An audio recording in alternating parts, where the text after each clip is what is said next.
Welcome, folks. The big day down here. Well, it's grand final day, but of course we've got a lot of games going on around the area down here at Coolum. Absolutely sensational day of football yesterday. We've got coming up, of course, Goldfields versus Esperance. But let's just go back and have a look at our Great Southern Colts Carnival results from yesterday for our magnificent viewers out there. Yeah, so in the first, we've got the coin toss occurring at the moment out in the middle as well for our first game between Goldfields and Esperance, the two skippers in the middle. And Esperance have won the toss. They'll be kicking to the left of screen. No breeze to speak of, so no real advantage. Toss won there by Torrin Petcher. But anyway, back to the results from yesterday. Peel defeated Esperance in the first game of the day, 50-12. Ongerup lost to Goldfields. They just kicked one behind Ongerup compared to Goldfields, 126. A big win there. Peel defeated Eastern Districts 12-9, 81-139. Goldfields had another win against Lower Southwest, 8-8, 56 to 5-7, 37. Peel got the win over Upper Great Southern, 11-7, 73 to 3-5, 23. And finally, in the playoff for the grand final, Goldfields lost to the Great Southern Storm 4-6, 30 to 6-7, 43. And then in the final games, Upper Great Southern defeated Eastern Districts 43-14. Great Southern defeated Lower Southwest 6-7, 43 to 3-4, 22. And then Upper Great Southern, they also lost 31-34 against Esperance. And then Great Southern Storm had another big win against Ongerup, 14-12, 96 to 2-1, 13. There was a draw between Eastern Districts and Esperance. They couldn't split them at 6-8, 44 apiece. And then the Lower Southwest defeated Ongerup, 15-7, 17, 107 to Ongerup, 3-21. So, Tone, there's our results from yesterday. And coming up today, we've got Esperance and Goldfields, Eastern Districts and Ongerup, and Peel and Great Southern here on Oval 1. There has been a slight change though. Upper Great Southern are playing Lower Southwest here on Oval 1 and Eastern Districts and Ongerup are now over on Oval 2 for their playoff game today, Tony. Fantastic work there, James Gardner. A pleasure to work with you. My name is Tony Neal, and we are down at the Coolum Football Ground. Fantastic last night. Again, 2 nights of spectacular just to be around the teams and meeting and speaking to so many people from the regions. The players all mingle. The temperature today, currently 14.3, feels like 13.9. Jeez, it's cold. 20 degrees maximum. Says no rain. There are a few clouds around, so let's just see how the BOM goes today. But all in readiness in the middle, and there are some sensational players to watch on both teams. And have a look at Esperance. They're already out and ready, and the Goldfields guys just trotting off in front of us. And the yellow ball, it's going to be quite slippery in these early games. You can see the dew on the ground. You can actually see footprints out there. Premium Grains, our major sponsor. Thank you so much, along with Great Southern Fuels, and we'll be mentioning some of our other great sponsors throughout the day. You are with James Gardner. Get excited. Game 1 is on. Thank you, Tony. Game 1, grand final day in the Great Southern Colts competition. It's Stevens up against Bland Bitterswick for Esperance, and both ruckmen had a piece of it. Falls to Diablo, and then Stevens wrapped up his own hit out, and we'll have a restart. Dead middle of Coolum Footy Oval. Both ruckmen tussle again, and both had a piece of it. That's going to be a contest to watch all day. Falls loose to Lavini, tried to get their hands free, got it back, and then wrapped up and set upon by 3 or 4 Esperance opponents. And we'll have another stoppage. So already a couple of stoppages inside the first 30 seconds of the first quarter. Van Blitterswyk took front position, and there was a hold, and it will go the big ruckman from Esperance way. They'll get the first look into inside 50 here, Esperance, to begin grand final day in the Great Southern Colts competition. He blasts it long inside 50, but it wasn't a fantastic kick. And the mark taken out in front by Vlasic. He wants to switch it to the broadcast side, looking for Billing, one of their better ball users. He was knocked away from him. Had to go back and get it on that occasion, Clayer. Then handed over to Taylor. Tried to get it moving forward. Pumpers there for the Goldfields. Esperance win the ball though through Thomas. Had to flick it back in turn, looking for some support through Goboleski. Had to go back to Graham. He then turns the tackle. It's a hot footy early. Slippery conditions. Pumper wrapped up, and we'll have a throw up on the broadcast side, dead centre wing. Very quickly, our Afgri, Mark of the Carnival winner, wins a pair of mongrel boots. So thank you to our sponsors as that ball comes forward in the wet, and that could be a contender. And our goal of the Carnival is sponsored by Blue Diamond Machinery, so thank you so much to them. And of course, our Lobster Shack tackle of the day. We're into the forward line. And it's marked by Brown rather, for Esperance, right on the 50. Puts it up to the hot spot at the top of the goal square. Taking front position was the Goldfields defender in Caker. But it goes over and out. We'll have a boundary throw in deep inside the attacking 50 for Esperance, who have had all play in their forward half after it was locked up early in the middle with a couple of repeat stoppages. It's knocked to the back. Trying to rove it away was Maloney. Flicked it over the top. It was a good use of the handball, but they cough it back up. Thomas with the clearing kick, looking for some support through Stubbs, and there's a mark taken. Well done by Keenan Reimer, who took front position, put his body on the line and takes the mark, and about to send Esperance back into attack. Wants some leads forward. There's plenty of room in the forward 50. Goes into a one-on-one. Off hands. How does it land? It falls to Esperance. Knocked away. Looking for some support through Petcher. Tried to flick it wide and found Thomas. He's set upon by a couple of Goldfields defenders. Ball spills loose. A quick kick away. And a good mark taken against Lay. And that was done by the 4 in Thomas McGee, who we saw kick a ripping goal yesterday in one of their games from the other side, and a nice hit-up kick. The mark was spilt, though, at a critical moment. Wanoa Katine had it, lost it, got it back again. Handed it over the top. Openshaw with the clearing kick, trying to get it out of the danger zone. Good one-on-one contest. Knocked it to his own advantage to Zinke. Got knocked off the ball. Tried to put it to Pumper, who has to go back to go forward, and it's a well-measured kick to Billing. So coming inside on that diagonal, and this is Chase Stubbs, best player yesterday in 2 of the games, young Chase Stubbs. So a real lad to look at here. Kalen LaHaye, the captain. They go diagonally inside, and here's another one of our best players yesterday, Brock Denobili, and he goes long down to that forward line. It's anyone's ball around the corner. Oh, I'll tell you what, that's going to bounce that ball, and bounce it does, and that is Rory Pumper. Very lackadaisical lad getting around the ground, but I'd say that respectfully. Certainly knows his way around. And, well, Goldfields on the scoreboard early up. Oh, there's a blemish there. Can they get it out? Time to get that ball back. Shaden Doherty. They're out the other side, or are they? 2-on-1. The ball beats them all. Tucker couldn't take it. Quick handball in. Dangerous. He's got a great centre of gravity, Denoble. He gets down over that ball. Can't quite get it up on this occasion. Big scramble here. The rolling maul, we call it. Just to pick up and hack kick forward. Logan Brown into the forward line. Can they clear again? Esperance under pressure out onto that far wing. And this player here is Kieran Douglas, one of our best players again yesterday, and that's why. Look at the young lad. Had time to stop and prop. And then stuck out on this outer side. They want to move the ball in. Graham provided the option, took the uncontested mark. Plenty of numbers through the middle of the ground. It was a dangerous looking ball. He wanted the option in Reimer. Lay was there though, the skipper from Goldfields. Dino Billy provides support wide. Spills back to Lay. Puts it inside 50. 2-on-1. Esperance with the 2. Falls out the back. Dangerous times now. Cook tried to gutter. He couldn't. He was slung around, and it was a throw first, and it was a good tackle there from Torrin Petcher, and that's a contender for the Lobster Shack tackle of the day, thanks to Lobster Shack down at Cervantes. Feast on succulent lobsters, fresh fish, and plenty more. Open 11 till 3 every day. You're using my material. Look at that. Well, you're rubbing off on me. There it is. The master and the apprentice. Fantastic. You can decide who's the master and who's the apprentice. They pump it long to centre wing, and the mark taken by Gouge, who will then try and switch it laterally on the 45. It was a well-weighted kick and finds Morrison inside the corridor. Wants to wheel and go. Plenty of numbers inside the forward 50. Up they fly. Falls to the front of the contest. Who recovered better? Knocked away. Trying to get it free was Graham. And now they're able to relieve. Mayfield with some fancy footwork. Handballed it over the top to Watkins. Back to Mayfield. Wider still out onto the outer side. Esperance just stopping, propping there through Tate. Puts it to right half forward. Knocked away from the teammate there in Logan Brown. Ball spills towards the boundary line.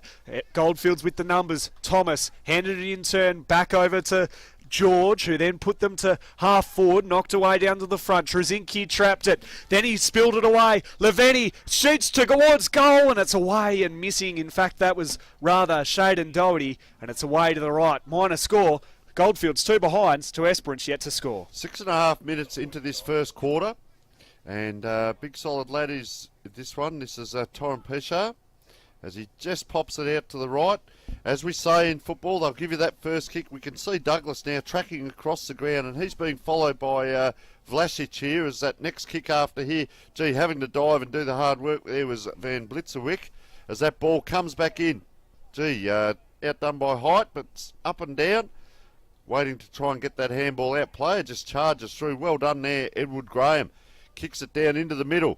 Player in the flashy orange boots and goes around the corner with the banana, but that wet ball doesn't quite get it. Gee, barges in again. That was Douglas and couldn't quite get it out. Sorry, that was Ashwin. And they load up again here, so a lot of use of the ball early by the Goldfields. Little blemish there, gives the opportunity for a smother. Gee, burst through too. That's great play by Leveni. Pumps it forward, and once again, a little bit of end-to-end kicking here as, well, who have we got for number 8 on your sheet? Eric Walter gets that ball forward. Turnover now, through the wet hands. Bang, down they go. 2 players go down. Player hurt there, I hope he can get back up again. Anyone's ball right on the boundary, still down too, and that's Bradley Ashwin. Hope the young fellow's all right. Reckon he's felt that on the knee. There might be a little bit of a stoppage here. Not good on the knee, so we'll just hold up play. A little bit of distress there. In a nice way, I say this, hopefully just a corky and nothing else. 2 points. Plays 0 as we speak. Goldfields leading. They've had a lot of that play. Well, that's at least heartening to see him up on his feet. And they're just going to bring young Bradley Ashwin off.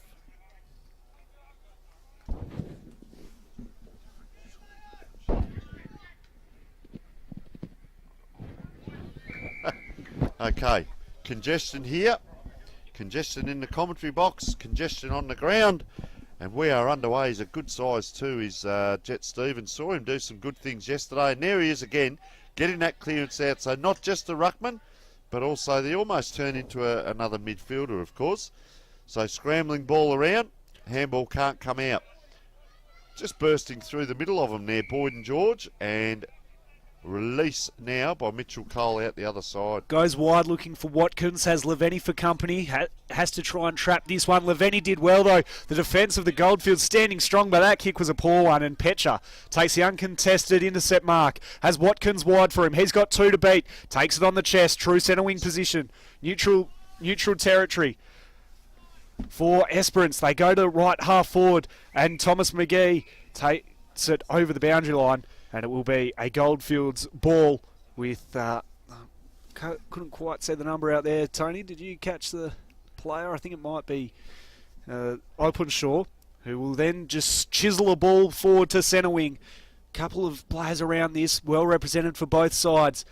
Tried to go out the back door, and Mayfield was there for Esperance, equal to the task, but he was caught holding the ball. Good pressure again from Goldfields, an area that we saw a lot of yesterday. And a key focus of the Goldfields side is on their tackling pressure. Looking for Lay. Thomas was there, though, for Esperance to knock it away from him and keep him at bay. Pumper tries to put his head over the ball. Falls to the back. Scrambling through was Morrison. Handballed it wide. This is Morrison now. Got it from Lay. Strides to 50. Has an open goal square and getting back. Almost taking the mark and spilling through the hands of Ryan Thomas. And it's through for another minor score. So Goldfields with 3 behinds early. Esperance yet to open their account. Yeah, that wet ball is really going to play havoc early in this game. Oh, a player took him on, and I'll tell you what, he's been caught there. He has. Young Graham there just couldn't quite get away, and so having that awareness around, and guess who? It's Dina Bowley again. Going to come in. It's probably going to kick from 35 out. Fairly much directly in front. There is not a zephyr of wind as we speak. Gets hold of it, just sprays that to the right. And, well, they've kicked 4, and we'll talk about this later on. Will it be costly as we're winding around to 11 minutes in? And let's have a look at how Esperance set up for their kick-in. They have 1 player leading. He elects to come out of the square and just goes that bit longer, but it's a Really, it's a 50-50 kick. Gee, trying 1, 2, 3, couldn't quite get it. Goldfields now trying to set up. That was through Billing.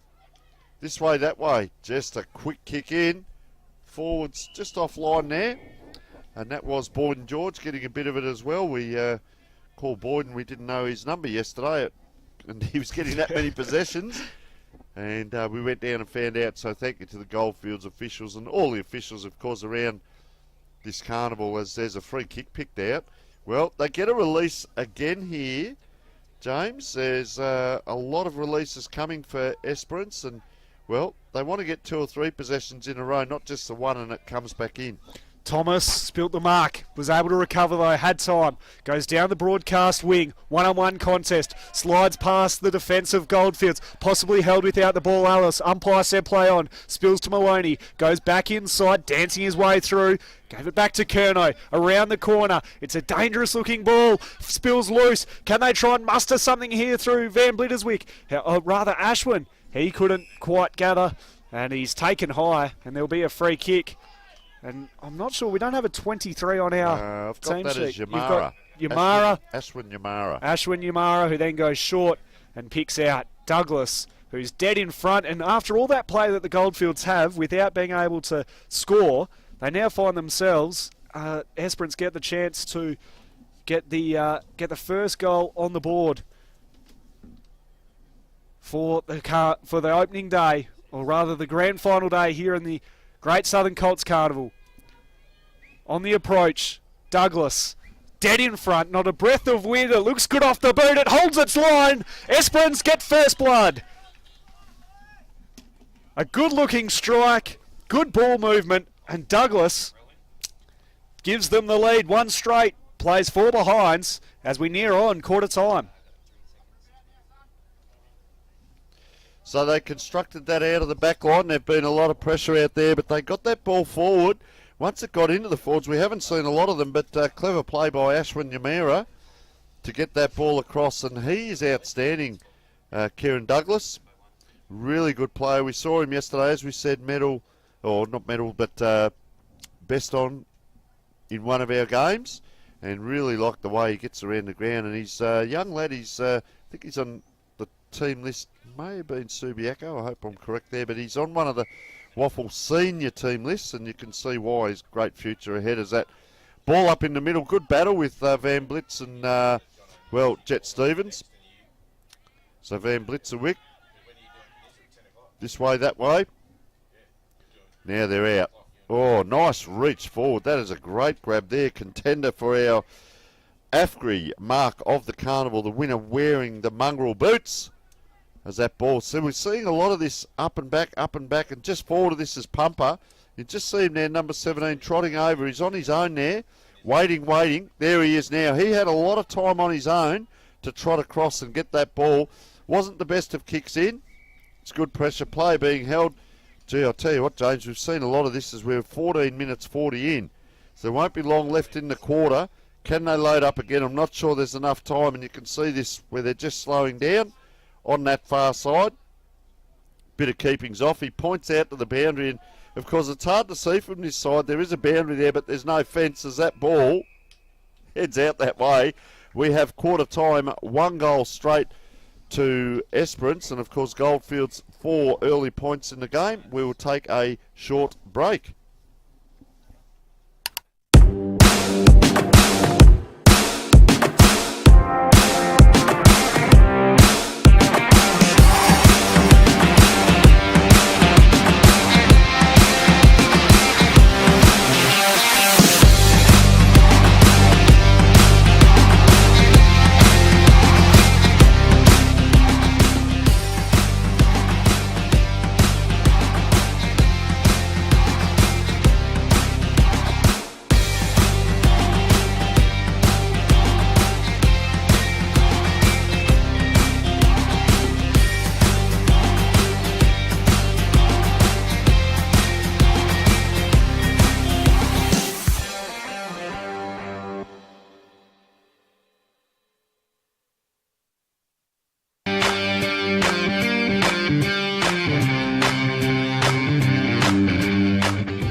At Great Southern Fuels, we know fuel and we know service. We've been doing it for over 40 years. We're a family business, we employ locals, and we support the communities we operate in. But don't just take it from us. Hear what our customers have to say. They're driven by local people, they're great community contributors. We use Great Southern Fuels because they give us a fantastic service at the right price. You can rely on them no matter what. It's just a phone call away and the tanks are full. Why would you go anywhere else? Great Southern Fuels. Reliability you can trust.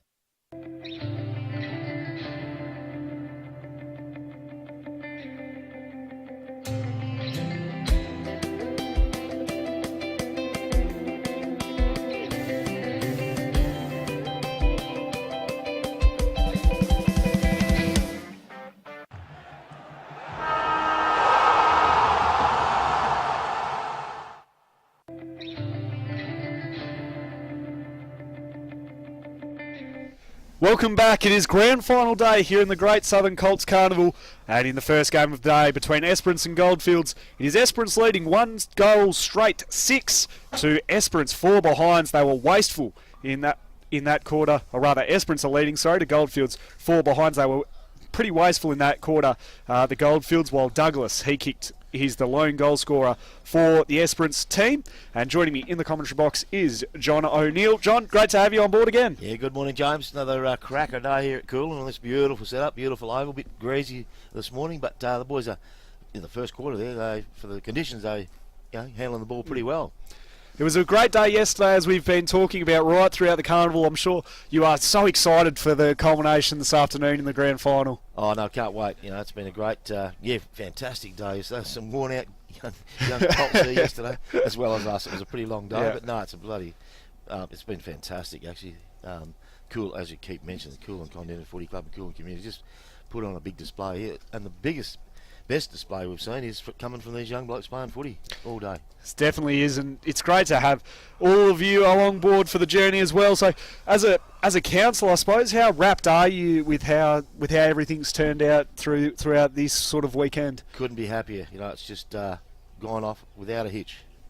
There's a few little hurdles, but that happens with everything. But no, it's just run so smoothly, and no real bad injury. I had one yesterday with a broken collarbone, but nothing that was more than that. So that was a real good, and we're stoked the way it's run, and the two top sides are playing off anyway, so that'll be a cracking grand final, I reckon. It will be. Can't wait to call that one. Of course, it can't go ahead without your sponsors. Of course, Premium Grains, the major sponsor. They've done a lot of work. Great Southern Fuels, CBH Group, Triple M, Great Southern, Freight Lines Group, Newdigate Stock and Trading, Mongrel Boots, Dyson Jones Woolmaking Services, WA Country Football League, of course, the Think Mental Health. A big message around this carnival, isn't it? The way that it brings the communities together. Mountain Grain Silos, Belt Up, and Dyson Jones Wool Marketing Services. Without them, of course, we can't have a carnival. So I'm sure you're really happy with the way that the support around the communities and from these local businesses and these statewide businesses chipping in to help country footy. Oh, fantastic. We don't have any trouble getting sponsors because it's just a fantastic event, and you get showcased all over the place. Yeah, for sure. So we're about to get the second quarter underway. James Gardner, John O'Neill in the commentary box. It is Esperance leading by 2 points as we are about to get the second term back underway. Van Blitterswyk and Stevens in the ruck. Umpire holds the ball aloft.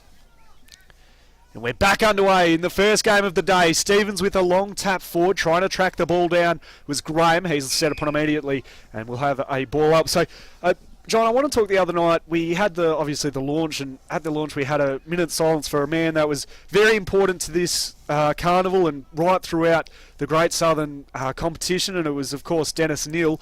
Can you just talk to our viewers and talk to us about how much he meant to not only you but this carnival and the work that he did throughout? Yeah, sorry if I get a bit emotional because he's a pretty good mate and a great friend to this whole carnival. He was the carnival for the last 30 odd years, 25 years as a secretary treasurer, and that was it was just a big part of his life and made it so much easier than they say. Like everybody's replaceable. We'll never replace Dennis. He was just one of those blokes that lived it, loved it,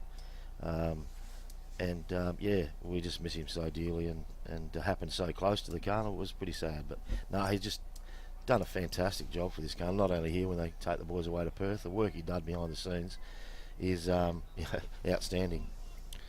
He was certainly an icon and one of those men that you just rely on to to help out and always there and around. So deep in attack now at the Goldfields, and there's been a holding free kick and it's picked out and it goes the way of Percher.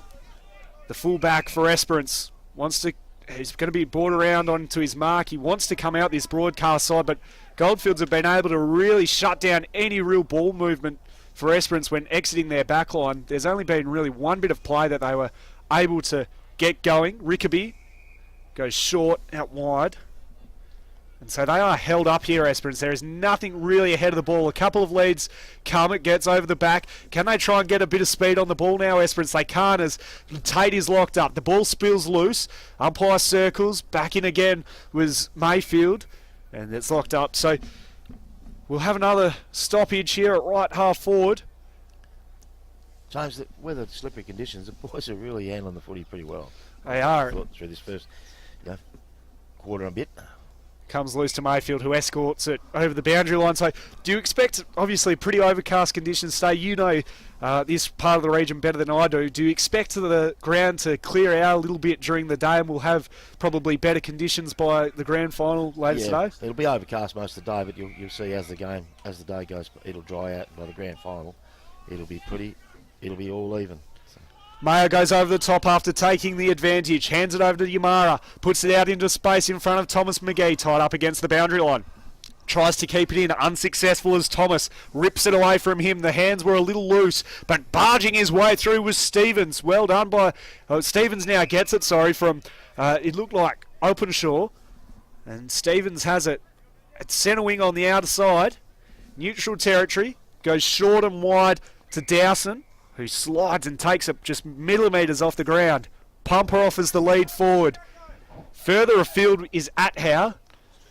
He's having to circle back, goes short, looking for the skipper in Lee, or Lay rather, finds him. He's had a good carnival. He certainly has.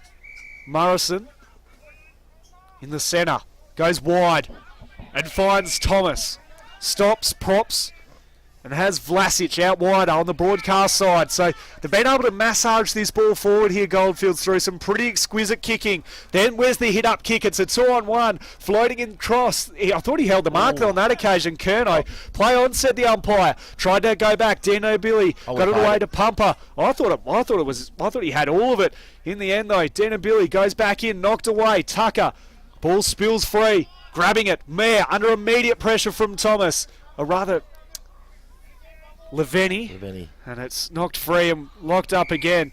So looking forward to the rest of the day. How do you expect, obviously, your boys Ongerup playing next on Oval 2, how do you expect them to go in that clash? Yeah, they improved from the first game to the last game yesterday. They've improved in every game, so depends on how they woke up this morning. I reckon they'll want to, talking to a couple this morning, they just want to come away with a win at least, so gives them a little bit of success. So we'll just have to wait and see with them.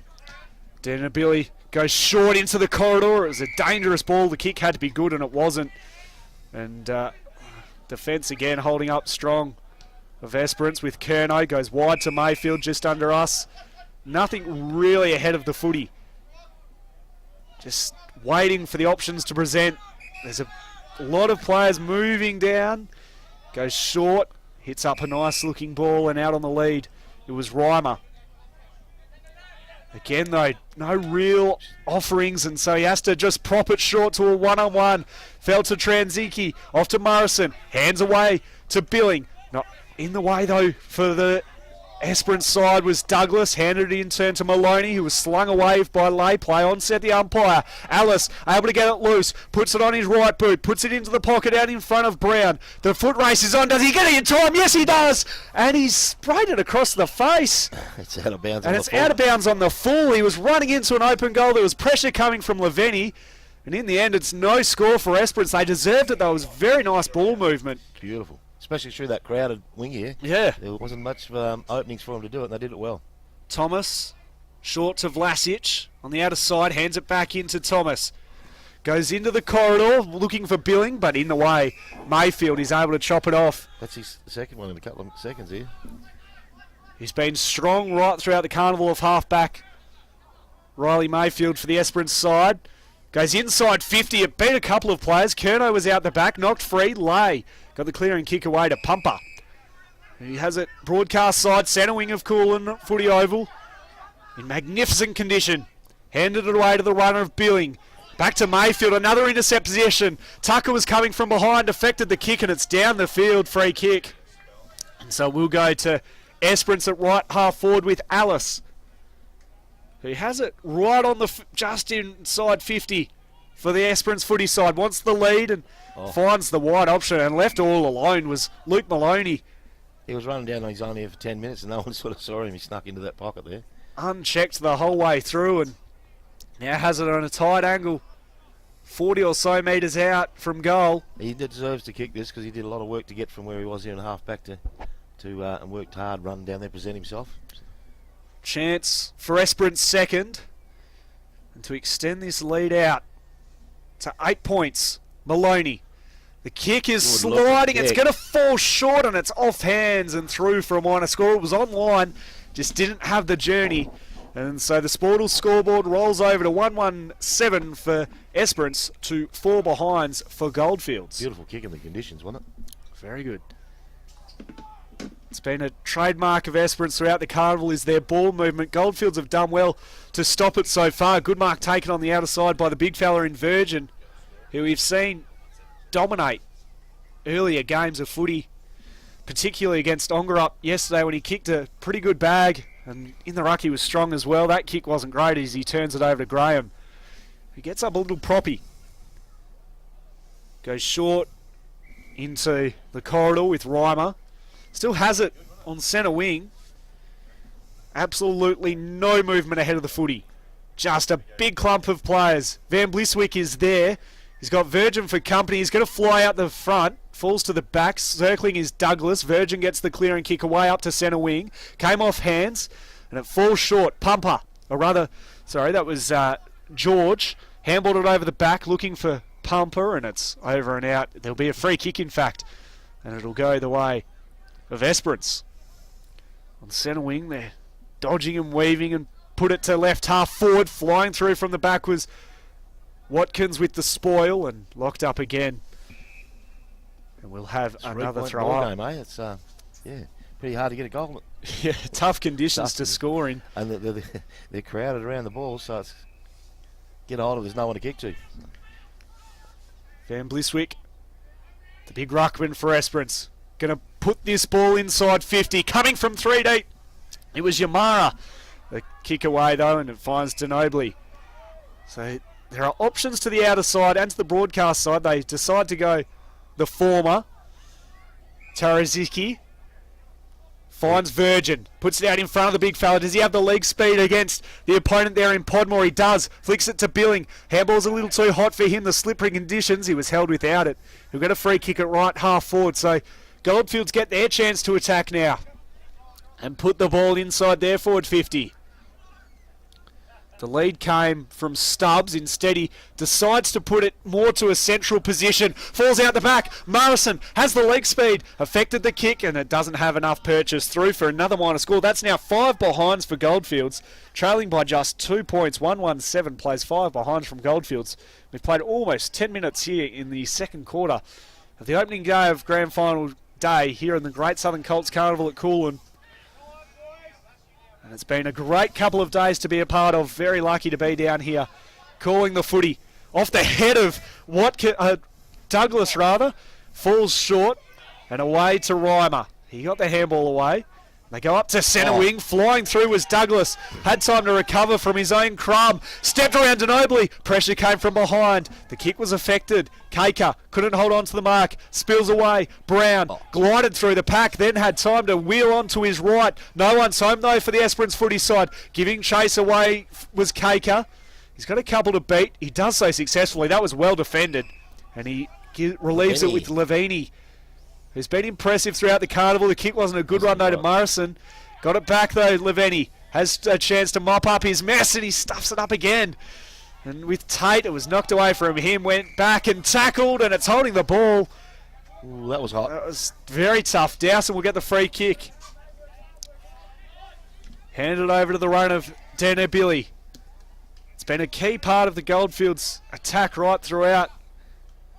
The carnival is their run-off half-back. Of course, they played in the almost prelim final yesterday against Great Southern. The winner was through to the grand final. Great Southern win that, and they're through to the big one today. Later today, John, talk us through some of the awards that are up for grabs following the grand final that will be presented and, of course, shown following the grand final here on Classic Clashes.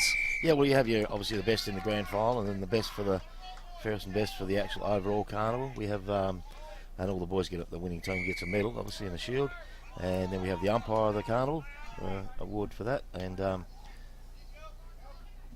then there's we present a Great Southern 20, the best 20 players over the course of the weekend. That's great. And so what's sort of the reward for getting in the Great Southern 20? Do they then go and represent the overall region, or is it just a sort of symbolic thing? They All-Australian? get a certificate, sort of frame certificate from the council, and a jumper. Nice, yep. It's a great affair down here, well run by the council, as we've been saying, and helped by the Coolin community and all those involved. 30 of them in the kitchen last night cooking and doing the dishes. Again, yeah. That's just unbelievable. And then up today at 6:30 to feed all the players and the officials and the commentators with a great fry-up. And I think some of the boys needed that after last night. Pumper with the check side, sliding ball. How does it roll? It gets through! First of the day for the Goldfields. And it's... It hit the post. Hit the post. I thought it was through. Yes, same here, but it hit the bottom of the post according to the goal umpire. I was already writing it down in the book, but instead, another behind for the Goldfields team. That's now 6 behinds. They find themselves trailing by a point compared to just the 2 scoring shots for Esperance. They sit on 7. They head out wide. Good strong mark taken by Graham. Yeah, it's not bad kicking by Goldfields going in. It's just the pressure that Esperance is putting on them when they go forward. Goes into the corridor, and Watkins takes the grab. 13 minutes gone here in the second quarter. So scoring's been tough for both sides due to the pressure on the footy and the slippery conditions. Van Blizzerwick took front position, roved his own ball. Morrison for Goldfields was first to it though. Dino Billy tried to farm it out. Brown was there to affect it. Gliding through the pack again was Morrison. Handed it to Dino Billy. Front position was Stevens. Knocked away from him. Falls loose.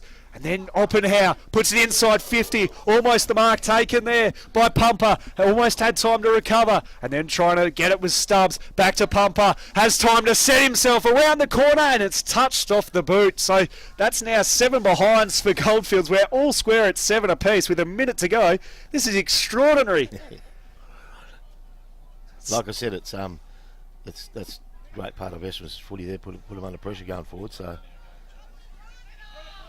pushed them wide so they can't really get a straight shoot at it. So nearing on half time, 7 apiece. They go short and wide to Podmore, who takes it at left half back, creeping close to the boundary line.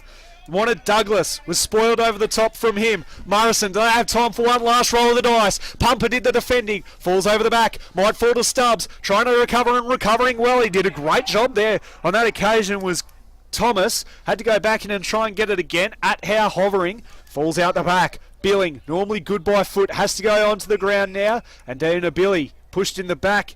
And where does it go? It goes back to Billing. Billings. Great user of the ball. They've got 8 seconds to get a mark and get a shot on goal. He's going to roll around, put it into the pocket. It's going to fall short for Stevens and wide. And it goes over and out. And we'll have a boundary throw in. There's the siren. It's a funny game of football to begin grand final day in the Great Southern Carnival at Coolin. We're all square at half time. It's Esperance 1-1-7, Goldfield 7 behinds. Here on Classic Clashes. We'll be back after this break.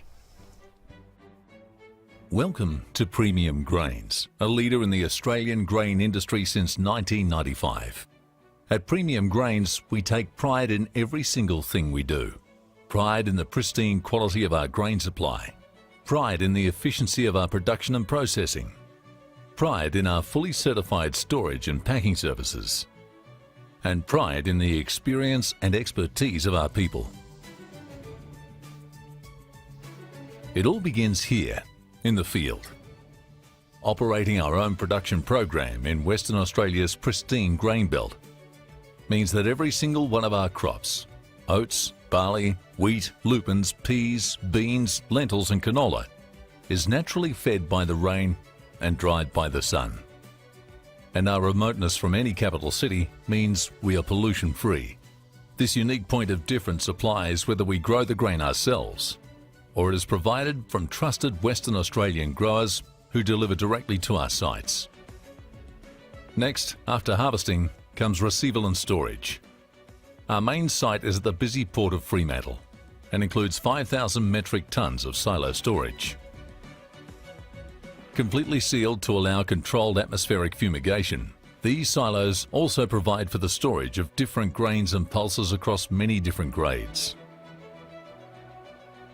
And to ensure premium grains satisfies the most stringent of quality requirements, our Fremantle site is also equipped with industrial aspirators, scalpers, screeners, clippers, and quality monitoring equipment. Up country, we have 2 other storage sites too, one at Calabaran and the other at Wandering. By allowing growers to deliver quickly and efficiently during harvest, both these facilities help premium grains ensure a consistent and high quality supply of grain all year round. Meanwhile, on the other side of Australia, we're also a partner with Aquis accredited TRP grain. This partnership means Premium Grains is perfectly positioned to provide both West and East Coast supply and packaging options. Here, just like our container packing facility in Fremantle, we pack 20-foot and 40-foot containers with product. And we ship quite literally across the world. Premium Grains. Premium by name, premium by nature.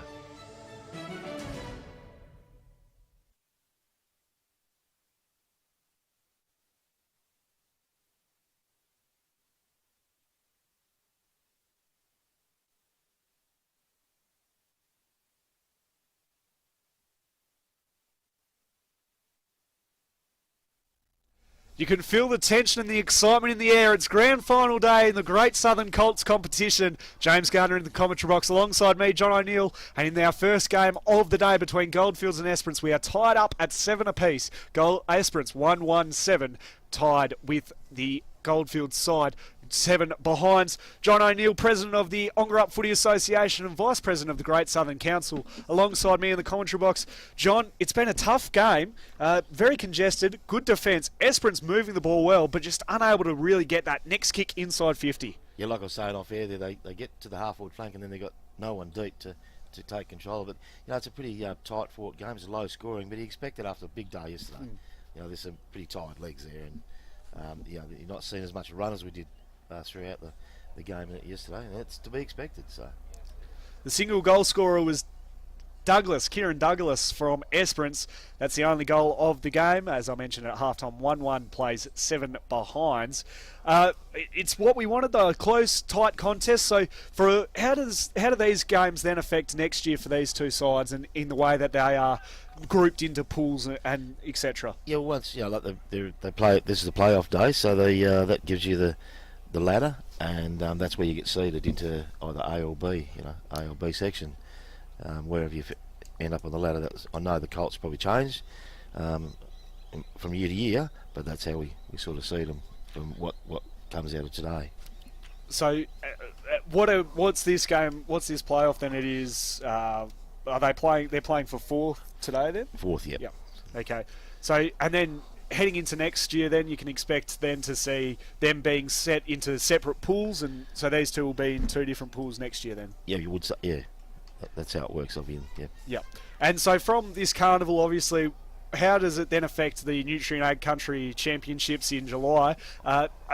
Some associations go by themselves in the Colts, some are combined. Can you talk us through that and the selection process around that? Yeah, we have a regional, what we call the regional district side, that goes to the CBH Colts, and that's picked from 6 of the clubs that don't go, which is Goldfields, Esperance, Ongerup, Uppers, Lower South West and Eastern districts, and then we got selectors, the coaches of that, the regional sides here today with 3 or 4 of his selectors, and they watch all the games and they pick out, try and get 4 or 5 from each club, but we don't pick just 25 players, we pick them positionally. So that you go down to fullbacks, full forwards, because originally we used to just pick 25 guys and the best players, but they're not necessarily going to be the best centre forward or ruck rover or whatever. So that's how they do it, and and it's been really successful over the years. Yeah. Second half underway in the opening game of the day. 7 apiece, and Lay gets his hands on the ball first. He's been strong all carnival. He's in trouble. He dragged it in. Umpire gave him a bit of leniency. We'll have a secondary stoppage. And James, we started that a long time ago with the leagues that couldn't afford to, with the cost of going to seniors and Colts to Perth and getting a good side to go to Perth to Nutrient. We thought, no, we'll combine all those sides that can't to make it easier and give the young guys the next step up to the next elite level. So. Yeah, I was going to say, how does that then help their growth in their pathway? Obviously, you've got waffle clubs associated with each of the different leagues. How does that then help their progression into higher standards of footy? Well, when they go to play in the Colts Carnival down at Mandurah and through there, you got talent scouts, and they're playing with the best of the Great Southern area against the best in other places. So, they learn pretty quick that the game's pretty as you progress. And the good always shine out in that. And how hard is it as a regional district side? You're coming from various associations. As we might pause that for a second as Douglas puts them inside 50, but it's going to be turned over. Falls over the back. It got through the hands of Dowson. And now the ball's in a bit of dispute. Thomas tried to get it clear for Esperance, having to paddle it in front of him, and he drags it under. Ball spills out the back. Morrison gave it across to Lay. Off the deck. Slippery conditions still. Out to the outer side. Pumpers there in support. He collects out the back door. The kick away from Dowson rolls towards the boundary line. Golbowski for Esperance collects, hands it back out. Reimer sends it forward again to right half forward, and it's knocked out of play, and we'll have a boundary throw in. So how hard is it for a regional district side to go to Perth and to gel together and try and win the carnival? Because you're obviously coming from different associations. It's hard with travel and how spread apart our great state is. How hard is it to try and organise that and get them playing good, consistent footy? Yeah, we try and get them down there a day before so we can at least give them a day and a night and to get to know each other pretty quickly. And it is it's pretty hard, but they seem to, like they out of this carnival they get to know each other, so that's a start for them. And it is difficult, but we try and get them down there a day, like I said, day before, and they can gel a bit that way. Yeah. So in the meantime, Pump Up at centre half forward wants to sear this ball in off the deck, trying to keep it in front of him and paddle along was Dean Obley. He got the ball loose.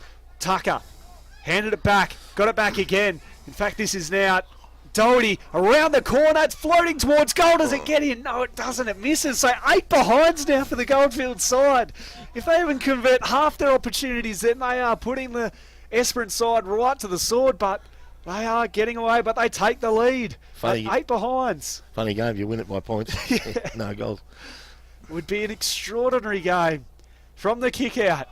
It's Mayfield on kick out duties. Coming from 3 deep was Van Blisswick, and he couldn't collect, and it's locked up again, and we'll have a throw up. So inside the first couple of minutes here of the third term, second half action underway. James Gardner, John O'Neill joining me. And we've got a free kick going the way of Esperance. And it's in the hands of Jackson Meyer. He wants to go inside the corridor. Dangerous kick. Luckily the mark was spilt. It just opens the door ajar. And Denobly overran the footy. Just sits on it now, and climbing in on top was Mayfield, who I've been pretty impressed with his work off half back throughout today, and especially that to lock it up and at least get a stoppage at centre half back for Esperance. He's been good all weekend. Both ruckman tussled. Denobly slapped it forward. Virgin wrapped up by Mayfield again. He's a big body, but he's got such exquisite skills as well. Very quick. So we have a throw up. Yet again, another stoppage. It's been a tight, contested game. Comes off the umpire. Falls to Douglas, who's locked up, and now we edge our way closer and closer to the middle of Coolin Oval, which has held up really well throughout the carnival. We've had a lot of dew on and a lot of games played, a lot of foot traffic, but his picture-perfect days. Been a great couple of days down here as Mayfield again at the bottom of the pack. So next year, where does Carnival head, John? Is it back here, or do we move it around to a couple of other communities? No, it's back here at Coolin next year, and then after that it goes back to Lake Grace for 2 years. So we share it with the Coolin district. So with 2 years at Lake Grace, 2 years at Coolin, we just rotate it like that. Yeah, that sort of takes the pressure off the community a bit to have a couple of years off, and your sponsors as well. Yeah, of course. Because they get hammered from their own clubs, and the council comes along. Yeah, so. And of but course they do it just. The sponsors just do it, just jump on board, because I think they love to see young people get the opportunity. Yeah. Yeah. It's a great stepping stone to bigger things as Pumper is going to set this up for Stevens, who has a run and jump at it and takes the mark out in front. Well done by the big fella. He spotted the space. It was well weighted. You could, if you're a forward, that's the sort of service you want. He swallowed that. He wasn't going to let that go. He's wasting no time at all on the approach. A tough angle, 45 degrees out, 30 metres from goal, 45-degree angle. It looks good at swinging back, and he misses to the 9 near points. side. 9 behinds. I thought it would just swing late, but it held its line. And this is starting to be costly for the Goldfields. They hold the lead, though, at 2 points. But all it takes is a goal from Esperance. This is a dangerous kick, and Lay is able to swallow it up. He said, "Thank you, mother, for the rabbits." That is a clanger. And he's now got a shot directly in front of the skipper. And a chance for a captain's goal. Dead in front, 30 out. He's led well all weekend, Yeah. hasn't he? Just come on, boys, come with me. You'd expect him to be in contention for the Great Southern 20 later on today. Lay on the approach, dead in front. Should be a formality for a player like him. And it misses again. The commentator's curse. This is extraordinary scenes here today. Goldfields have 10 behinds on the board compared to 117. Douglas kicked the opening goal of the game in the first quarter within the first couple of minutes, and Billings almost swallowed it up, knocked away from him. Standing at the front, Mayfield, Thomas rather drilled down, and it'll be a free kick. In fact, it was a sling tackle. High up and under ball, hospital pass. Open the door for Lavinia, and a player like his, with him skilled, you can't be doing that. Pumper had it knocked away from him. Mayfield provide the defensive pressure, it knocks away. Lay with a one-handed pick-up in these conditions, impressive from the young fella. Stevens flies, falls over the back. Can they try and trap it? They can't, as the Great organisation. Blaskey has to hand it away quickly to Douglas under pressure. Wide sweeping handball over the top to Thomas. Has the run and spots up Thomas McGee, but overcooked the kick slightly. Trying to get to it was Dowdy. Handballed it back inside the corridor, looking for Vlasic. Handballed it back, and he's going to have to try and get on his hands and knees to trap this one. Try to knock it forward, and a lot of bodies around this. The ball eventually comes loose. Billings puts it up to half forward. Wide off the ball. Great hit came from Graham. But it was a free kick for a high, pushing the back, and then on the lead was Stevens, who takes the mark on a tough angle. He had Lay creating space in the middle. Hey, if he's not in the Great Southern 20, mate, you and I know nothing about footy, eh? So Stevens now We're not trying to influence him, but on the approach. Tough angle.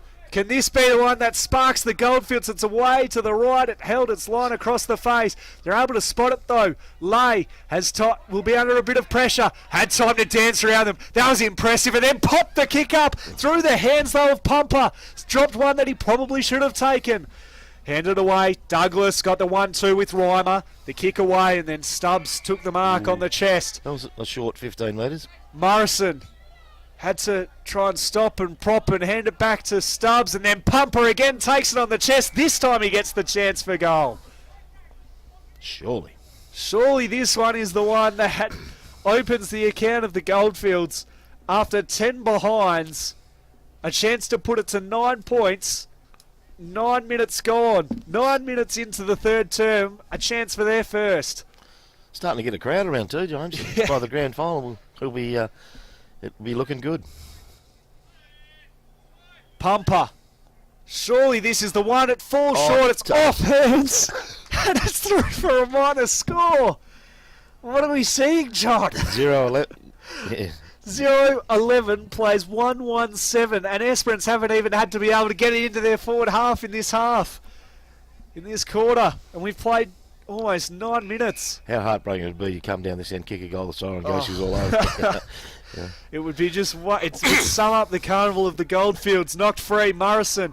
Oh, that was a great ball to Denobly. And now he's in the corridor with time and space. Spots up Stubbs. Still a fair way from home. 45 out. Goes in looking for Billings. Well done from Esperance. Had to go to the defence. Knocked clear. Stubbs tracking it was Cole with him and on hands and knees. Farmed it back out. Gobolniski Tried to spot the kick up. Hobbs took front position. Spilt loose. Openshaw with the dumping ball inside 50. Pumper got the hands free. Gliding through. That was nice. And the hands away to Meyer. Good backup. Tried to he's done that. bully his way through Douglas, and he's caught holding the ball. And now Lay, the skipper, has it. 10 minutes into the third quarter. 45 out. He'll be kicking this from bang on the paint of 50. Can the skipper stand up in a big moment for his side and get their first of today and put them out? It looks like a good kick, and it's missing. 2 goals in points. John, every time it looks good, it looks like we're getting a goal. They just fade away late. Don't say anything now, James. I think we just need to shut up I know. and watch them. 12 behinds for Goldfields. In the meantime, the mark taken by Mayfield. Goes short to Graham, who then had to trap it on his hands and knees. The flying kick away from George. Bouncing ball, 2-on-1. Can Stevens get it? He can't quite, the big fella underneath the knees. He drives on the footy and he's taken high, so he gets a reprieve. That was deep in the pocket. He was 2-on-1. He was dive on the ball. I thought it was either holding the ball or possibly a high tackle. In the end, the umpire saw it, the ladder. And now Stevens. Pretty tough on Esperance there. A tough angle. This would be heartbreaking for Esperance, who have been so strong in defence. In the meantime, though, Stevens. Tough angle for the Goldfields first. He stabs at it slightly. And he misses again. 13 points. We haven't had a goal since the opening quarter. We're now 12 minutes into the third. Funny and that things. goal came from Douglas. Funny things from footy. It goes out wide.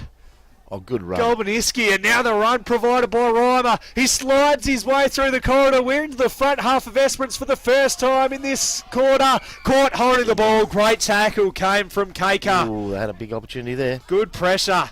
Esperance were out and Kaker stood tall. Goes wide. Thomas. Nothing really ahead of the footy for him. A couple of leads rather. Leveni wheels around onto the left. Normally a pretty good kick. It gets over the back. Pumper wrapped up. Morrison provides support and it's wrapped up again. So with... Just goes to show with Esperance for that run.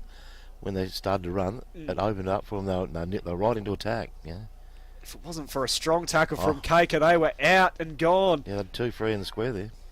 But funny thing would be that were just tied up. Stubbs flew, knocked to the back. Denobly handed it back over. Gave it away to Pumper. Back to Billings. Back to Pumper. He's got time and space. Good smother came from Golbaniski. High up and under ball. Dribbling away free. Trying to trap it was Tucker. Lay provides the tackle. He's tackled him high. Looked like a good tackle to begin with, but just slipped the He's hurt himself in that too, Lee. arm over. Lay or something. The shoulder. Yeah, Lay on the mark, and guess who? It's Mayfield again. Goes out wide looking for the big ruckman in Van Blitterswyk, and he has it, and he's able to get the ball free. Can they go? They do. He takes a bounce in the wet. What was he doing there? Yamara had the skills. He flicked it over the top, and it's a dumping tackle. So they've now got just over a minute to try and get this ball in and tie it back up for their second goal. Yamara. He's going to look laterally. And he finds Graham. Good switch. They can go to the extreme broadcast side. The extreme switch will work. Reimer will chisel it in. He was almost waiting for a ticket there, Maloney. Wasn't sure whether to go the footy or not, and in the end, wrapped up. Great defence there from Morrison, who's also been good throughout the carnival, I thought. That was lack of concentration there by Maloney, yeah. He was almost just spectating. Yeah. Caught watching the footy. Tapped over the back from Virgin. Got it back again. Handballed it back. Openshaw. Got the kick away into the corridor. Still a dangerous ball. Mayfield, we know, is so good. They've got 30 seconds to get in there, get a mark and get a goal. Puts it out to the pocket. Looking for the run of Thomas McGee. We've seen him kick one from earlier this carnival. Great defence, though, from Dowson. Flirts with the boundary line. Keeps it in. Morrison back to Dowson. Off the deck. He just soccers it away. All the fatigue starting to set in. Bit of soccer played between the arcs so far this game. Into the corridor. And with 12 seconds remaining, they've got a chance. Leveni was there, over the back. Douglas takes the mark. Surely The chance for his second goal and the second goal of the game. And to put it all square at three-quarter time, the siren's gone. It's every player's dream to kick one after the siren. The take probably be. It'd be his second of the day. The first goal he kicked midway through the first quarter. This time, we are right on the three-quarter time buzzer. To tie it back up, we were square at 7 apiece at half-time. For 13 apiece, dead in front, Douglas. The kick is on its way, it fades, and it fades left, and so Esperance trail by 5 points at three-quarter time, 1-8 to Goldfields, 13 behinds. That's right, 13 behinds, no goals, but they take the lead at three-quarter time. We'll take a quick break and be back with the enthralling final quarter. Don't go anywhere here on Classic Clashes.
My name's Nick Essler. I'm the National Operations Manager for Blue Diamond Machinery.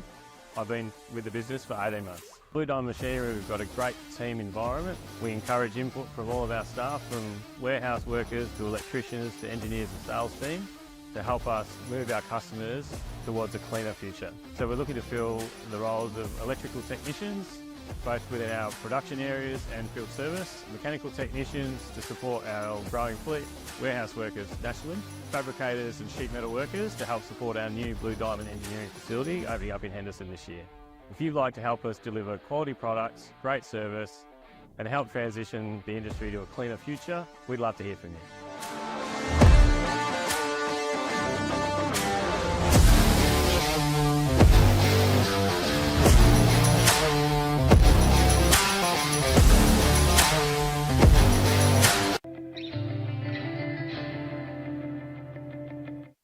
At Great Southern Fuels, we know fuel and we know service. We've been doing it for over 40 years. We're a family business, we employ locals and we support the communities we operate in. But don't just take it from us. Hear what our customers have to say.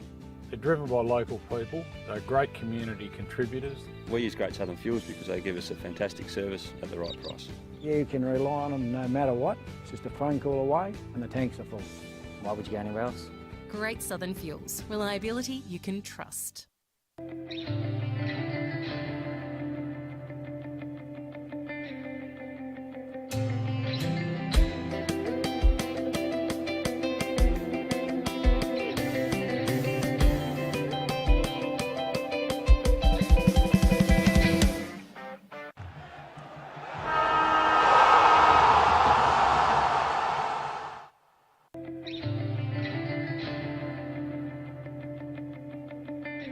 Well, we've had an extraordinary contest here at three-quarter time of the first game of the Great Southern Colts Carnival Grand Final Day, and it is Goldfields leading. They've kicked 13 behinds. That's right, no goals, 13 behinds. Do not adjust your screens, they are correct. Compared to Esperance 1-8. We have not had a goal since Kieran Douglas kicked the opener in midway through the first term for Esperance. Since then, Goldfields have just been wasteful in front of goal. They could have properly put them to the sword. And joining me in the commentary box alongside myself, James Garner, is John McNeil. John, it's an extraordinary game of football that we're viewing at the moment. Oh, the old saying, they can't even buy a goal. It's getting a bit expensive. Yeah. You know, it's just, it's a big day and big tired day, but they've had a couple of really good opportunities to score the goals at Goldfields. And like Esperance had the opportunity then to just get them back up level. Hardly been in the forward line since halfway through the first quarter, Esperance, and then come up and could have kicked the goal and level the game up. You know Esperance do look really dangerous though when they can get the ball moving, but they just haven't been able to do it at all throughout the game due to really strong defence from Goldfields being able to stop them from really getting past halfway. Well, the two chances they had to have a go at goals, well, they got one, was just a bit of run. Yeah, and we saw that, the run through the centre. As soon as they put a run into the game and open it up again, they get 2 scoring shots. But we're about to get the final term underway, so quickly grab yourself a cup of tea and settle in for this final quarter. 5 points the margin. Can the Goldfields hold on, or will Esperance come from the clouds and get the win? 15 minutes of footy left here in the opening game of the final day of the Great Southern Colts Carnival, and Van Bilswick climbed high over his opponent, got the tap clear. Good clearance came from Cole, flicked it wide. Tate puts it straight up the chimney to the contest, spills to the front. Thomas McGee tracks it, tries to paddle in front of him, close to the boundary. Kept it in. Leveni got the releasing handball. Only as far though as Reimer had to go back in to try and retrieve it, and it's locked up. Umpire circles, and we'll have a ball up in attack for Esperance. even Leveni, I reckon, be in a chance for at least looked at for Great Southern 20. Yep. Been very good off half back right throughout the carnival. Tucker lurks. Ball spills free. Dano Billy, and there's been a whistle on play. Free kick going the way of the Goldfields, and it is for a throw. So they have it in their defensive 50, deep in defence for the Goldfields. Hey, it's dangerous looking ball. Dana Billy was knocked away from him. Pumper had to come in for support. They had it, lost it, got it back again. Don't think he had it. Umpires then called it. Well called by John McNeil from the commentary box. Pumper looks wide, wants Billing, has Dano Billy on, instead goes into the corridor, and out in front takes the mark. Tucker controlled it well, has Lay wide. Dangerous ball carries, well weighted, and Lay can then stride inside 50. The kick was affected, and it goes through for another minor score. 14 points for the Goldfields. This is extraordinary compared to the 1-2-8 of Esperance. Give a bit of a shout out to an old mate. I used to be the president of the OFA. Just give me a call and give me a bit of advice on my commentary. Kim Parsons. He's sitting in Mandurah watching. Oh, beautiful. He 20 years he was president of the OFA. Fantastic. Great servant of country footy. Great to have you aboard, and great to have everyone else wherever you are around this great state of ours, or Australia, or even the world. The mark taken just by Watkins. Has it at right half back, stepped around one, rather Douglas stepped around one, got the handball away. Mayfield with the dumping ball, just puts it to the contest, scoots out the back, play on, said the umpire, off hands, just could not get hold of it there. Leveni, the door was open for him, had to put the pressure on. Gouge tried to get it clear. Leveni gave it away to Morrison. This dribbling ball over to Tucker, handed it back in. Leveni, good forward work. Kick ricocheted. Mayfield got in the way. Fell to Virgin. Just slams it on the boot. Up to half forward. Scoots out the back. Bowled over a couple. Stevens rather came through, and he's caught holding the ball. Good tackle there from Kieran Douglas. Our lone goal scorer so far. A beautiful kick out to Reimer. Is able to glide on through. And then the good set of dukes taken by Thomas McGee to take the mark on the centre wing broadcast side. Lots of gold and put him under blue a lot of pressure there. Jumpers ahead of the ball. Great pick up from Lay, who's then escorted over the boundary line by Reimer, who the kick was originally intended for. We'll have a boundary throw in neutral territory, just in front of our commentary position for Classic Clashes. Great to have you aboard. Stevens takes front positions with the double fist, slams it forward. Lay tries to lay the pressure on. Morrison there was worried out of it, and then Cole is able to tap it over from Esperance. And we'll have a boundary throw in right underneath us here at Coolin. Great facilities and a great day for football. Tad overcast, bit chilly. Ground starting to dry out, in for a big day. Big couple more games coming up. 2 more games culminating in the grand final later today. Reimer locked up again. So Goldfields are able to edge it forward. They've got it left half forward, still some 60, 70 metres from goal, but they're keeping it in their forward half. And with 11 minutes to go, they take the lead by 6 points as the ball then goes back over the boundary line. And we'll have another throw in. That's right. No goals, 14 points. One of the more bizarre games of football that I've seen throughout my time of watching footy. Dino Billy, Morrison throws it on the right boot. It was a nice looking kick, just a little too hot for Tucker. Went over the head. He then went and did the attacking on Rickaby, trying to stand tall in the tackle was Percher. Went back in for a second bite of the cherry. Tucker trying to extract it away, and a couple of Esperance defenders set upon him. And we'll have a throw up dead in front of the Goldfields goals, 30 metres from home. Yet to get themselves a goal. Have not had a score, had not had a major since midway through the first term, courtesy of Kieran Douglas. They go out wide. Thanks to Douglas. He has been good. Who's been very good today. In contention for the Archie Thongs. Goes short, spoils away. Well read, Lay. Fell to Lay. Front. Wants to put it inside for Virgin. The big fella had to bend down below the knees and knocked it forward. Comes free. Reimer. Scrapping and fighting hard. Spills loose. And now Dowdy throws on the right. There's an unattended forward line. And now Stubbs can roll into an open goal and dribble it home. They're on the board, the Goldfields, with their first of the day. Courtesy of Stubbs. You heard it first score of the day in the fourth quarter. First goal of the day. Extraordinary. 1-14-20 to 1-8. Unbelievable scenes here at Coolin, but Stubbs gets Esperance's first major 5 minutes into the final term, and it was just thanks to an open forward line and good pressure on the footy.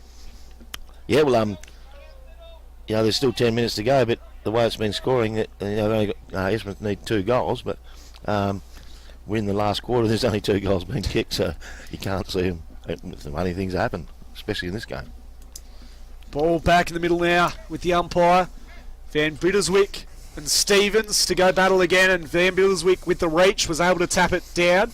Looking for his teammate there in Mayfield, who's been strong today, but they get the clearance through Pumper. The Goldfield side puts it inside 50. Out to track it, out to meet it first was Petra, couldn't quite take clean possession. On his hands and knees, Douglas again. He's wrapped up, tries to knock it free, and it's locked up, and we'll have another ball up. Inside in the right forward pocket for Goldfields, where they have had majority of the ball in their forward 50, and this scoreboard could have been really ugly for Esperance if it wasn't for poor kicking from Goldfields. But to Esperance's credit, they've been able to really good pressure on the footy as the ball comes in and sliding through. Taraniski takes the grab, and all of a sudden, chance to get back-to-back majors for Goldfields. Something that If Esperance are going to get back, get in and give themselves another chance, they've got to get a bit of run in the game, but it'd be hard to see with a few tired legs there. So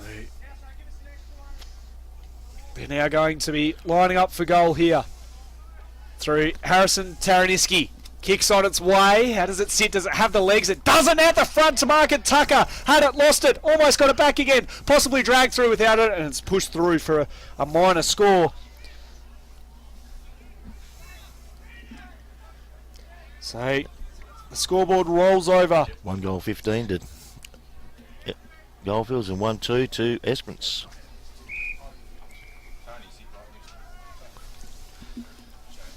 Ball rolls over the boundary line. And we'll have another stoppage midway through this last quarter. Goldfields over the back. Mayfield caught in possession and wrapped up. Had no prior opportunity thanks to a strong tackle from Openshaw. The Goldfields bench here wanted that to be holding the ball, but I think it would have been a bit premature. Would have been a bit of a wishful thinking, you would think, from the Goldfields bench. Mayfield had it, lost it, got it back again. And now George is able to have a shot on goal, and he misses the lot. And it's out of bounds on the full. So 1-15 plays 1-2. Can't get my head around that. Every time you look at it, you just can't believe what you're seeing, but it's thanks to pressure from both of the teams and out of bounds on the full again. So now the fatigue really starting to set in. We saw it after a big day of football yesterday, and now as we wear closer to the end of the carnival for these two teams, 4th spot on the line from the kick in. Just sets it up into the forward pocket, into the full forward area, at the back. Douglas rather, tried to trap it, eventually did. Threw it on the boot. Stevens had it knocked away from him. Pumper threw a few sets of hands. Morrison wanted to go forward to Rosinski. And Morrison gets the free kick for a throw.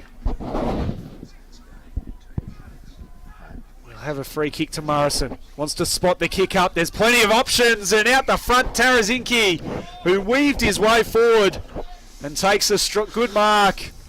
Found the pocket of space. Been good throughout the carnival. Dead in front. 40 out. And with a little bit of breeze blowing from across the ground from the broadcast side to the outer side, possibly needs to start this left goalpost to work its way back. The right-footed kick. It falls short. Tucker was to the front. Couldn't quite take the mark though. Top of the goal square. Bubbling around. Lots of players hovering around the edges of the contest, not wanting to go in. Through Tate's hands and falls through. Morrison possibly with another chance. They're able to extract it though, Esperance. Falls loose. Openshaw, Stevens rather, first onto it. Had it, lost it, and he was held without it. Plenty of options forward of the footy. One of those Tarazinski was caught on the back heel, and the kick wasn't a great one, so Graham can take the uncontested intercept mark. Puts it inside of the corridor. But Leveni, who we've sung the praises of all carnival, he's been outstanding. Outstanding player, and an attack off the half-back flank. Chance to be in the Great Southern 20, and then of course the regional district side weaving his way through the pack. How about that from Dowdy? Had no one really to go to, so had to go back to Lay, and then he puts it out of bounds, and we'll have a throw in. So plenty of good players from both sides, and I'm sure you're really pleased with the amount of talent that's in these regional centres and these regional associations. Certainly is, and it'll be a hard job for the selectors picking the Great Southern 20 as well as the regional district side. You know. I think they had about a 2-hour session last night trying to work it out. Work a little bit out for the day. So well, they're good problems to have with the amount of talent that we've seen on display. Talking to some of the talent scouts from the Waffle Clubs, they've been ultra impressed with the footy that they've been seeing. So we'll have another ball up. That's what I was saying yesterday. It's a great opportunity for these young fellas to show their wares and go into bigger and better things for them, if that's what they wish to do. The opportunities are all there for them anyway, James. It's that's the fantastic thing about this carnival. Giving broad exposure to young talent, and the WA footy and footy in general is better for it, because this is the next generation of superstars in our local leagues and then in the Waffle and further on.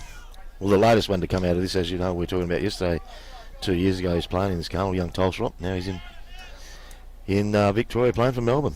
And of course also Liam Baker. Around here, and plenty of talent throughout these regions. Yeah, Liam comes from a little place called Pingarring, about 40 k's from here. So there's one house, one dog, and one shed. That's the town. A wheat bin. And a premiership player. And two dual premiership player with the Tigers, of course. Rumours that he wants to come home to Fremantle or possibly West Coast. That will transpire, I'm sure, throughout the season as we near on the conclusion. Of course, a big celebration at the MCG yesterday for the superstar that is Dusty Martin, his 300th. I just couldn't get up for him, could they? Nah. The Hawthorn, what it improves. But the script was written perfectly for Martin to kick the first of the day and send 90,000 plus into absolute raptures.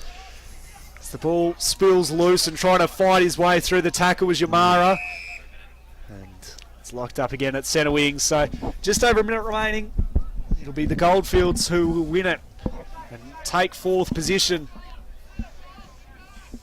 And while there were 90,000 at the G yesterday, there's another strong crowd starting to form here at Coolin as we begin to count down to the rest of the day and the grand final. Willing later today. And now Lay gets the kick into half forward, spills loose.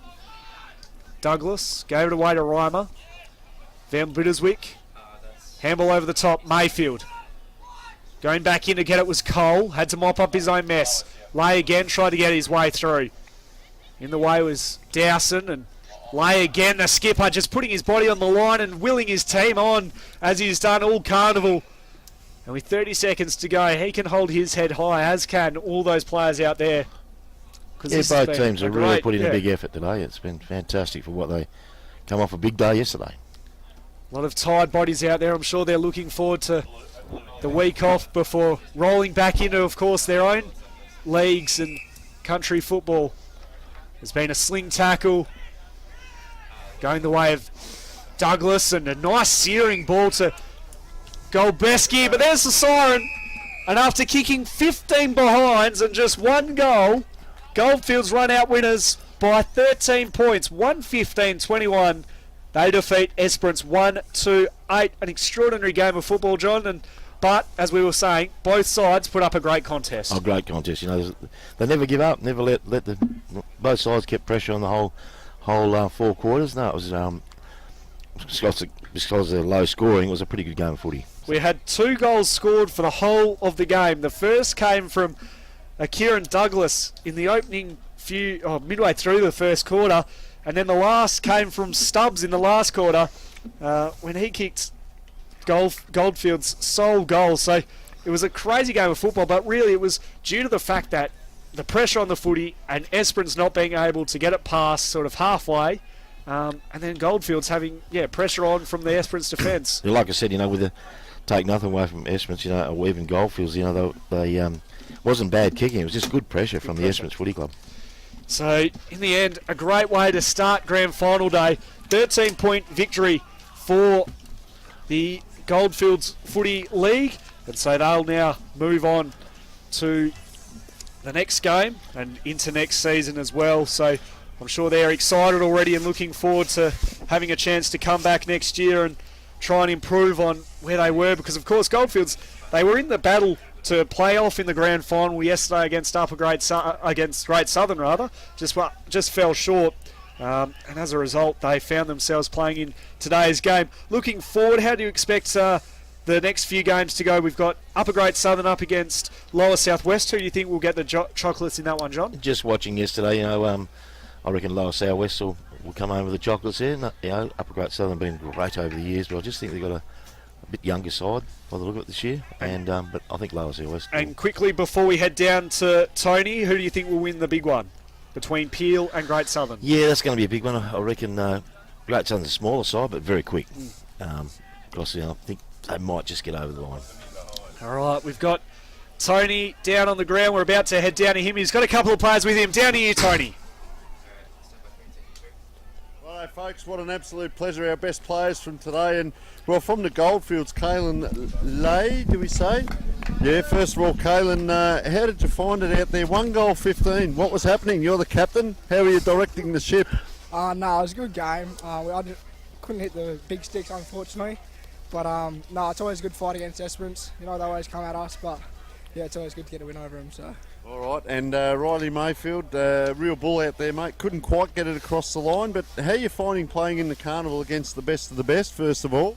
Nah, it's absolute great fun coming down in verse, and especially the Kalgoorlie boys. You always put on a good show every year. Just unfortunate we didn't get the win over you today, and you got the wood for us for the year, but I'm sure we'll get you next year.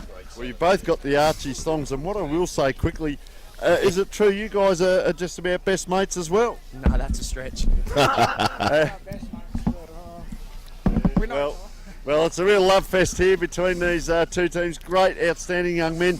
Coming up, our next game, Upper Great Southern versus Lower Southwest. We will take a short break.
name's Nick Essler. I'm the National Operations Manager for Blue Diamond Machinery. I've been with the business for 18 months. Blue Diamond Machinery, we've got a great team environment. We encourage input from all of our staff, from warehouse workers to electricians to engineers and sales team, to help us move our customers towards a cleaner future. So we're looking to fill the roles of electrical technicians, both within our production areas and field service, mechanical technicians to support our growing fleet, warehouse workers nationally, fabricators and sheet metal workers to help support our new Blue Diamond engineering facility opening up in Henderson this year. If you'd like to help us deliver quality products, great service and help transition the industry to a cleaner future, we'd love to hear from you.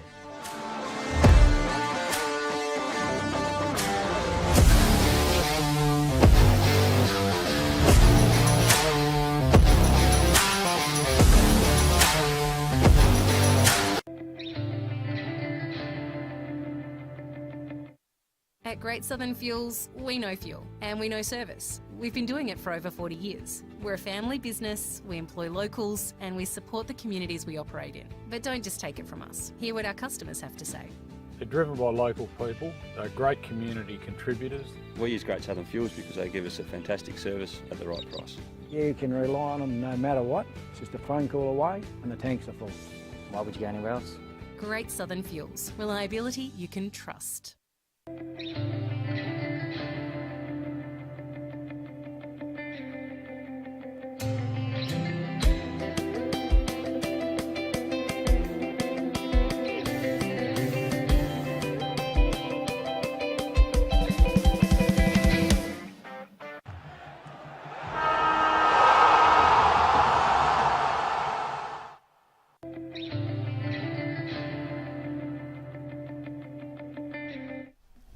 Good morning everyone and welcome back to Coolin Oval here on Grand Final Day in the Great Southern Colts competition. What an extraordinary game of football that was. Goldfields getting the chocolates after kicking just one goal. 1-15 they kicked compared to 1-2 of the Esperance Footy League. We move on now to the next game, and it is Upper Great Southern up against the Lower Southwest Football League. This is going to be a cracking game of football. We saw them yesterday take on each other. And looking forward to seeing this one. James Garner in the commentary box. And joining me, as always, is Tony Neal, as we see the captains starting to congregate. Welcome in, Tony. You've been busy getting interviews with some very important people that we can then find a little later on social media. Talk us through what you've been up to. Yeah, just fantastic. We had Dale Panizza down there, and we were doing it's called a Grassroots Great. And if ever there's been a Grassroots Great, that is the man, of course, Simon Duckworth. Saw the other day, and he's wandering around here today as well, helping out as the captains come in there. Riley Holden for Upper Great Southern, and I do like the Lower Southwest jumpers, mate. I might try and grab one of them, the great gold and black, as the umpire throws it up.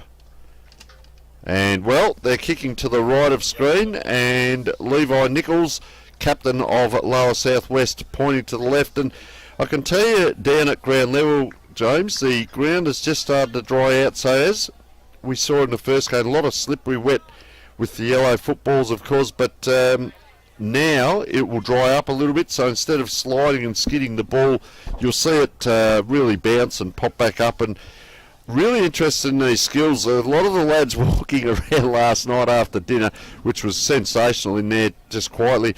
A lot of lads looking a little bit proppy at times. But somehow, youth on their side, they pop up, and here they are, ready to go again. And great entertainment. As we said yesterday, a full day of football. Today, another great day with 3 games on this ground, another one over on the other side. And where our sponsors, Premium Grains, Great Southern Fuels, Grassroots Greats, AFGRI for our snag or mark of the carnival, Blue Diamond Machinery, Retrovision, Lobster Shack, Tackle of the Day, Filming Footy and Stats, and Dartfish. They're our broadcast sponsors.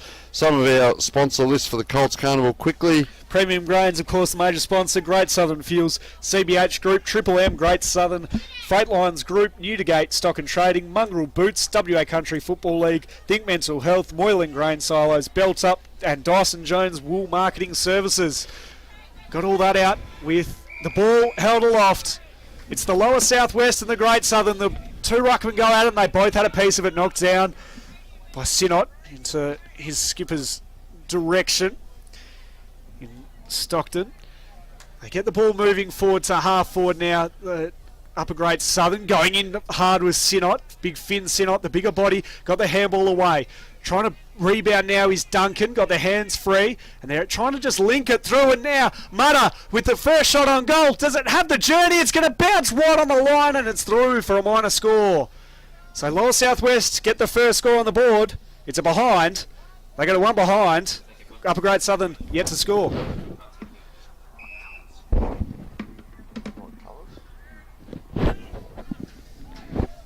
In the back pocket with the upper grade Southern.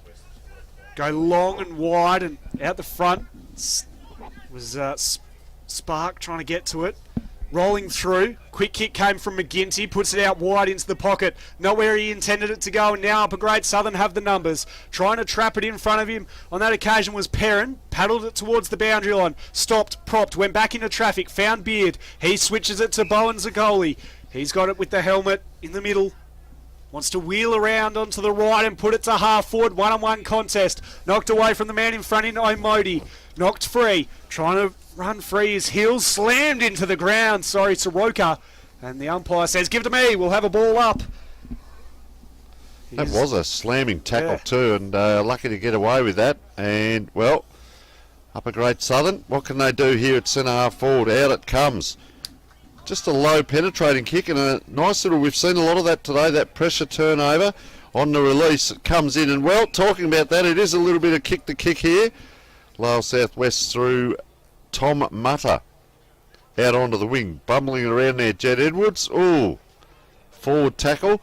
Player out the back, that is Levi Nichols. I accidentally called the wrong player for the captaincy before. For the opposition team is Stockton Cruz Shotter, of course. Apologies to those watching at home. And Levi Nichols, my Colt player of the Carnival, with the socks up. As that ball just bobbles around there. Keep an eye on those players. Flynn Spark had a great game yesterday, our best player, as holding the ball. And just Sam Doherty, by the looks of it, going to release off half back. Doherty, right half back, goes up the line, and Mutter provided the contest, falls over the back. Standing tall in the tackle was McGinty, got it over the back though, and now Shotter can put it into the half-forward region for the upper grade Southern. Spinning out of trouble was Davidson. Great kick into Spark. He's spilt the mark though. Nichols swung around, and he's taken high. There's been a free kick picked out in all of that, and the free kick is going the way of upper grade Southern, and it's with Sinnott. Puts it inside 50, but over the back. Great use of the body there from Bailey. Read the ball to perfection. Good intercept, Mark, and he wants to move the ball straight away to the broadcast side. Mark taken on the chest of Soroka. Goes short, bouncing ball off the half volley. Wilson was able to collect. Handed it to the run of Edwards. The skipper has Nichols on, has Duncan on short. Decided not to go to him. Instead went back in himself, Wilson, and now he's in a bit of trouble. Knocked the ball clear. Trying to get through, find a way through was Bellotti. There was no path there, and the umpire says, give it to me, we'll have a ball up. We talk about second efforts, Max Wilson there, and you see he's trotted off to the right there, so he's come away from that, which will leave this pack quite open. There's the big punch. It comes his way now. There he is, just applying that tackle, helping out his team as that ball wanders over, and there is Wilson. So this is what I like to see when we're calling the game, and the players, you don't all have to flock to the ball. It's 4-on-4. They're trained to do it. Gee, player free here at the back.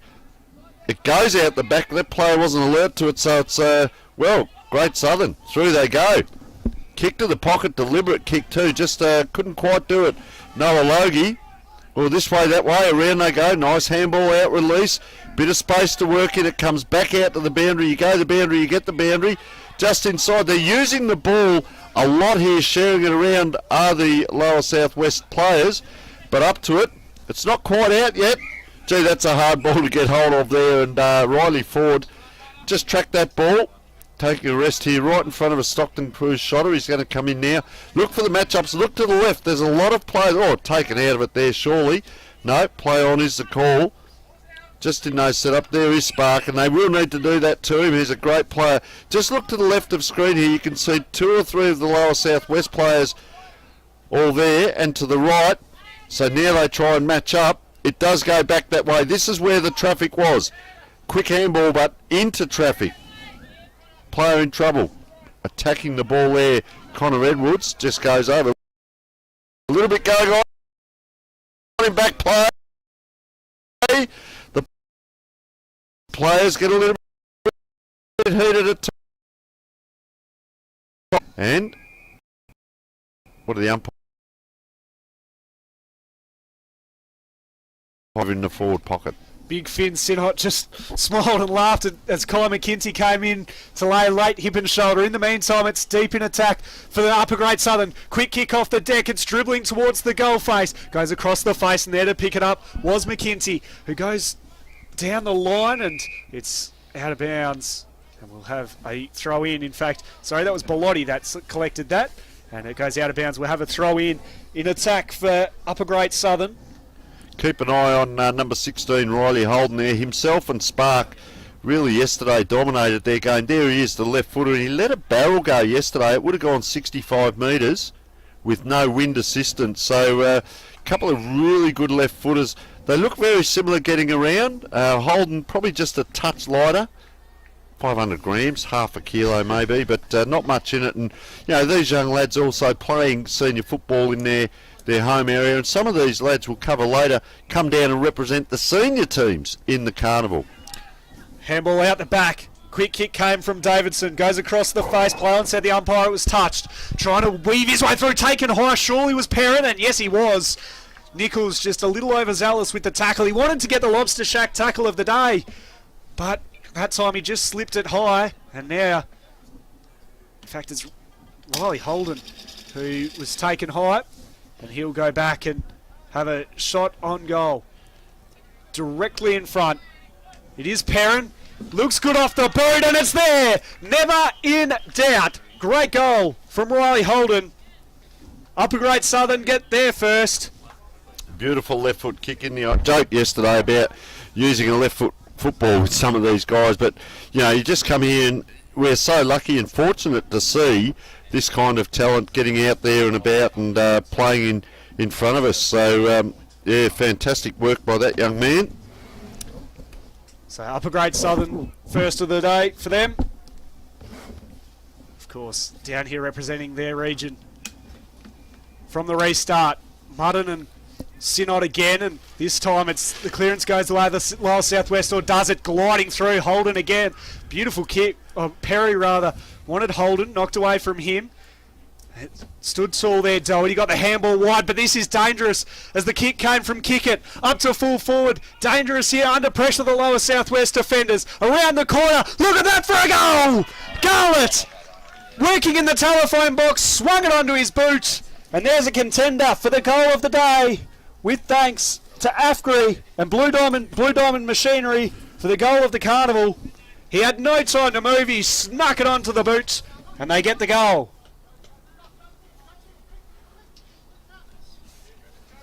Great stuff there from Shawnee Garlett.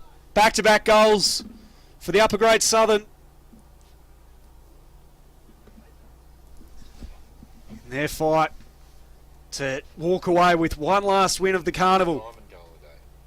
Back in the middle, knocked clear, trying to weave his way through the pack. Spark, who's been prolific, and the mark again taken, this time by Jake Nelson. In fact, no, sorry, Bolton Ford. I thought it was 29, it's 26, so he's taken the mark. Bolton Ford. They're getting all one-way traffic now. They've kicked the last two within the last couple of minutes here. Upper Great Southern, a chance for 3 straight, and for Bolton Ford's first. On a slight angle, 40 or so metres out. Kick on its way. It's a up and under kick. It has the journey, does it? No, it doesn't. It's right on the line. Rush through for a minor score. And that's, yeah, good effort by the young man. Gee, he spun that ball around a lot. I was just watching him as he wandered in. Just to feel that ball in his hands. Couldn't quite get it done. Nice kick out, though, by Hamish Shamodi. Just brilliant skills on display here. Player just holding and holding. It looks like could be the captain. So he's going to come. This is the most dangerous kick in football. And, well, it hits the scot and comes down. This is why it's the most dangerous kick in football, because a player can turn that around quite quickly, get it back into the forward line, and Sean Garlett will line up for his second. And a great kick in again by Riley Holden. He's got a decent leg on him, but just reading that play, and I'll go over it again. If you're going to kick from the back line like that, get it across the other side, not into the corridor, just wanders in. He's got his second on the board, and, well, just starting to get away a little bit there as we are winding around to 10 minutes into the quarter. And, yeah, just nice. He just wandered in there, you can see, let it go, and bang. So 2-1, 13 plays 1 behind to Lower Southwest, who did start the game, James, getting that ball in their forward line quite often, but pardon me, Upper Great Southern have kicked into gear. And you've got Spark in the middle. Just watching here, he's facing away from his goals, and the other two players are facing forward. So it goes to a player facing forward. Spark will reel around on his left if he gets hold of this. It's come out. There's the handball. So this is what I was talking about. There he is. Has to give a handball this time. Probably going to get it back. Oh, this way, that way. Spun around the player. 1-2. Sparks at the back of this now. He will get this. I've talked about him there just on that ball, and there's the left foot. So a smart player, as I said, watching away from the pack. Now inside Lower Southwest. This is what got them in trouble last time. Oh, player charging through there. Ellen kick it. It's over the top here. He has a look. He does have a look. Blair ball. Puts a long ball in. I tell you what, as soon as he got that in his hands, he looked left. Don't worry about looking anywhere else. He looked left and he said, well, I'm going to have a go at it. And 2-2 they go to on the board. And let's have a look at the kick in from Lower Southwest. They want to go to the outer side with Amodi. 2-on-2, and out the back, mark taken. So they're almost uncontested now. Going up the line, James Johnson knocked away from his teammate there in Brown. Wants to weave back into the traffic. There's a 3-on-1. What a mark over the top. Almost, yes, paid. Holden Toigo had 3 to beat, and he plucked it out of nowhere. Goes wide to Cole, so the extreme switch works for the Lower Southwest. Down the line, McRae couldn't, Horienko couldn't hold the mark. Gliding on through was Cole. He was one of our winners of the Archie Thongs yesterday. Puts it inside. Wasn't the best kick. And marking it uncontested is Jed Edwards for the Upper Great Southern. Able to take the mark and then move it along to 1-on-1. Dangerous ball. Able to recover well, though. On that occasion for the Upper Great Southern was Parsons, and he was caught holding the ball. Great pressure there came from McRae. And I thought it was McRae, but instead it's going to go to Mitchell Hallett.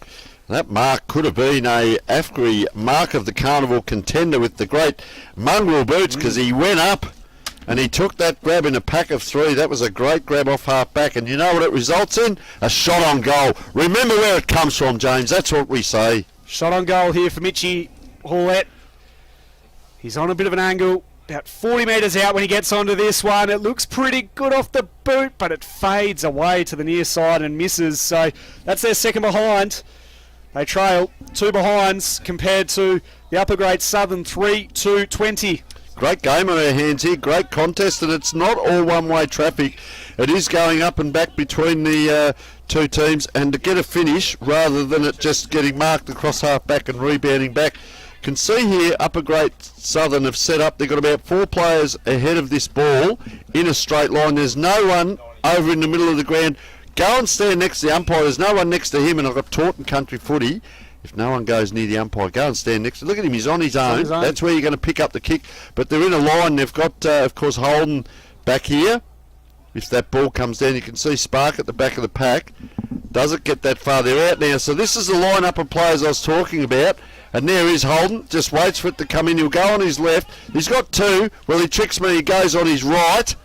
Well, that's entertainment at its best, because outstanding work by the young man. All day he's gone left to go on your right and be a 2-sided player. That's the big thing. This is Noah Logie. He's a good-sized lad too, standing in there at centre-half forward. You want a presence, and you get it. So that's set up, as I talked about, off the half-back line. They had the line-up of players. Logie wanders in. Oh, doesn't give it the best. Just offline there. He just had the bent arms and didn't really look confident. But just alluding back, a bit of game plan stuff. They had the 3 or 4 in a straight line. They were never going to go inside.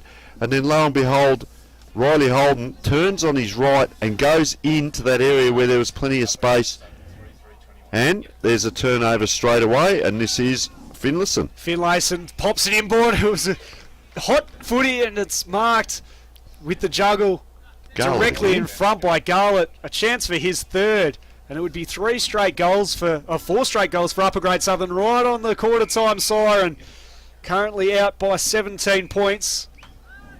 Leading 3-3 to 2 behinds as he struts in, and it is straight over the goal umpire's hat. Perfect kicking technique from Garlett. He's got 3. And the Upper Grade Southern take a very nice lead heading into quarter time. Danger signs for the Lower Southwest. They need to have a chat around at quarter time. We need to pay some bills. Stick around for the second quarter right after this. Welcome to Premium Grains, a leader in the Australian grain industry since 1995. At Premium Grains, we take pride. My name's Nick Essler. I'm the National Operations Manager for Blue Diamond Machinery. I've been with the business for 18 months.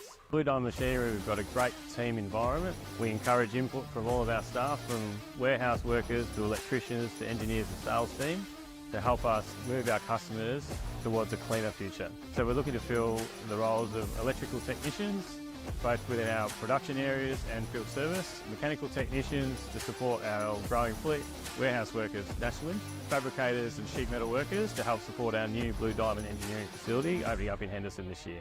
If you'd like to help us deliver quality products, great service, and help transition the industry to a cleaner future, we'd love to hear from you.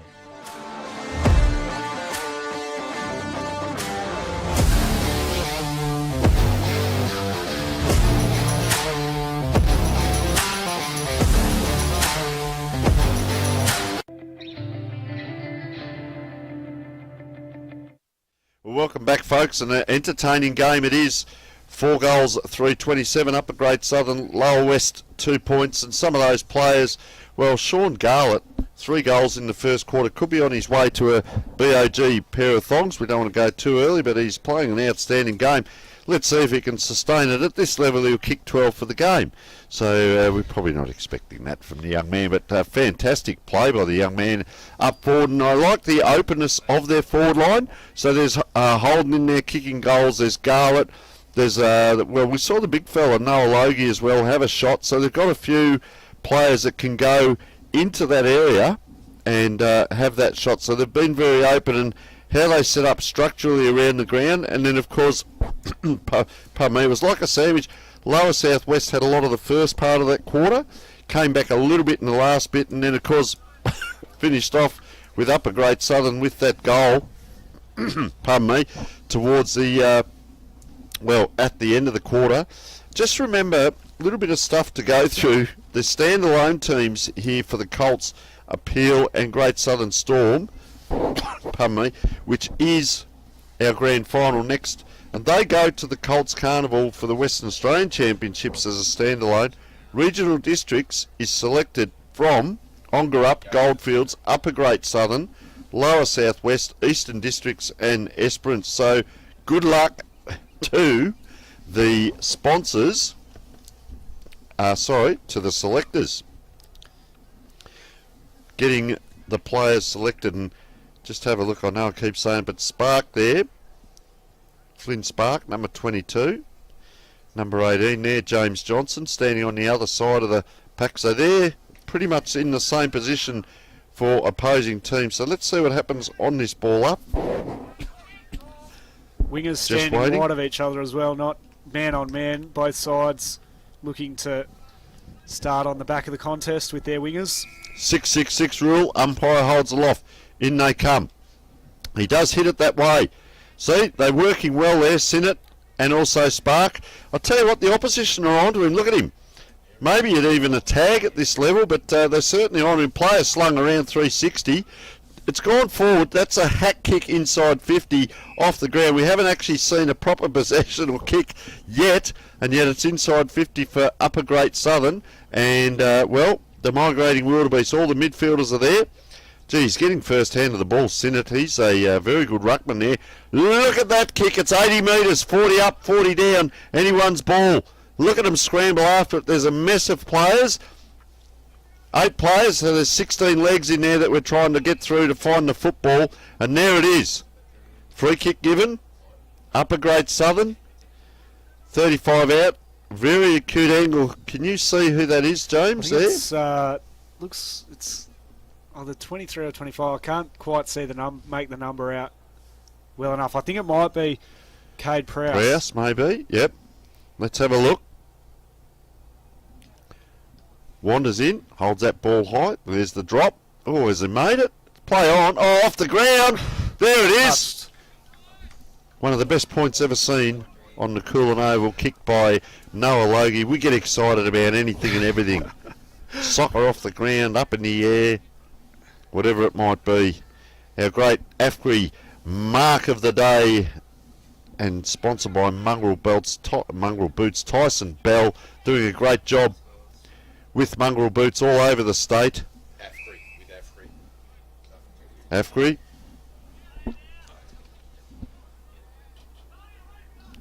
So, setting up again. Noah Bowens-Akoli. Gee, it's a long way out. When he gets onto this, he'll be outside 50. He struts right on in. Struck it from probably 55 out, so he's going to now set it up and out on the lead. The grab taken. And that's Perrin, I reckon. No, Holden. in fact, it's Riley Holden. Holden, mate, the Riley left footer. Holden, the left footer, right side, wrong side for a left footer though. But if anyone can kick this, it will be him. He looks pretty confident, wasting absolutely no time here, Riley Holden. Stabs at it, but it was never in doubt. He has his second of today, and it moves Upper Great Southern to 33. In fact, 34. They are having an absolute field day, particularly Holden and Garlett. A fantastic mark, set up well, and he was able to put it straight over the goal umpire's hat. The goal umpire did not move an inch. Great work by the young man. That's his second of today. Garlett with 2. There's 5 goals for the Upper Great Southern. Spills loose and it's locked up again. The release handball looked for Hills. And then at the bottom of that, Duncan locked up. And so neutral territory now on the outer side of Coolan Oval. Strong hit out from Sinnott, but it falls the way of the lower southwest. They come out wide. On the lead was Wilson. That was a good mark on his chest. Wants to hit up Hills. He's under pressure coming from the side. Good work by a Cruz shotter. And then gliding on through was Bowens-Akoli. A beautiful kick forward. Gets over the back of a couple of them.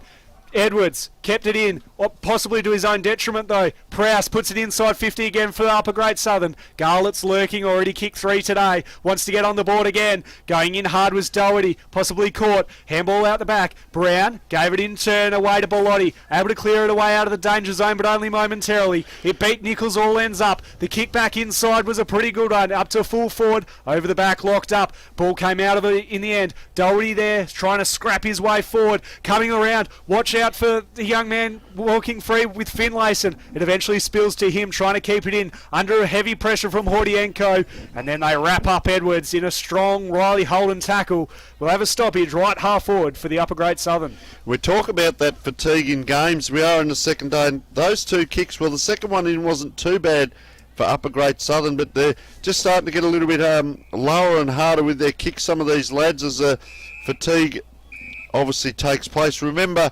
our mark of the day is by AFCRI. The great man Tyson Bell supporting with the mark of the day, or mark of the carnival. As that ball's over the back, up and down. There is Spark.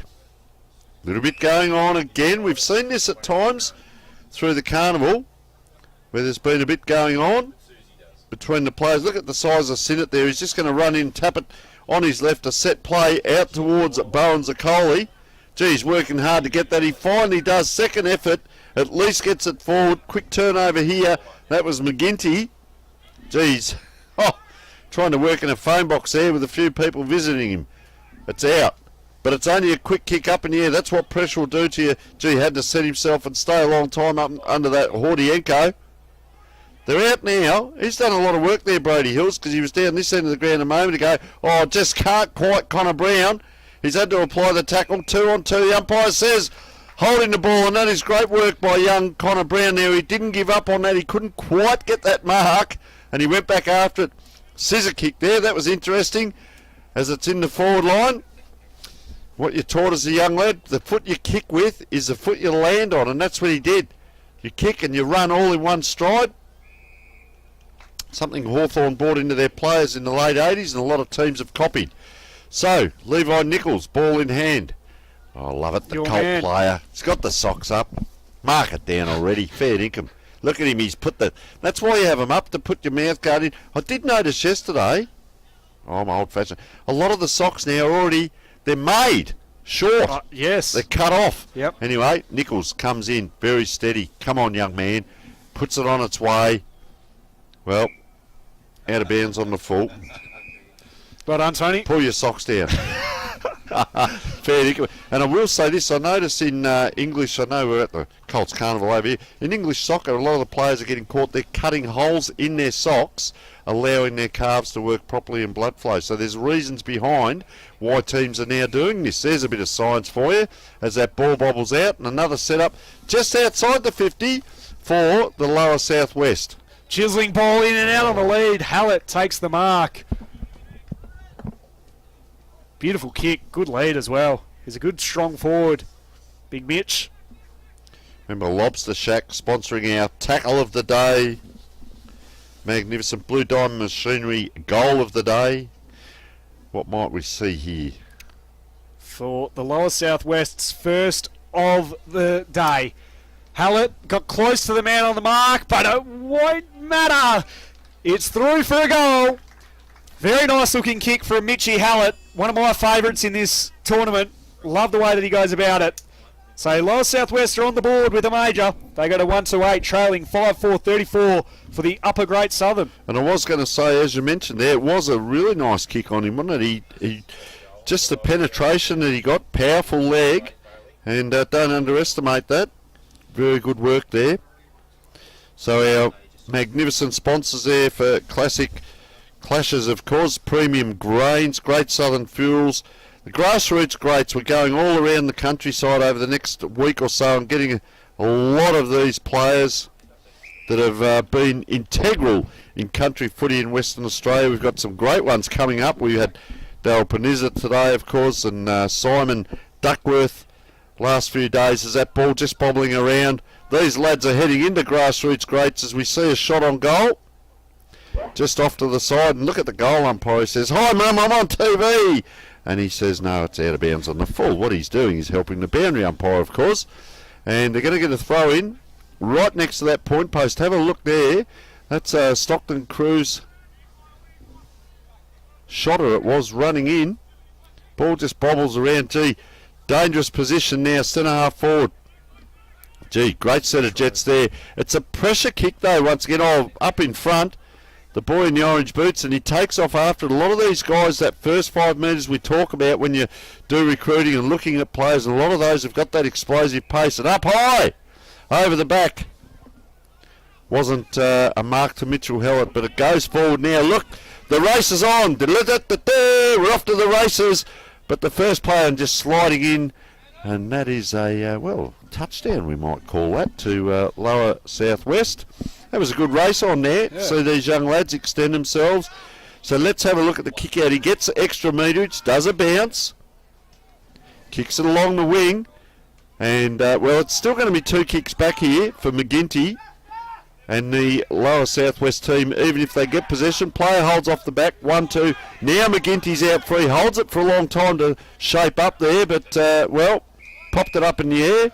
Running in front, Jonty Robinson. Let's have a look at what Jonty does down the wing.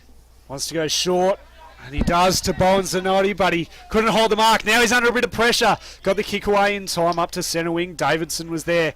Has to try and work around 3 or 4 against 3 or 4 players. Getting their hands free. Cole flicked it away, looking for Hills. Ball close to the boundary line and eventually goes out. Neutral territory. Centre wing, broadcast side. Upper Great Southern with most of the early lead and the traffic throughout this game.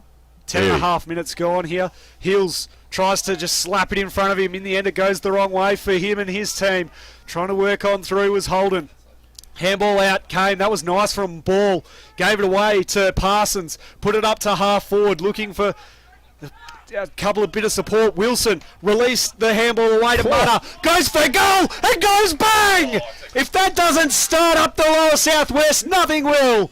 The big fella cruises on through and puts through The Lower Southwest second. Great goal from Big Tommy Mutter. And there's a contender for our goal of the day, with thanks to Blue Diamond Machinery.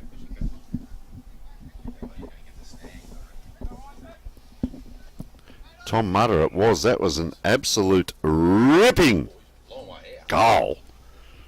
Gee, that'd be 75 in years to come. It'll be 85, be 95, be from the wing.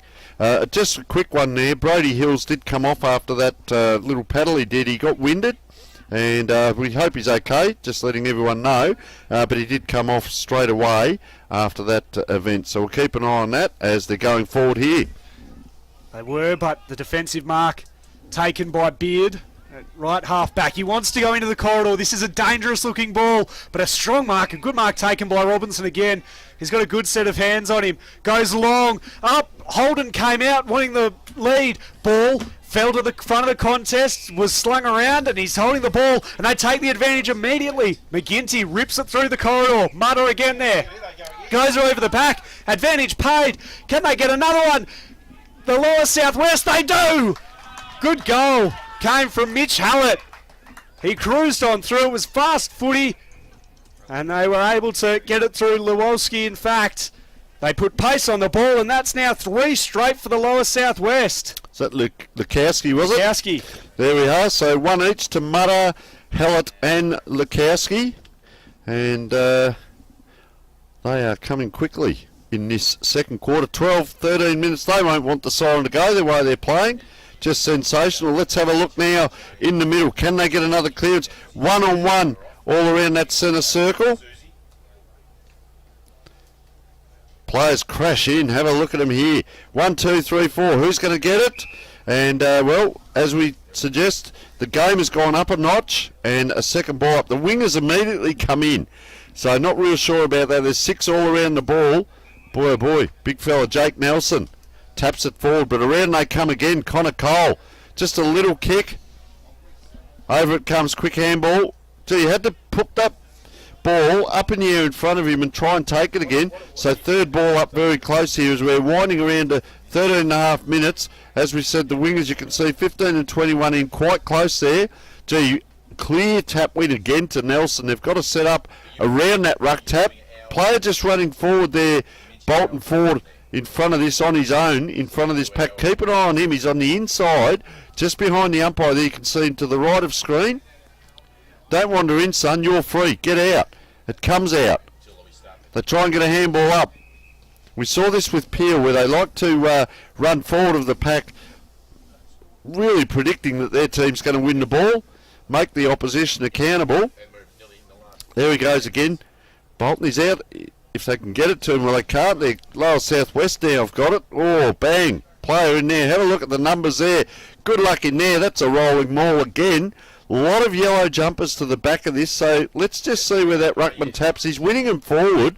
Probably need another few players forward of the ball.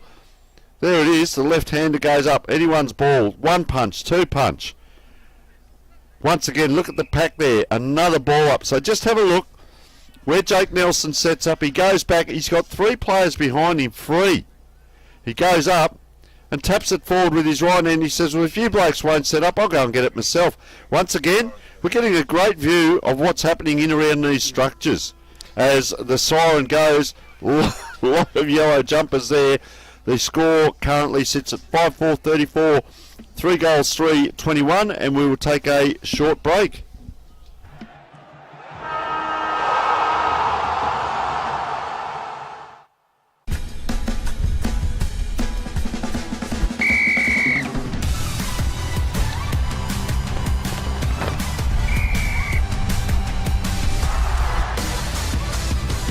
Umpiring, it is for everyone.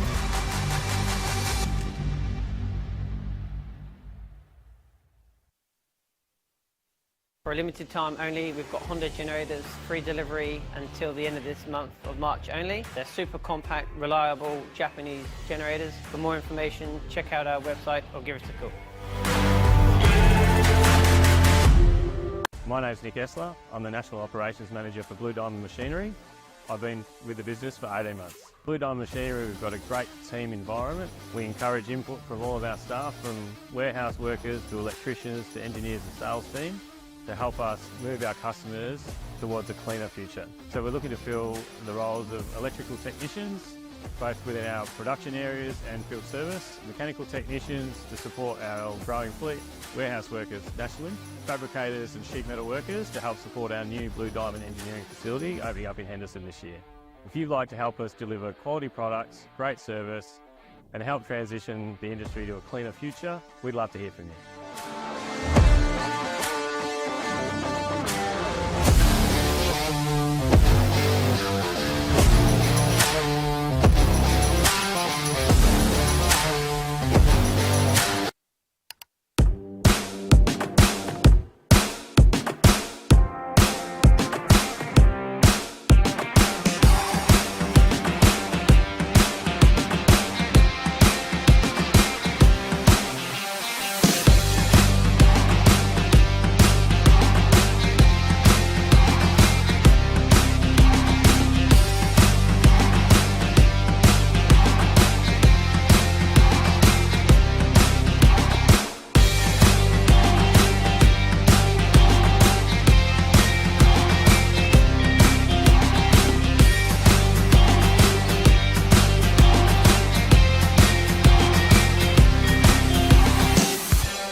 Well, welcome back. Ground absolutely bathed in sunshine down here. Expecting 20 degrees, upper Great Southern. Well, under a little bit of pressure that quarter. And lower southeast just coming back there, 3-3-21. And magnificent crowd. We can see the men, the women, the children all enjoying the game down here. Great views from our broadcast position as a couple of spectators wander by, and you can see them there in the picture. Have a look at them all there, and the team's all warming up, and well, it's a magnificent sight down here today. Sunshine, there are some clouds in the sky. As we said, we're at 20 degrees, and well, I reckon we'll be close to it. Once that ground dries out, well, it dries out quite quickly and we get a great spectacle here. So we're going to have a special guest coming up in a moment.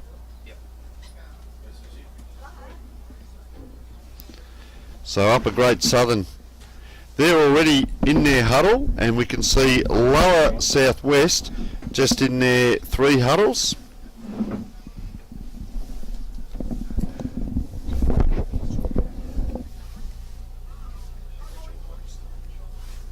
Giblet. Giblet? G-I-B. L-E-T-T.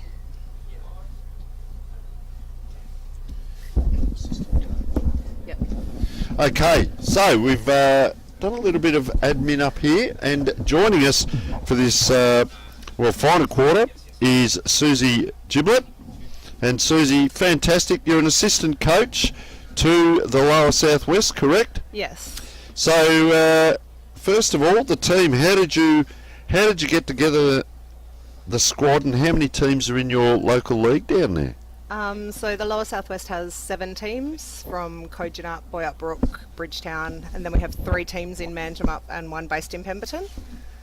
Beautiful spot, Pemberton. Yeah, it's gorgeous. Yes, and how often has this team got together prior to the carnival? So we've had 5 trainings, which we have quite a few of our boys, over half of them are away at ag school. Yep. So probably we have had 1 full squad training before we got here. Okay. A lot of these lads playing senior football back home, or they're still coming through the Colts system? 3/4 would be playing reserves or league footy. Wow. Sensational, isn't it? Yeah. And your involvement, Susie, where are you? Forward, backs, mids, or you sort of cover all of it? Come on. Backs is my preferred. but Yes. Yeah. Defensive structure seems a bit better for me, but probably hasn't been our strongest point in this game. Well, they're only behind by 13 points, and they came back. How did you find that second quarter there? It was quite good comeback. Yeah, it was a bit reminiscent of our game against Goldfields yesterday. So. All right, so ball up in the middle. We'll throw to you at times throughout this quarter and get some updates on some of these players. As G had to hold himself strong there, Jacob Duncan, over that ball, and he did so. Just picking up a bit of congestion there. So, yeah, good play there, Jacob. Obviously, one of the co-captains. Yeah, this is his second year of the carnival too. So, and his final year. His age is out. Yep. Okay. And some of these lads, they'll obviously have to come down. Well, not obviously, but they'll come down for the carnival in a couple of weeks at state the championships. And we know that some of the teams, the players actually play in the open age as well. They're that good a player. So this is Joshua Soroka, ball in hand. What do you reckon? Can he pinpoint a player? I think he can. Have a look at that. Hey? Yep. You know, I'm out of here. You've got it.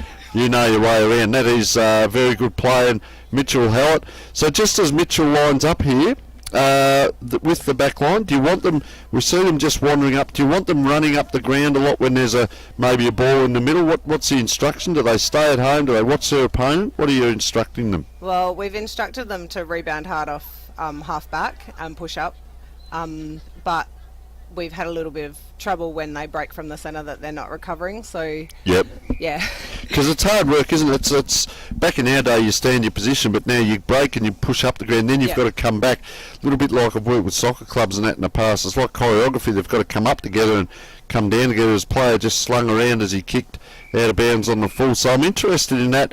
Backline theories, tempo in a carnival, you can't really hold it up that much, can you? No. It's a slingshot. Get it going. Yeah, the run and gun kind of has been what we've instructed them to do across the board.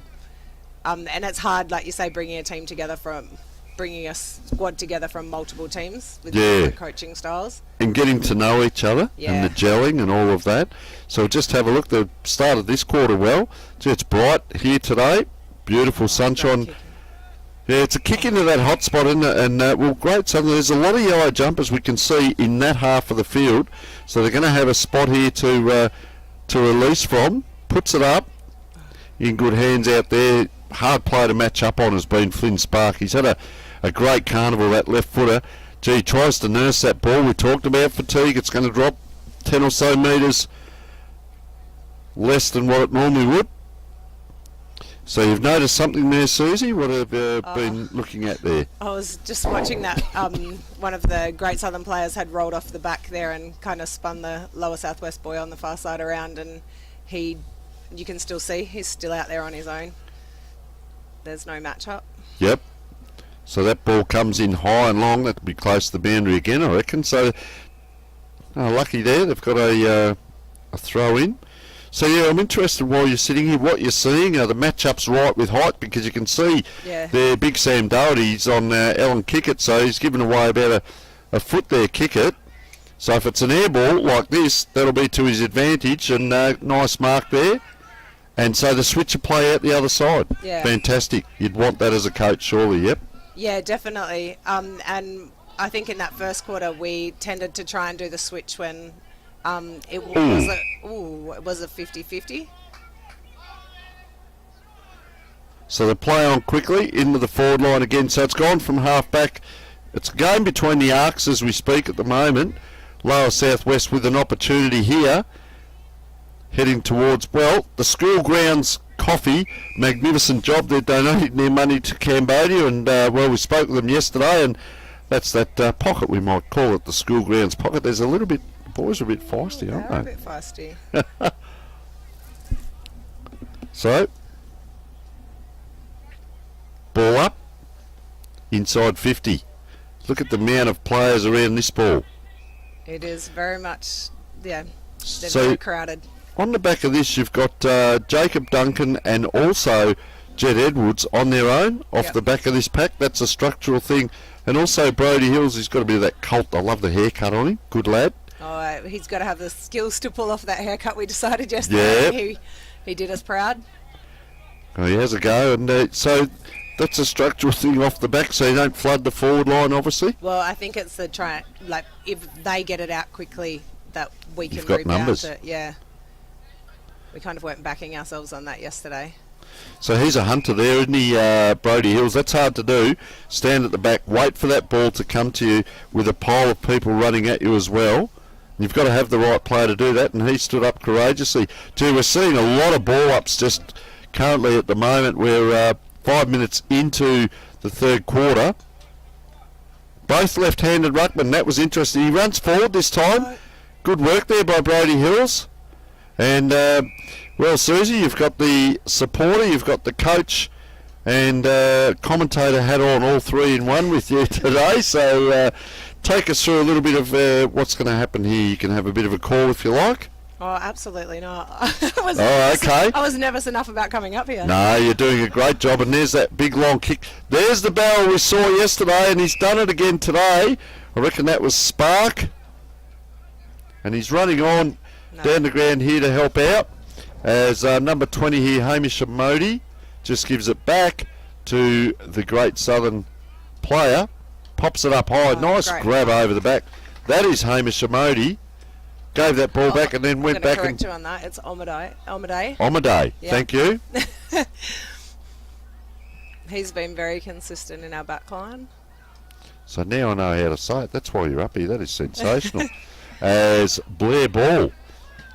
Love this bloke running on. Levi Nichols got the long socks on. Just come on to the wing, so he won't be in this contest. As that ball's put up in front, Garlett kicked a few. They can't get it out. That's good pressure that you want. I'm hearing whistles, but it's not this game. As that ball's punched forward. Open territory, 1-2. They run through. Oh, he hasn't got hold of it. So, well done. Is this Jacob Duncan again? Yeah. Geez, everywhere, isn't he? Gets it out. Gee, you had to work hard here. That was Levi Nichols. Bobbling around close to the boundary line. Handball comes back. The set up, so a hack kick into a dangerous position. Oh, up a Great Southern there. Just get it out with a handball. 1-2. There's another handball over into traffic. Oh, had to really volleyball it. Well done. There he is again. He's covering a lot of territory, that man, Brody Hills. Ball comes up, scooped up, and that's a good take below the knees by Sam Doherty. Puts it out to the runner. This is Holden now. Is it Toigo? Toigo, yep. Toigo it is. Look at this for a one-on-one battle. Two lads that don't know each other, testing out their skills. A paddle forward, up a Great Southern. Anyone's ball, they go at it again. This is the hard bit. You ever done that at train? You've got to run around that 2 or 3 metres chasing a ball. That is hard, tiring work. And after all of that, out comes the free. Spark, I reckon it was. Oh, gee. Player had to stand courageously in front. Is that Soroka? And you'd be loving what the back line's doing at the moment, surely. Would be, and the mids have come in to support them Yep. very well. So, ooh. We talk about that fatigue. That's what's going to happen. The ball is going to drop short. Long handball, I like that. He used the vision, didn't he? Ran out there. Player just ran himself into trouble there. And Holden Toigo couldn't quite get away with it. They'll load up again here up a Great Southern. This is Finlayson. Tries to direct the kick in and does so. And Noah Logie. Little sigh comes from Susie there because we could see what was going to happen.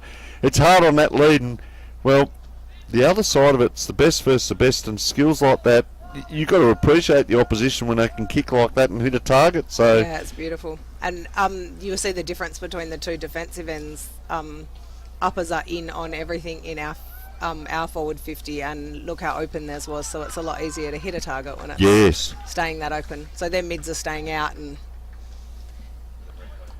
so that was Noah Logie. He's kicked one as well.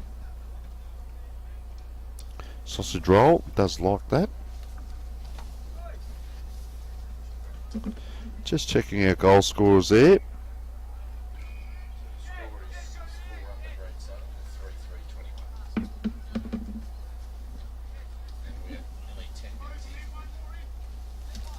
Okay, there we are on screen there. Susie, you'll be famous all around the world now.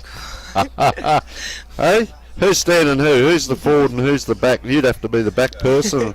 I'll have to be the forward. But great to have you in and learning about the lower southwest region and some of the players. This way, that way, Spark. Through he goes.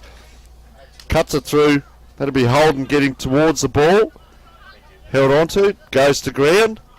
Those two match up. Well, ball up again. A lot of ball ups this quarter. We're coming around to 10 minutes. Up it goes. A lot of players around the pack. Just in this situation, because we're going to get another ball up, Susie. So the half-back flankers here, do you want them out wide? Do you want them in? Do you want congestion? We've got one-on-one back behind this and the rest of the players around this ball. I think on the congestion, we saw a little bit yesterday coming from a league, and I know lots of the others would be the same with 16 aside. I think the congestion causes us a bit of trouble because we get spun around and then we lose our player. So that's like the old VFA days, the 16. So no wings, is it? Or can you select wherever those two positions? Well, with the for our league teams, we've restructured so we have a 6-5-5. So we still have to have 6 in the centre. So okay, yeah. Yep. So you drop out a flank or a pocket. Yeah. And is that selective? It can be either. They just tend to match up. Yeah. Wow. So it's 5, and they have to be inside the arc, the 5 and 5. Yeah, we only just brought it in this year, so yeah, it's been an interesting. Yeah, it's been an interesting change, and our boys have actually done well because in our Colts comp we don't play stand the mark or the 6, and we haven't been pulled for that. So he's paid that. Sorry, there. Just Logie there with a contender. That's a great grab for our AFGRI mark of the day, thanks to Mongrel Boots. Great grab there. So he'll line up. Up a Great Southern. So fantastic to have Susie Giblet, and giving us some background not only on the league, but on some of the rulings. As he just wanders in, he pops it up high. Goal umpire wanders across. That's his second. Noah Logie, nice goal, and it was a nice grab as well. Just getting away a little bit again here. They'll go through to 7 goals 5. That'll be 47 to 3-3-21. So Susie, the team is selected. They come down to the carnival from here. Some of the players go into that mix, do they, for the regional districts team? Yep. And who decides that? To the selectors here today that pick them from each team, or do you guys say, look, we've got 3 or 4 players we think are worthy? How does that work? The Red Dog selectors come and watch the games, obviously, for the teams that are eligible to play for Red Dogs, and then at the end of the carnival they'll get sent an email or they approach them to let them know. Great. So we've had, we had a couple of boys represent last.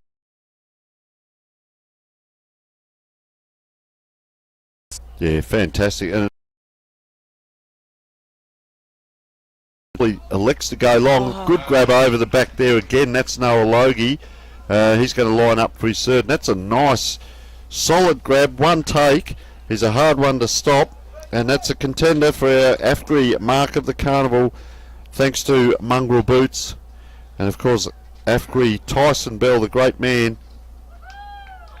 sponsoring. And that's the sort of marks that you can see. And he gets his third now, Noah Logie, just extending that league. So they kicked 4 in the first, 4-3, and they've kicked 3-1 for this quarter. And Lower Southwest need just a little bit of impetus. So you're preparing your 3/4 time talk. How are you going to talk to these players? Oh, no, I've asked the wrong question, Susie. You just took all of my willpower not to don't say it. In and go, and no discredit to uppers at all. They're playing beautifully, and their delivery of the ball into that forward line is fantastic. But gee, chased that ball down, didn't he? That was Stockton Cruz shot of it. Good little turnaround here. Here's an opportunity. The big fella, Tom Murray, kicked that magnificent goal last quarter. What an absolute ripper it was. Look at it bobbling around now. Go where Angels there. Player taking the ground. No one can get this out of this. The rolling ball. That's an intelligent little slap back tried to get it to the team's advantage. Player dropped that surely. And, well, can they load up? There can't be long left. 30 seconds. Out wide. Beautiful use of the ball. Captain now. Connor Edwards. Outside 50. Goes over the top. Is there a mark? It's not. Taken off the pack. Player under pressure in that forward line. There it is. That's what you want. Forward line pressure. Aren't able to get away with it. Connor Brown. A little bit of a terrier down there, isn't he? You want that forward line pressure as well as we get the siren there, and that is 8 goals 5.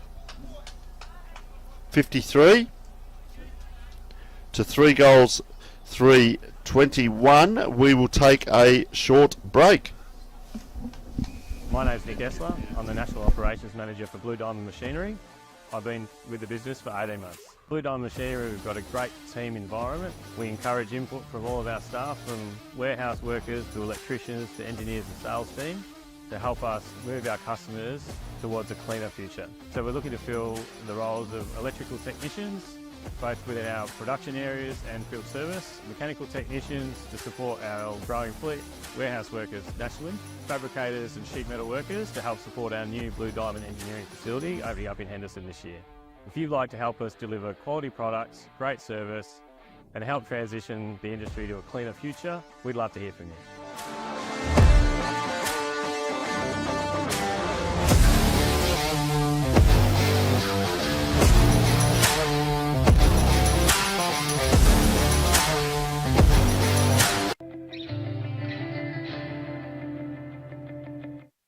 At Great Southern Fuels, we know fuel and we know service. We've been doing it for over 40 years. We're a family business, we employ locals, and we support the communities we operate in. But don't just take it from us. Hear what our customers have to say. They're driven by local people. They're great community contributors. We use Great Southern Fuels because they give us a fantastic service at the right price. You can rely on them no matter what. It's just a phone call away and the tanks are full. Why would you go anywhere else? Great Southern Fuels. Reliability you can trust.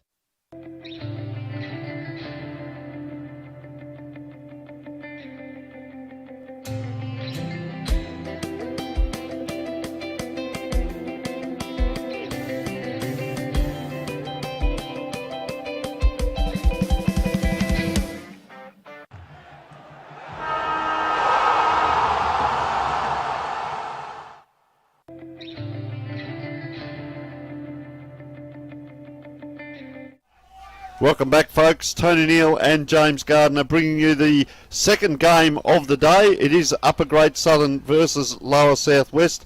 We were fortunate enough to be joined by co-coach in the backline there, Susie Giblett, to give us some insight on Lower Southwest.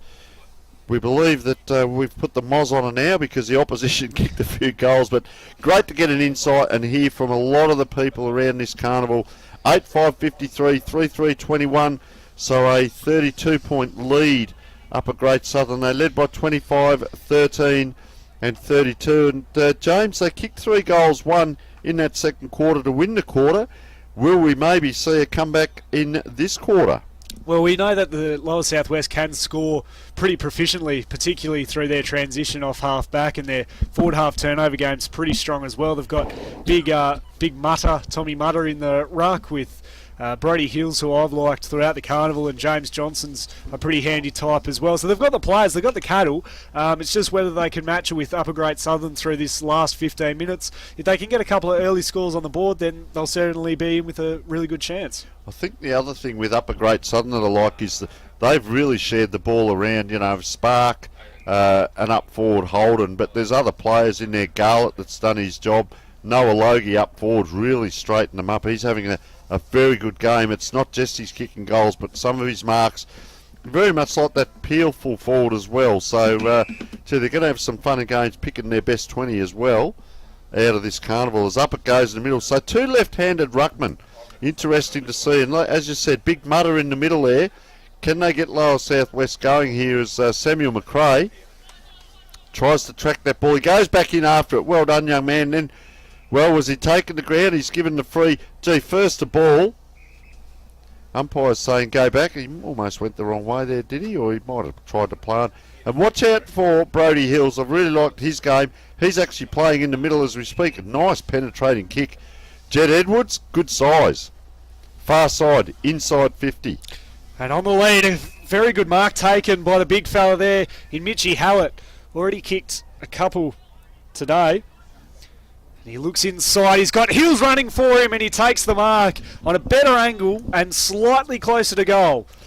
So we spoke about Hills. He started in the middle. I don't mind this from a player. You come into the forward line and like that, be dangerous, be your 7th forward. I'm going to keep an eye on what happens if the ball goes the other way. Is he going to run into the back line? Does he have the two-way running? But he spotted the space.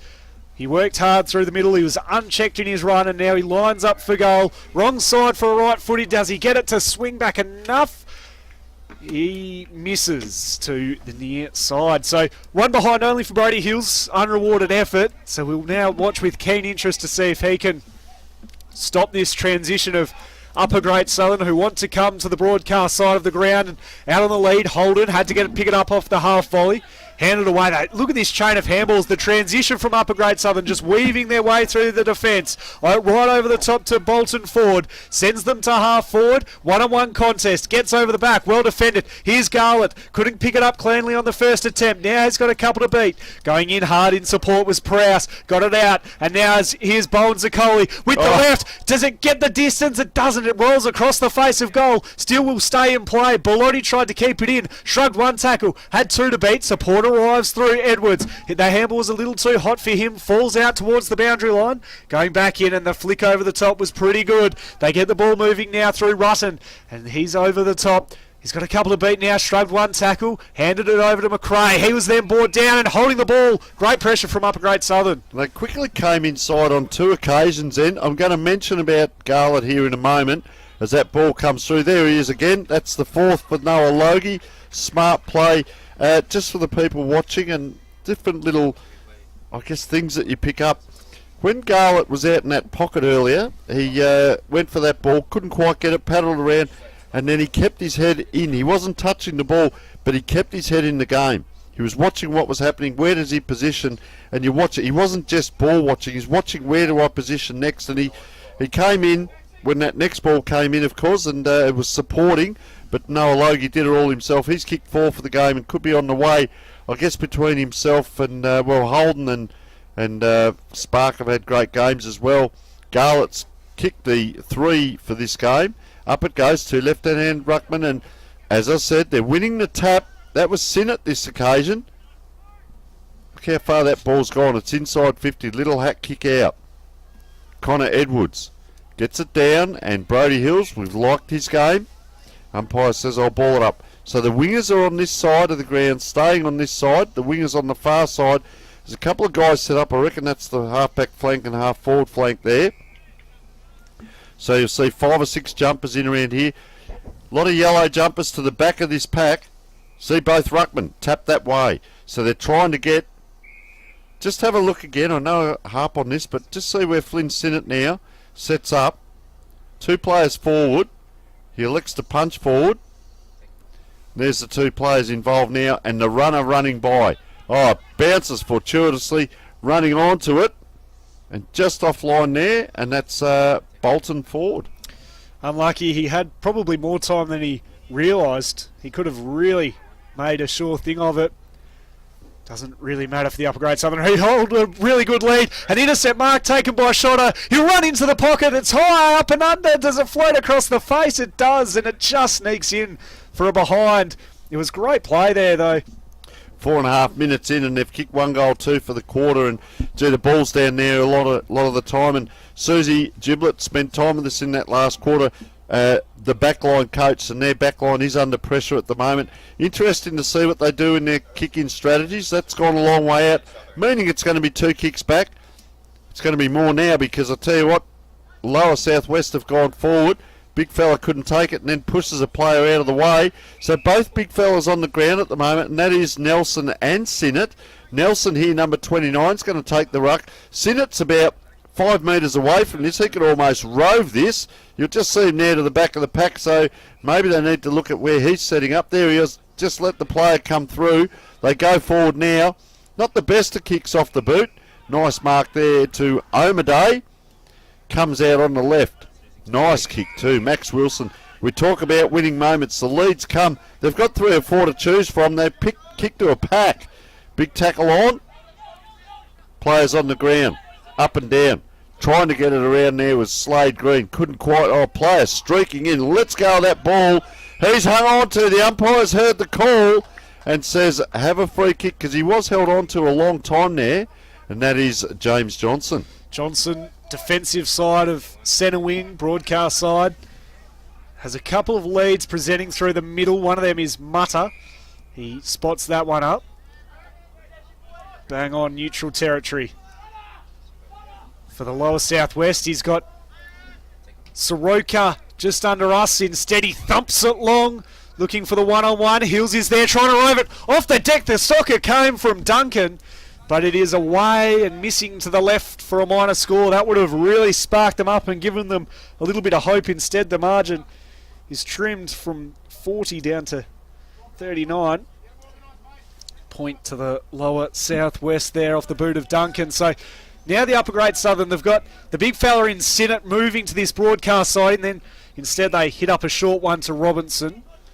Still in defensive 50 for the upper grade Southern. Goes long to a Tonto, rising in the pack. Right over the top was Holden. He couldn't quite take the mark though. Handballed back in away. Johnston throws it on the left boot. Up to a big pack of players and a nest really of upper grade Southern defenders. And the middleman in all of that was able to mark it. He wants to switch it. It needed to be a good kick. Probably could have been better to Bowen Zaccoli. Under pressure from Hills now. Had to throw the handball away. Hills was worried out of it slightly. Went the body instead of the footy. Instead gave it back over to Duncan. Back to Hills. Plenty of time and space. The check side at the outside of the boot. And it swings away and it misses. So you think they've had a couple of good opportunities lower southwest. Just unable to take them at the moment. He's been industrious too, Brody Hills. Really liked his game. As this ball comes out, gee, again. So Jonty Robinson really racking up the marks, isn't he? He goes in, it's almost a mirror image. He's gone inside again, or repeat, rinse and repeat.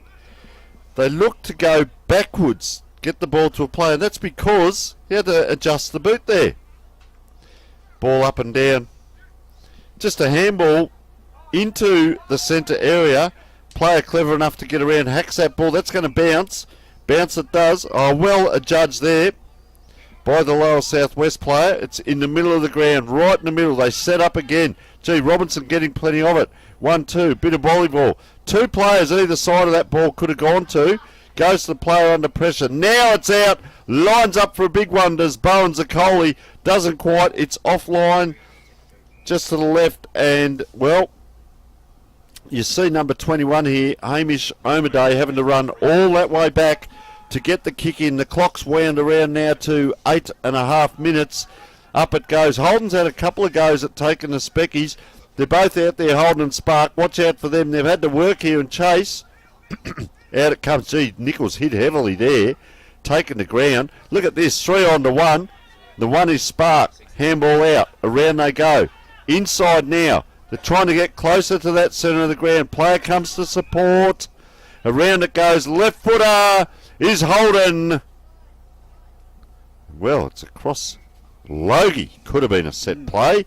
He's got 4. Just dribbles out in front of him. You can see Peel getting ready for the grand final there behind the throw in here. Umpire just goes and sets up. Put something on the ground then. It was probably a water bottle or something, was it? As well, away they go. Into the middle of the ground. They'll set up again. Nice mark there. Casey Beard under pressure. Just dropped the golden egg. They're going to come out again. Bit of fatigue in the kick. They set up again here. Great, upper Great Southern. He's covered a lot of ground today, Bolton Ford. Seen him up and down the ground. Yeah. One of those industrious players and the link man in between, and I'd say this probably deserves a goal. He had a shot earlier in the day, didn't quite finish off. 2007 too, so he's a younger one, December 2007. So do your maths there, probably 16 still as we speak. Wanders in. Gee, he's gone this way, that way, and he's just swung that across the goals. He's a good size for a young lad, but just really liked, as we said, they've shared the load, but really liked his game. Another point, so they've kicked 1-4 for the quarter. 8 goals, 5 it was at quarter time. So they've kicked 5, have they, for the quarter by the looks of it? 4, sorry. Doherty at right half back goes to centre wing. Mutter was in the contest, fell off hands away to Beard, who flicked it over the top. Robinson back in turn, shot a nice looking ball. That is the delivery you want if you're the big key forward. Noah Logie driving out. That's the silver service you want if you're leading out of the goal square directly in front. And for a player of his calibre, you would think that this would be another goal for him to add to his tally and to get 5 snags in the final game of his carnival. Noah Logie, you superstar. There's a bag of 5. Deserves it. He's worked hard as a big key forward. He's a demanding presence. And he has really worked over the lower southwest back line. Beautiful kicking style. Great lead out. Exactly what you want out of your key forward if you are from the upper grade Southern. And any kids at home watching, wanting to learn how to become a big key forward, that's how you do it. Lead out into the space and then finish off the job by putting it straight over the goal umpire's hat. 3 minutes remaining. 3 minutes remaining here in this game. They get the clearance, the lower southwest. Out wide, trying to collect it was Lewalski. Throws it on his boot, puts it up into full forward, off hands, not clear. Upper grade Southern defence haven't had to do a whole lot, but when they have, they've done a great job. Scrambling on the ground is Spark, and they lock it up and will have a throw up. So, 45 out from the goal.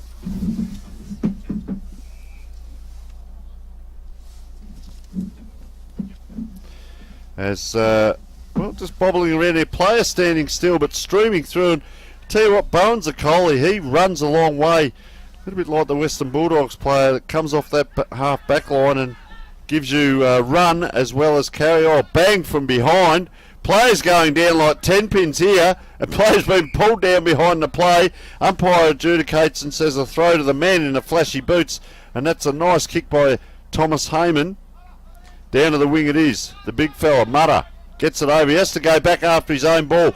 Paddles it his own team's way. Chevy Chapman drove it forward, and Mutter, they're liking his game, as we all are. So Chapman now plays on, goes to Levi Nichols.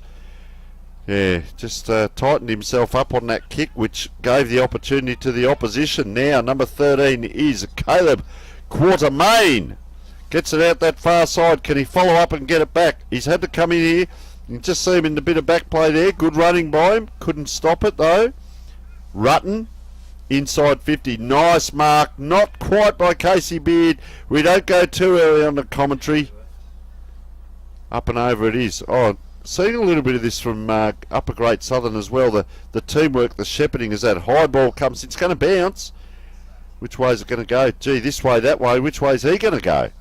Gives it to a player right in the middle of the ground. That was Beard. Gets it across again to Heyman. That's a nice kick and having to work hard there. Blair Ball. 1-2. Look at the players run now. Great run off the back line there. That was Stockton Cruz shorter. Watch out for the left footer. There he goes. He pushes off. He's going to go bang on the left foot. There it is. It's as long as you like, and that's what he can do. Riley Holden, new superstar. He does go bang on the left foot. Long way out. We'll put that down for a goal of the day. The Blue Diamond Machinery goal of the day. Nothing special for him because that's what he can do. But Riley Holden, what a great goal it was. We could almost sense that he was going to get on that left boot. Once he pushed himself off and got space, away he went for a snag. What a ripper that was.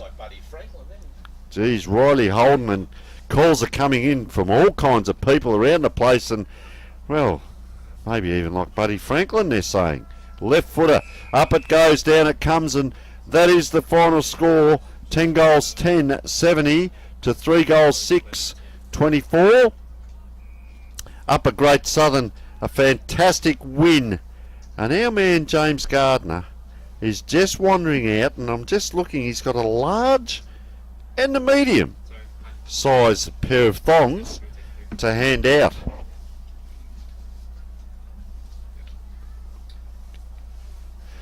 So, great sportsmanship shown at this carnival. 10-10-70, 3-6-24. So that's a lot. So a 56-point win to Upper Great Southern. They led by 25-13 when Lower Southwest came back. Then it was 32 and a win by 56. Sean Garlett kicked 3 goals. This is what we love. And also their Bolton Fords just come over. They come over to the opposition and shake hands with them. And this is where the mateship, there is rivalry, but the mateship comes in. Remember, these teams are made up of teams that are usually playing against each other. They have to gel. Then they go and play a team they don't know, and they're coming over. They shake hands. This is just fantastic at the end of a game. But to come over to the opposition and acknowledge the opposition, what a great carnival it's been. These two teams are going to be heading off, socialising, maybe getting the great hamburgers that are on being presented here. Well, you wouldn't believe it, the coffee shop's closed up again, the school grounds, so they must have sold out. Just having a look at James here in the middle. Of course, our sponsors, Great Southern Fuels, sensational. The great man John O'Neill. Can see some players coming over here, or teams wandering in behind. Of course, Garlett with 3, Holden with 2 with that great goal, and 5 to Noah Logie. What an effort that was, and let's just have a look at who we've got here. Welcome down here. A great performance by the Upper Great Southern to get the win in their final game of the carnival, and headlining that was the big 5 goals from the big fella Noah Logie. Noah, a great effort. You were a big key presence up there. You must be really happy with how you performed in this carnival. Yeah. No, all the boys done a pretty good job. Thanks to them guys. Making it a good game, and yep. And we hope you enjoy those Archies. And who do you play for back home in the Upper Great Southern, if you want to give them a shout out? The Williams Cats Football Club. Well done, great effort. And from the lower southwest, Brody Hills worked hard in the midfield all day. Brody, not the result you were after, but I thought your carnival was really impressive. You must be really happy with the way that you performed individually and as a team. Yeah, no, it was good to be a part of it. Good to come back down and play. I played juniors against a lot of these boys back in like year 4 and 5. It was good to come back and play with them. And playing against these blokes that I played against last year and stuff like that, it's good to meet a bunch of mates, play footy against them again. And what does it mean to be able to represent your local, not only your club, but your community and your family down here in a local? Watch, I know I've got family back home watching on the live stream, and yeah, it's good to be out and have a crack. Well, to the both of you, well done. Stick around, because next up we've got the grand final between Peel and Great Southern. Get yourself a cup of tea, and we'll be back after this break.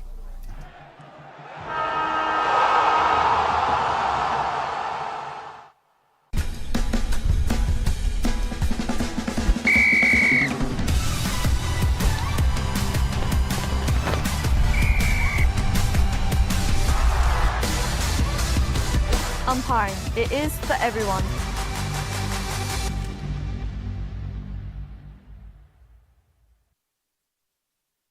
For a limited time only, we've got Honda generators, free delivery until the end of this month of March only. They're super compact, reliable Japanese generators. For more information, check out our website or give us a call. My name's Nick Essler. I'm the National Operations Manager for Blue Diamond Machinery.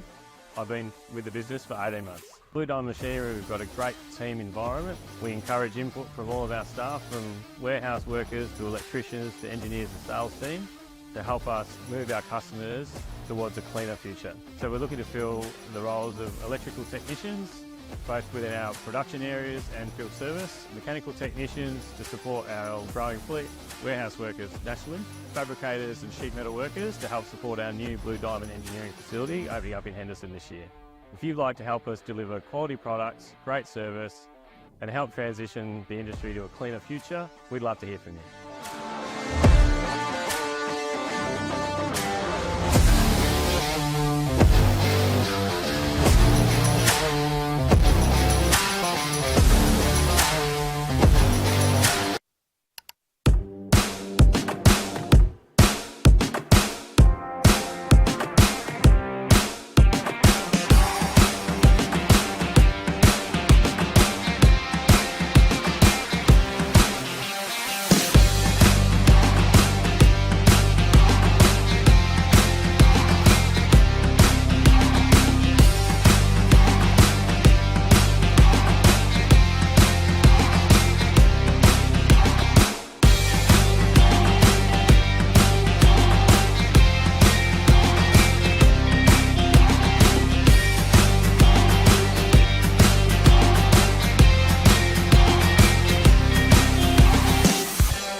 My name's Nick Essler. I'm the National Operations Manager for Blue Diamond Machinery.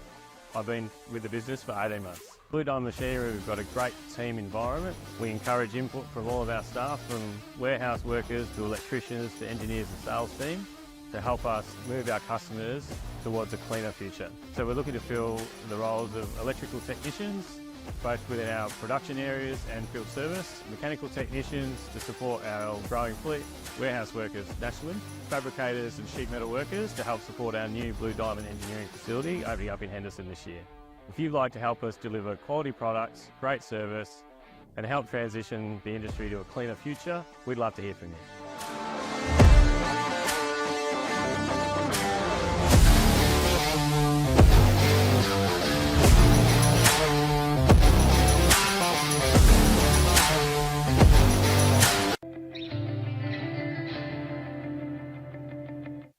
At Great Southern Fuels, we know fuel and we know service. We've been doing it for over 40 years. We're a family business, we employ locals and we support the communities we operate in. But don't just take it from us. Hear what our customers have to say.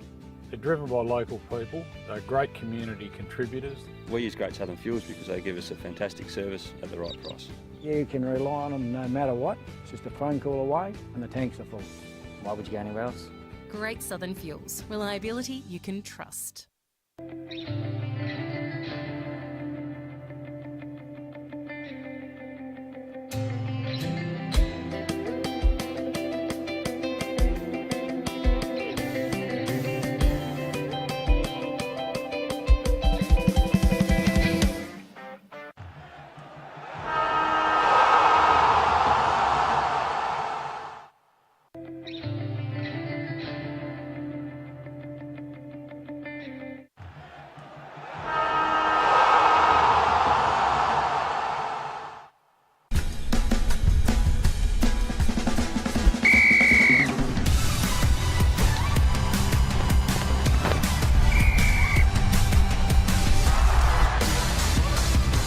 Umpiring, it is for everyone.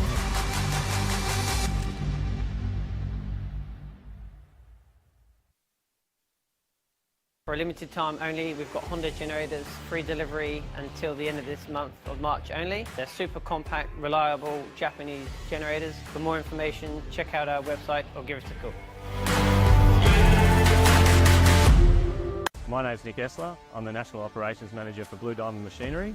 I've been with the business for 18 months. Blue Diamond Machinery, we've got a great team environment. We encourage input from all of our staff, from warehouse workers to electricians to engineers and sales team, to help us move our customers towards a cleaner future. So we're looking to fill the roles of electrical technicians, both within our production areas and field service, mechanical technicians to support our growing fleet, warehouse workers nationally, fabricators and sheet metal workers to help support our new Blue Diamond engineering facility opening up in Henderson this year. If you'd like to help us deliver quality products, great service and help transition the industry to a cleaner future, we'd love to hear from you.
Umpiring, it is for everyone.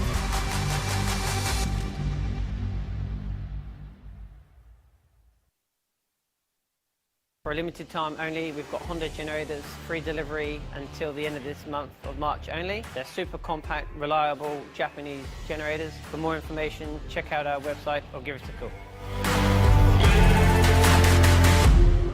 My name's Nick Essler. I'm the National Operations Manager for Blue Diamond Machinery.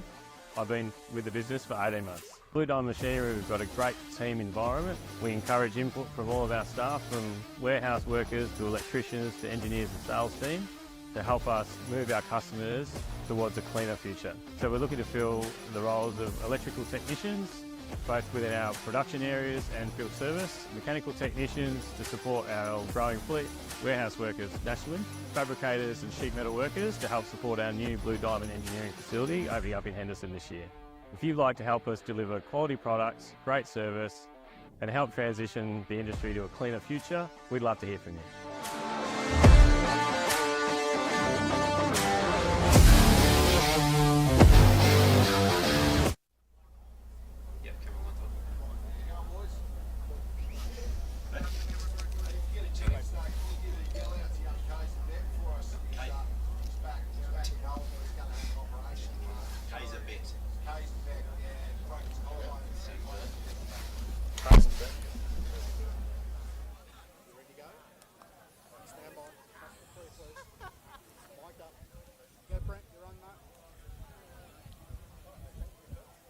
Welcome, ladies and gentlemen, to the Cool and Recreation Ground for today's grand final of the Great Southern Colts Carnival. Congratulations to both Great Southern and Peel for making it through to the decider. Before we get going, we'll go through a moment's silence, national anthem. The moment's silence is in recognition of Dennis Neal, the Secretary of the Great Southern Football Council, who passed away earlier this year. Our condolences are with the organising committee and Dennis's family. Can everyone please be upstanding if you're able for a moment's silence followed by the national anthem.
Thank you, everyone.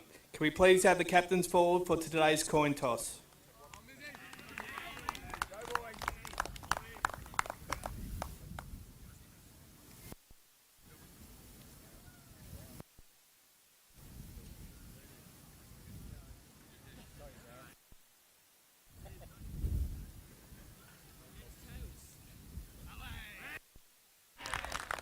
Good luck to today's grand finalists.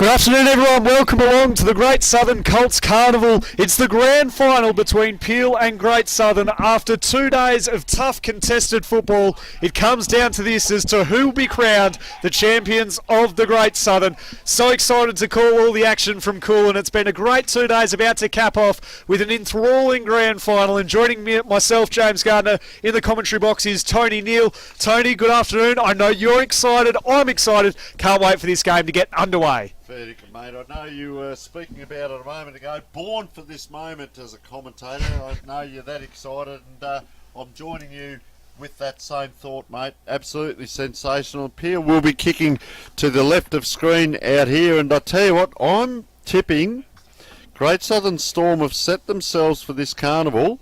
And Daryl Panizza, he's here to win it. I just saw him wandering around, and he's up on the boundary line, toes on the white line, as a coach should be. And just have a look, the arms are folded, a lot of the people down the other end at Peel. And this is going to be, it really is going to be the match of the carnival, mate. The excitement builds, but fair dinkum, this will be an absolute belter. Certainly will be. I join you in that sentiment. I think that Great Southern Storm will cause an upset over the reigning champions, the Peel Cavaliers. And we're underway in the grand final. It's Pearce and Garbutt. Neither ruckman really had a piece of it. Garbutt on the second attempt got the ball moving forward for his side, the Peel Cavaliers. Flicked out to Smith. Went one way, then the next. Put a high up and under, straight up the chimney. Garbutt had it knocked away from him by Enst. We'll have a ball up. So already you can see that both ruckmen went up and the ball hit the ground, and then the kick then by Peel just didn't go anywhere. So nothing happening at the moment, because this is the pressure of a grand final, and there it is again. Players that have normally been playing outstanding just can't get a foot to ball, or kicking under pressure, and they will go forward here, Great Southern Storm, through Jordan Hulme. Hulme puts them inside 50, looking for the big targets to fly at them. It was knocked to the back. Jokic, who's been very, very good for Peel so far, kicks it out wide to Parker. To the outer side, one-on-one contest. Got over the back of Miller for the Cavs, and the foot race is on. He's up against Hua for the Great Southern Storm, and the boundary line beats them both, and then the shoe of Miller has come off, so he's had a wardrobe malfunction already. Just on that, he's got one black and one white boot on. We've seen another player today, this carnival, doing that as well. And trying to burst through on that occasion. Unable to do so, Taj Parker, the vice-captain for the Peel Cavaliers. Ball thrown back into play. Both ruckmen had a piece of it. Garbutt went in again for the Cavaliers, flicked it out wide. Parker trying to weave some magic early. Flicks out to Woods. He went in turn. Back away to a teammate, who then spots up a nice kick to the big fella in Garbutt. He wants to run and use his athleticism. He spots up inside 50 into the pocket. Goes over the back of the mark taken. And it's a good mark as well to Flanagan, who we've seen is a renowned goal sneak in this carnival. Has it right up, penned up against the boundary line, probably 35 metres out from goal. Chance for first blood for Peel. We talk about the role player, and he's kicked 3 or 4, and I reckon there was a game where we picked him for goal of the carnival 3 times in one game. So let's have a look at what he can do. Flanagan, Judd Flanagan for the Peel Cavaliers for the perfect start. Wrong side for the right footer. It doesn't have the distance. It stays in play. Dangerous here. Jaggy, who's been superb so far for the Great Southern Storm throughout the carnival. He's in a foot race. Was pushed along the ball. The quick snap around. A miracle goal. And it came off the boot of Jesse Dunster, possibly. It's across the face and through for a minor score. I got a little too excited. I thought it might have gone through, but they're just a little too shallow. So Jaggy will take the kick out for the Great Southern Storm. Well, have a look how far he's run out there. He's gone a long way. It's up, it's down. 2 players from the same team. The umpire says play on. I thought that may have been a mark to the ruckman there. So just going back now and giving it back. Brock Pearce. Up it goes. Big solid lad. Ball on the ground. We've seen that a couple of times today already, where it's just fallen the ground. Spun right around. Can they get it out? They can't through Cameron Welsh. That's dropping the ball. Probably a little bit too far out for the Peel player. Just going to go back. Set himself up.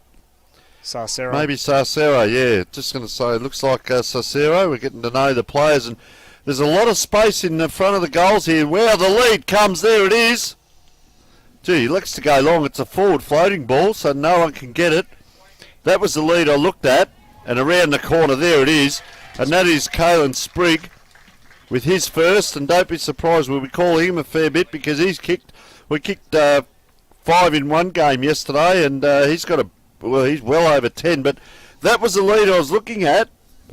They couldn't get the ball to him, Cicero, and so it came in as a helicopter, but he picked it up and around the corner he went. That could be a contender for our Blue Diamond Machinery goal of the carnival.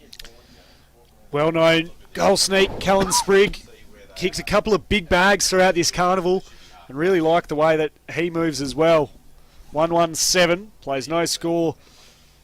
4 minutes gone here in the first term in the grand final for 2024, and they're going to get the next clearance through Jokic. He puts up looking for Sprigg, who's on the lead. Bounce was kind to him, wants to spot the kick in. Not far enough, said the umpire. Couldn't hold it anyway. Jankic, the other big goal sneak, and caught holding the ball. Great pressure came from Caleb Germain for the Great Southern Storm. Has Jaggy short, decides not to go to him, goes longer instead. Dangerous looking ball. He did well though on that occasion to recover Teague Valley, gave it across to Jaggy. Little worm burner along the deck, up to centre wing. Trying to run after it was Ben Michael. He lost the ball and it goes to Gill, and in the end there's a free kick picked out, and it's going to go the way of Benny Michael on centre wing. Yeah, he was held on to after he got rid of it there, so just got to go back behind the mark here.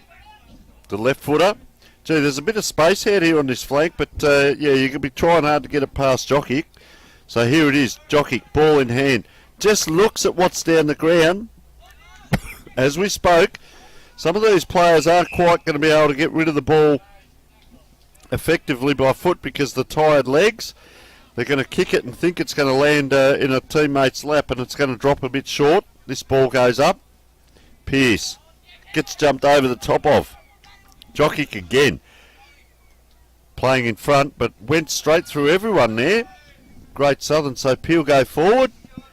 Oh, the big fella got the hands up, couldn't quite. They're out the back here.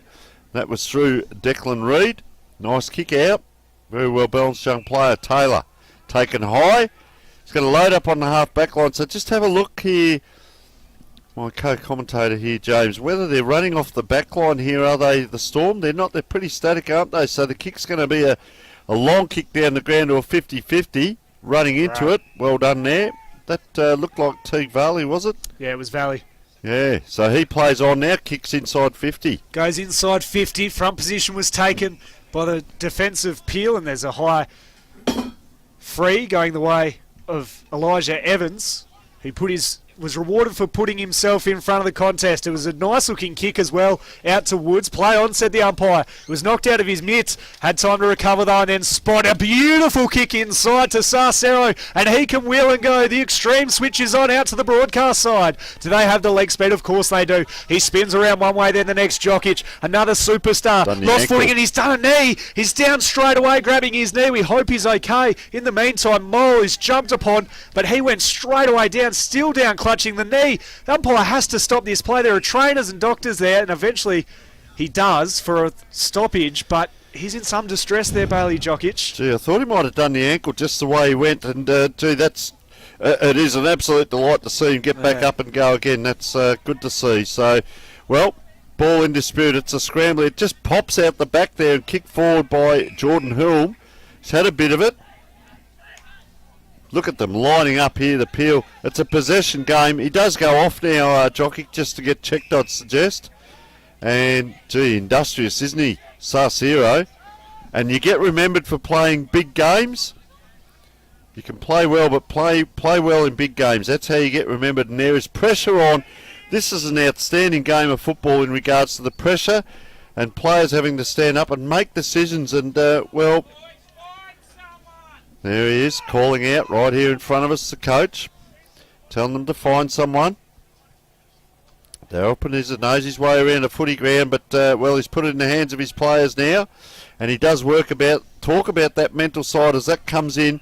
A nice grab there by Flynn Kelleher Bird, goes out the other side. So they've done this twice now, gets it to Jermaine, just on the half-back flank. He points down the ground, once again goes high. It's over the top.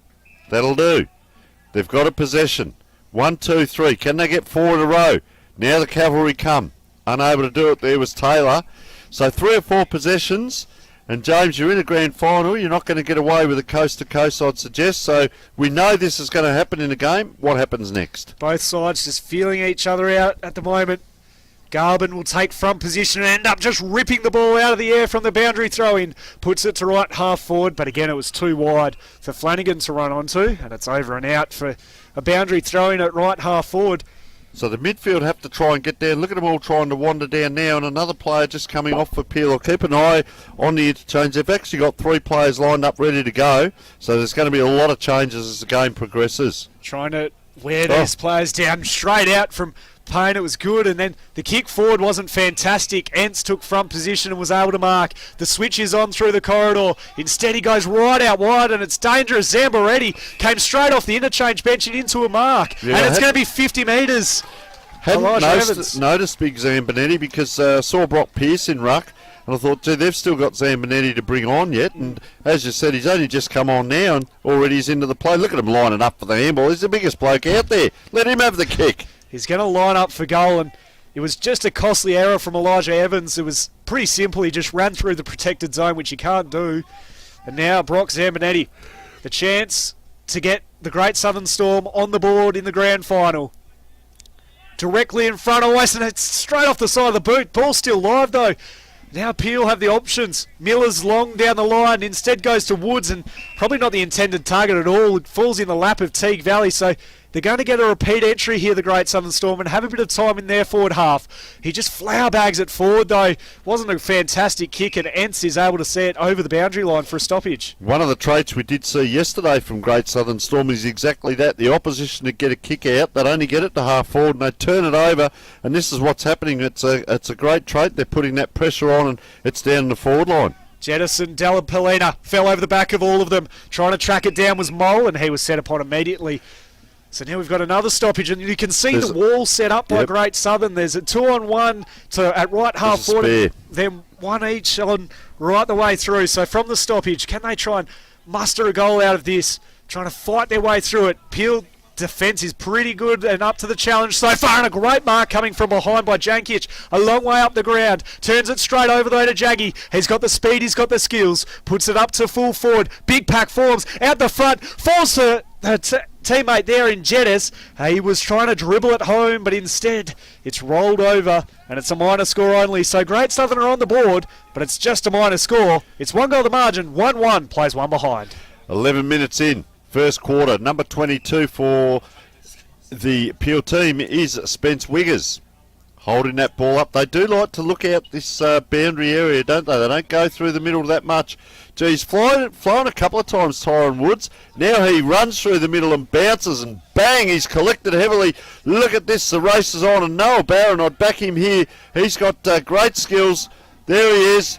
That's what Barron can do. You don't have to think. You already know that he's going to do it. That's what Barron can do. He came in below the knees, but that skill of picking that ball up, a player under 6 foot, you can't afford to fumble. He gets it up, gets it to his advantage, and around on the left foot. Exciting player to watch. He's really exciting. A great skill.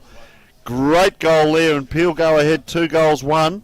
And that was a quick entry, wasn't it, into the forward line? They put it out in front of the runners. Bang, goal. Yeah, Jaggy was just caught behind and couldn't make up the speed. He's a quick player himself, but Barron was able to take that front position and run onto it. So a fast start for Peel. They need to get one quickly here, the Great Southern. Late in the quarter, and thanks to our sponsors, of course. Garvin goes, climbed high, and they get another clearance. Hunter sends it back inside 50, over the back, almost the intercept mark taken by Payne. Spills loose though. Sarcero weaved his way through, and now the ball slings, and there's a sling tackle picked out, goes the way of Great Southern, and off the line it will be Del Bean. Flicks it out wider, looking for a teammate there, and they go further along. Zambonetti on the outer side, centre wing, wants the run of his teammates to come, and it does eventually. They do the weave past a couple of defenders. It's with Harvey Taylor. Just needs to trap it and go. He couldn't, as the boundary line came up all too quickly. So we've seen that a couple of times. They go from half back down to the wing. It's what happens next, and this is what's happened twice now. They just can't get that kick from the wing down to half forward. There's separation there instead of having conduit. as around it comes now, dodging two. I reckon that was Varley, was it again? Yeah, Varley again. Getting a lot of it. And the left footer here, Michael. In it goes. It's a high kick, though. It doesn't really give the forwards an opportunity. You've got to have a big, strong forward there to grab that ball. It's a hack kick out. Player held on to there, surely. It is Kelleher Bird. So this is a trouble spot. They get it to here. Player free in the middle. He elects to go outside the corridor. Okay, so it's on the wing. This is Mitchell Payne. Listens to the coach. Takes his time. Long kick forward. Look at the nest of Peel there. There's 3 or 4 of them. Over the top goes Tane Woods to his twin almost in Parker. We haven't seen a lot of Parker yet. Gee, player put his head down. There's Parker now. Up and down. Gee, he's getting a fair bit of it. Woods. Nice kick in, and that's Sprigg. Put the hands up. This is the pressure. 1, 2, 3, 4 players converge. Look at them all come in. A lot of pushing and shoving. They do well. Great Southern Storm. Or do they? It's into the goal square. Push it through, son, and push it through. He does. Late in the quarter there.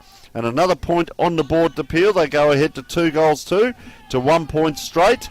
Late in this quarter, 14 minutes. There's only 15 seconds to go. James, take it away. Jaggy just needs to clear this out. He can't, though. It's going to come straight back with Parker. Took the intercept mark. Time is of the essence. Can they squeeze one in late? He's going to go back and take a shot on goal. He's had a look at the sport or scoreboard. That's what he's done. He's virtually right on the 50 when he gets on this. He can't play on because the siren sounded. But this would be huge if Taj Parker could ride this one home. We're right behind this. We're going to ride it all the way, whether you're at the ground or at home, wherever you may be. Taj Parker on the siren. It's fading back, but it doesn't have the distance. So we head to quarter time in the grand final for 2024. It's Peel Cavaliers leading by 13 points. 14 plays won. We'll take a break and be back with more after this. My name's Nick Essler. I'm the National Operations Manager for Blue Diamond Machinery. I've been with the business for 18 months. Blue Diamond Machinery, we've got a great team environment. We encourage input from all of our staff, from warehouse workers to electricians to engineers and sales team, to help us move our customers towards a cleaner future. So we're looking to fill the roles of electrical technicians, both within our production areas and field service, mechanical technicians to support our growing fleet, warehouse workers nationally, fabricators and sheet metal workers to help support our new Blue Diamond engineering facility opening up in Henderson this year. If you'd like to help us deliver quality products, great service, and help transition the industry to a cleaner future, we'd love to hear from you.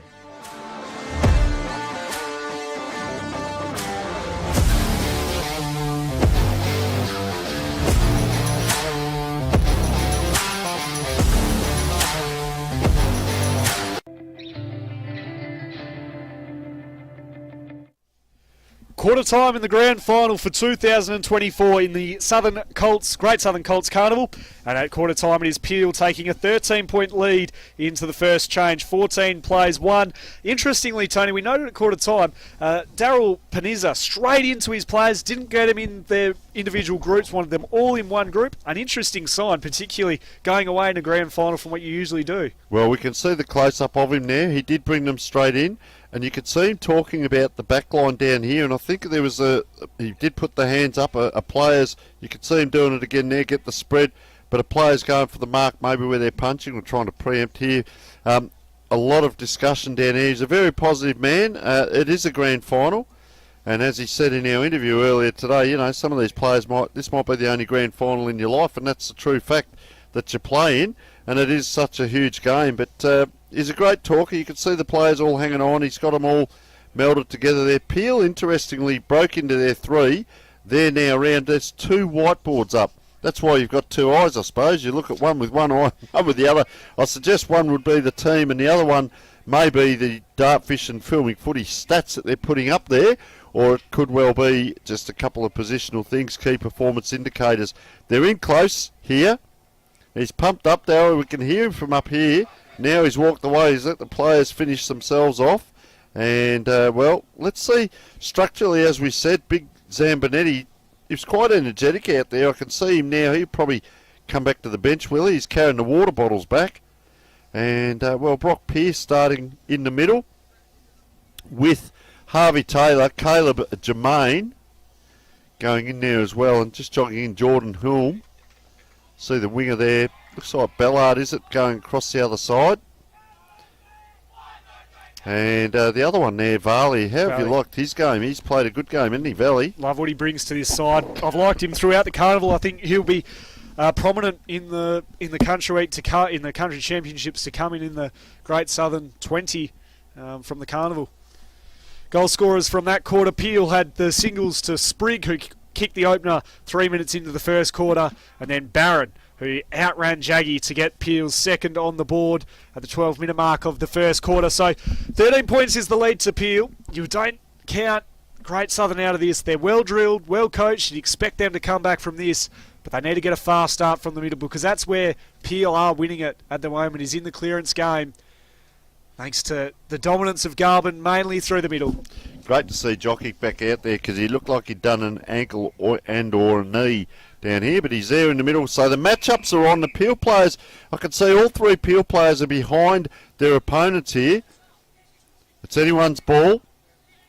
Wow, 1, 2, 3, 4. Look at that. It's bobbled around. Over it goes forward now. Running forward, Jokic. That's a long, long kick.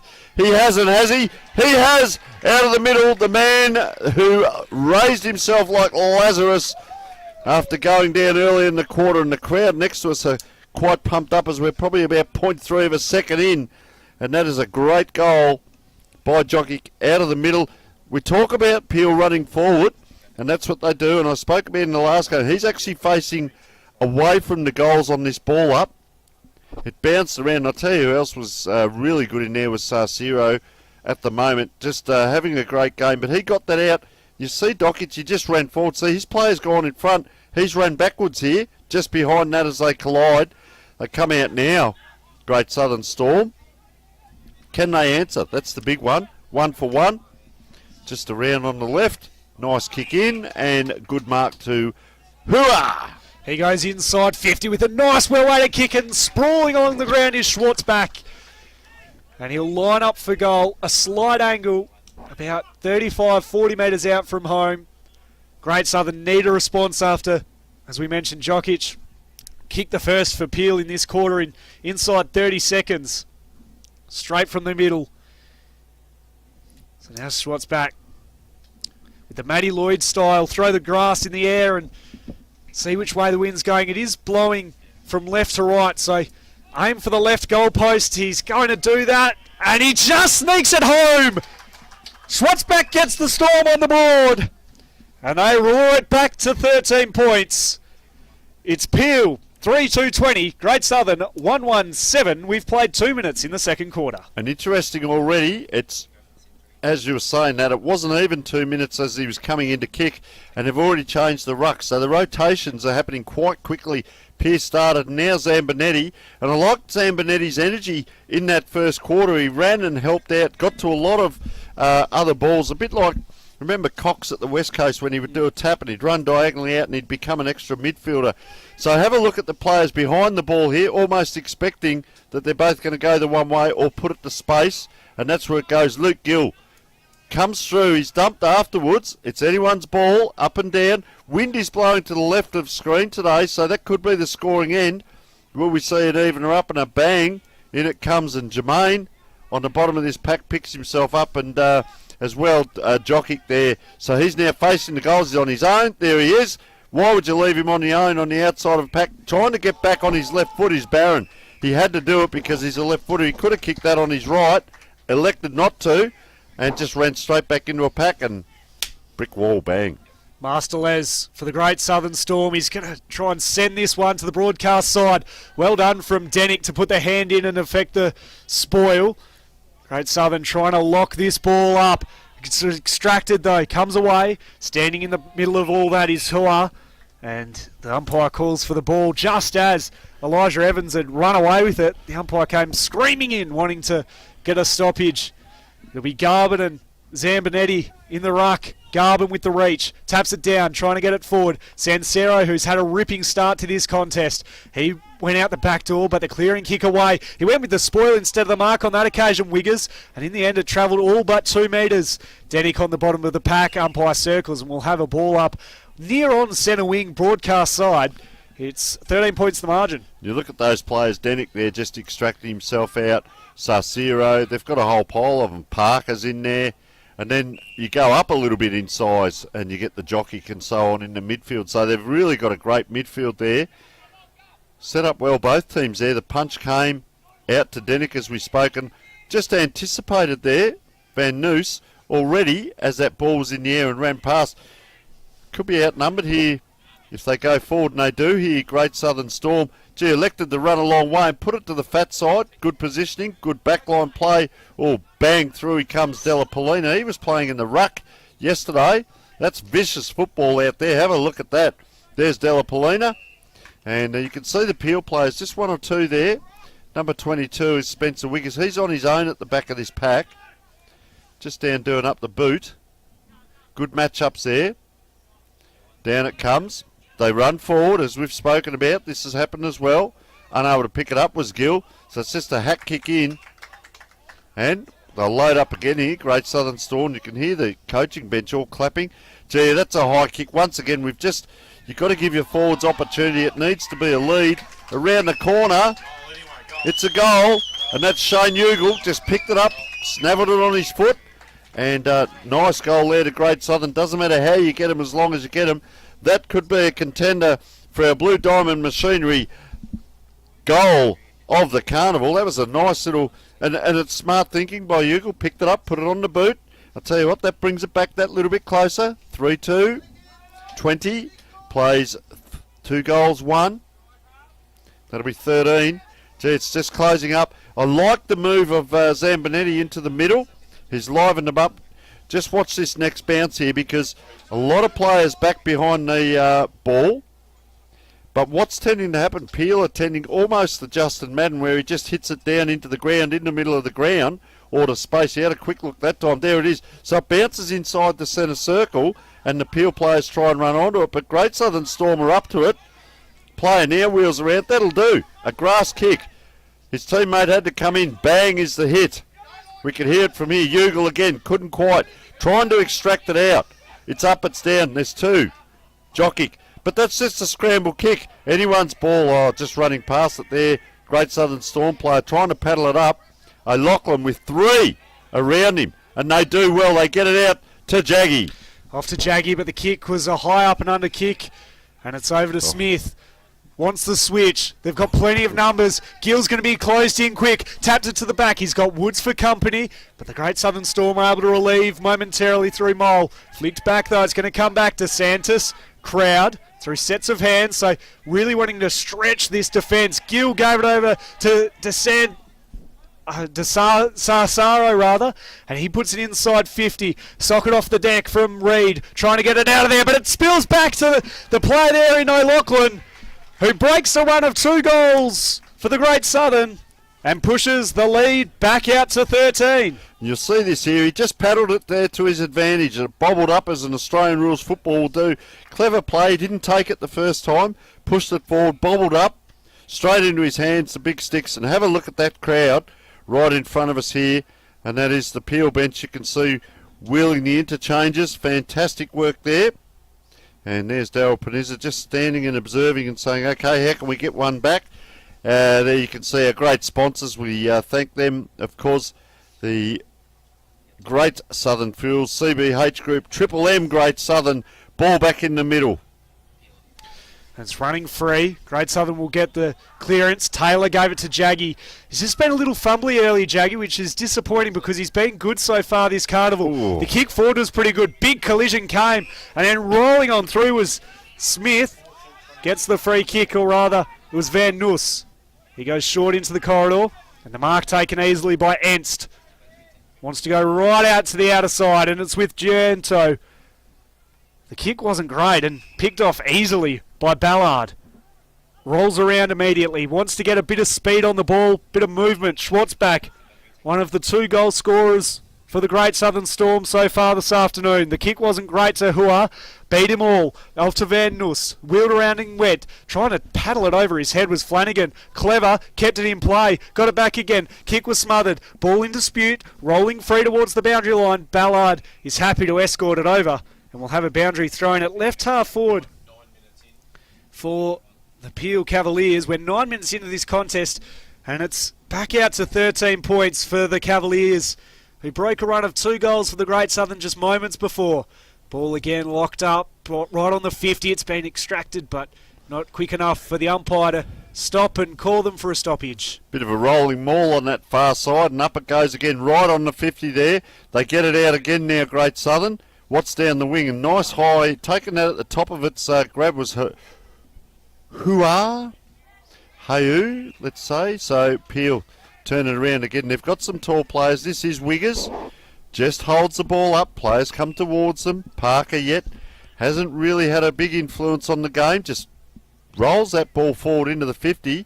And I'll tell you what, 1 goal already around the corner, and that's all we've seen from Sprigg. Hasn't had it all his own way, so they've done their homework. Great Southern Storm. We talk about this. Do you play to your own team's strengths? Do you also clog up the opposition? Not the best kick out here. Had a bit of it as Woods. Gets it inside. Oh, just a quick tap up. There's the work that I'm talking about from Zambonetti. Came in to assist there in the back line. Players jumping over players there, and that was Sprigg. Pardon me. And a little bit of push and shove going on. Nick Garvin up against Zambonetti. Both players, look at all the players around this ball.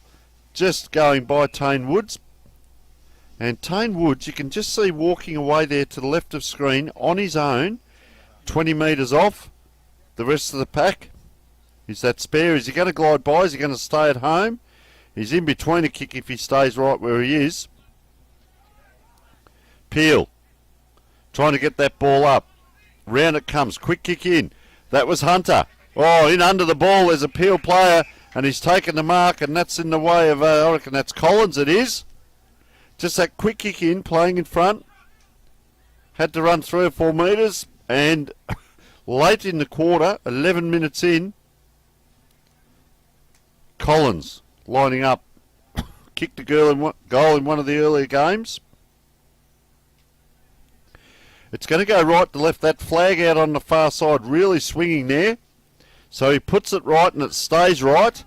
And, well, they've kicked 2 goals, they've won the quarter by 1 point so far. So I would say Great Southern Storm at the moment happy, but there's more work to be done. Peel in front. 4-2-26 as that ball comes up. Oh, leaping high, unable to take it. It's out. Jermaine, forward, players in front, but once again, Wiggers having a great game off the back line. He certainly is, and this is where they're really hurting Great Southern. He's on turnover. The kick was poor there from Ballard. It opens the door. He gets a second opportunity. He takes it, Collins. Makes up for the wrongs of before. It was a poor kick. He leapt on the opportunity, and he made no mistake. They've kicked. Goal. That's Peel's 5th goal. His first. The small pressure forward role epitomised there. And Peel skip away to a nice lead as we head towards half-time. And that goal could be a contender. We keep saying it. The Blue Diamond Machinery goal of the Carnival. Nice goal. It just swung in, didn't it? He goes right to left this wind and it turned into a boomerang. Look at all the players to the right of this ball up. And they put it to space. Peeler onto it first. Well, the winger came in and the other player, Byron Hunter, was running away from his centre area, and it's a little bit of playing going on in back play. This way, that way. Well, you're going very close to the boundary there, young man. That's a great kick because Bailey Jokic, and you have to make space and run to it, and that's what Jokic did. He's pointing down the ground, so doing that, he'll probably come inside or backwards. Well, you wouldn't believe it. He's kicked it the way he pointed. Who would have thought that? Oh. And that's what happens. Good mark. Declan Reid just goes back, sets it up. Half back line. Penetrating kick. Guess what? They're playing kick the kick. It's Jokic again with ball in hand. Good player. This time he comes inside. Della Polina. Just holding it up here as we're late in the quarter. 13.5 minutes. Is there time for another one? Bit of kick to kick. Was he taken high? He was. Umpire says have a kick. Is that number 13, is it? Kelleher Bird. Ball in hand. You see this ball just getting stuck on that wing. So he elects to go short. Nice play. It's a long way home from here. I'm not sure that they'll have time, but they've got possession. Daryl Paniza down on the boundary. I reckon he's having every kick mark and handball out there. Gee, that's up high. which gives the opposition a chance. That was Van Noos. Look at the players around this ball. Della Polina. Interesting to see the swing man because he can play ruck and he can play down the ground in the back line. There he is again, breaking free. Bangs it on the left boot. High ball. Anyone get under that? They do. Keeping his feet is Reed G. Alexa. Oh, he looked to come inside then. That would have been dangerous. Goes down the far side. That's very close to the boundary. In fact, it is out of bounds. They load up again here, Peel. We've only got 30 seconds to go, James, and can they get it down? It's in good hands with Jokic, but that time clock is just winding down as we speak. He doesn't seem to have any real interest in getting this ball moving, although the kick was a good one to Dunster. Still at centre wing, a couple of kicks out from goal. Inside 50 now. Jaggy set himself at the front of the pack for the Storm. Reed was out the back. The handball was a little loose, and Cesaro tried to break his way through. The ball comes loose. Still time enough for Peel to try and get a kick. No, there isn't. There's holding the ball, and it's a free kick to Peel right on the siren. They're going to have the chance to get a goal late right on the siren, and it's Big Sprigg who has already kicked one today, and that was the opening goal of the game. And this would put it out to 26 points at the main break and make things hard. In fact, it's now being deemed not allowed. So it's half-time in the Great Southern Colts Carnival Grand Final for 2024. And at half-time, it's Peel by 20 points, leading 33-13. We'll be back after this break.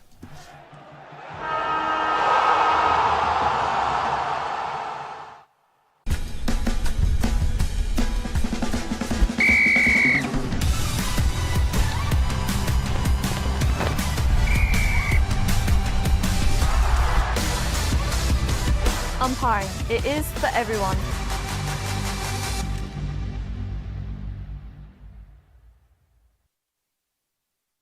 For a limited time only, we've got Honda generators, free delivery until the end of this month of March only. They're super compact, reliable Japanese generators. For more information, check out our website or give us a call.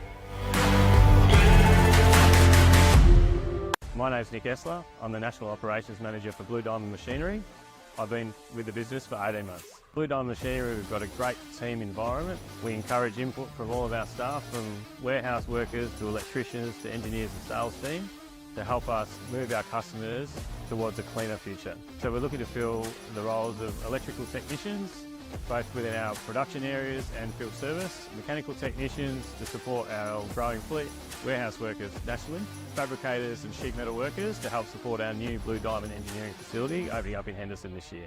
If you'd like to help us deliver quality products, great service, and help transition the industry to a cleaner future, we'd love to hear from you.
Welcome back. Half-time here in the 2024 Great Southern Colts Carnival Grand Final. And it is Peel at half-time leading 33-13 over the Great Southern Storm.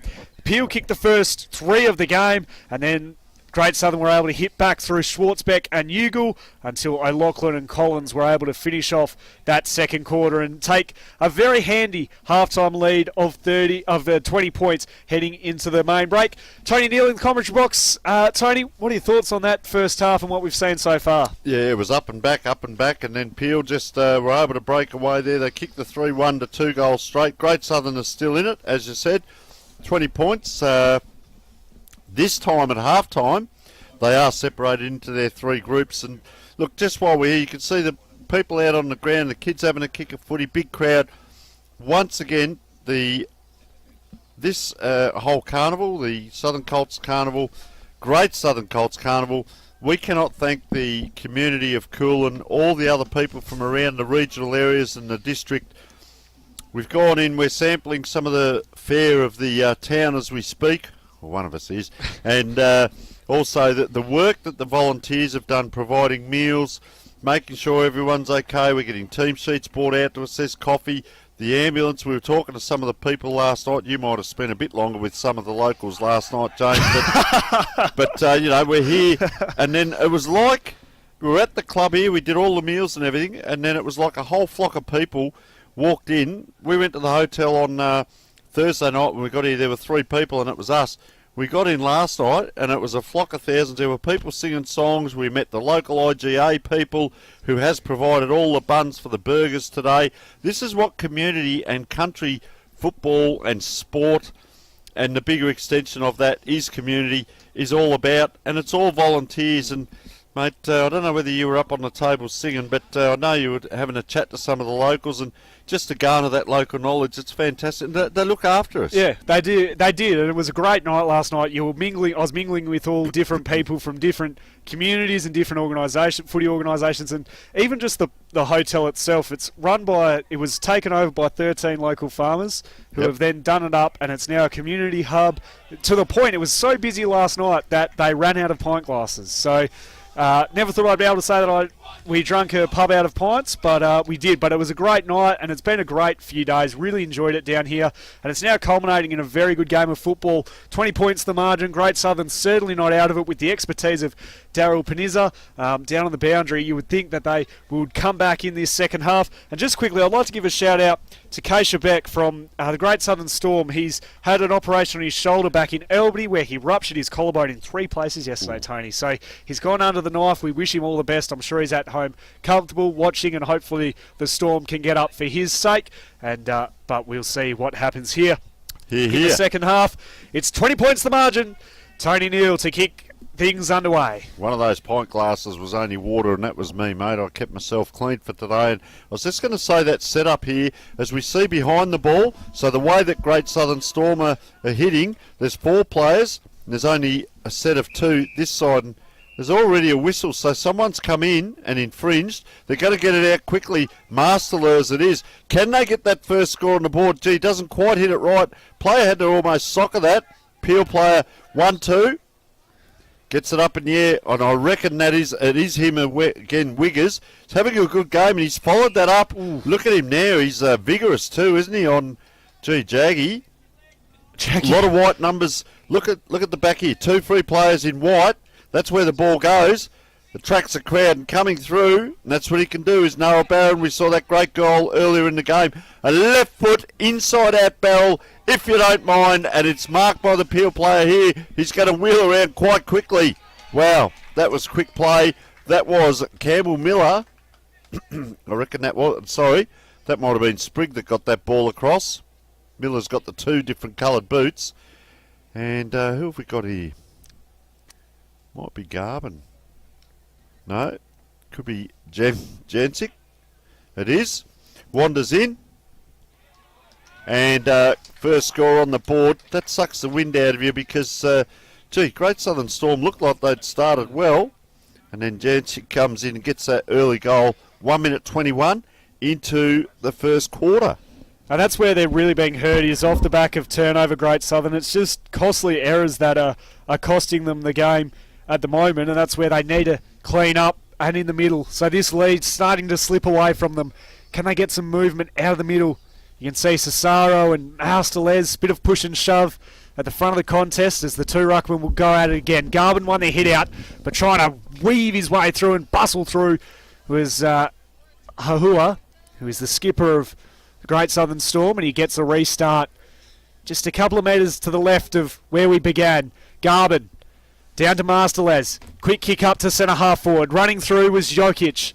Tried to get the ball going forward, but again Hua gave it away to Jermaine. Able to take a bounce and run. Goes almost for goals. It's almost a nothing kick. He wasn't setting it up for anyone. He wasn't going for goals. And Delapolina takes the mark out the back. He wants to come to the broadcast side of the ground. Dangerous signs, but the kick was well weighted to Gill. He has it at right half back. Immediately wants to switch it into the corridor. Garbin's there. The big fella takes the mark in the dead centre of Coolin. He's looking for runners to run past him. There are options aplenty up forward. Where's Big Sprigg? He's going to be right in this. Tracking back, out the front, almost took the mark. Falls to the front of the contest. The quick kick came, and it's Miller. Great goal, roving it off the front of the contest, and great transition. Started off the back of a very well-weighted kick to Gill, who then switched it into Garvin, and from there, you knew that the result was going to be a Peel Cavaliers goal.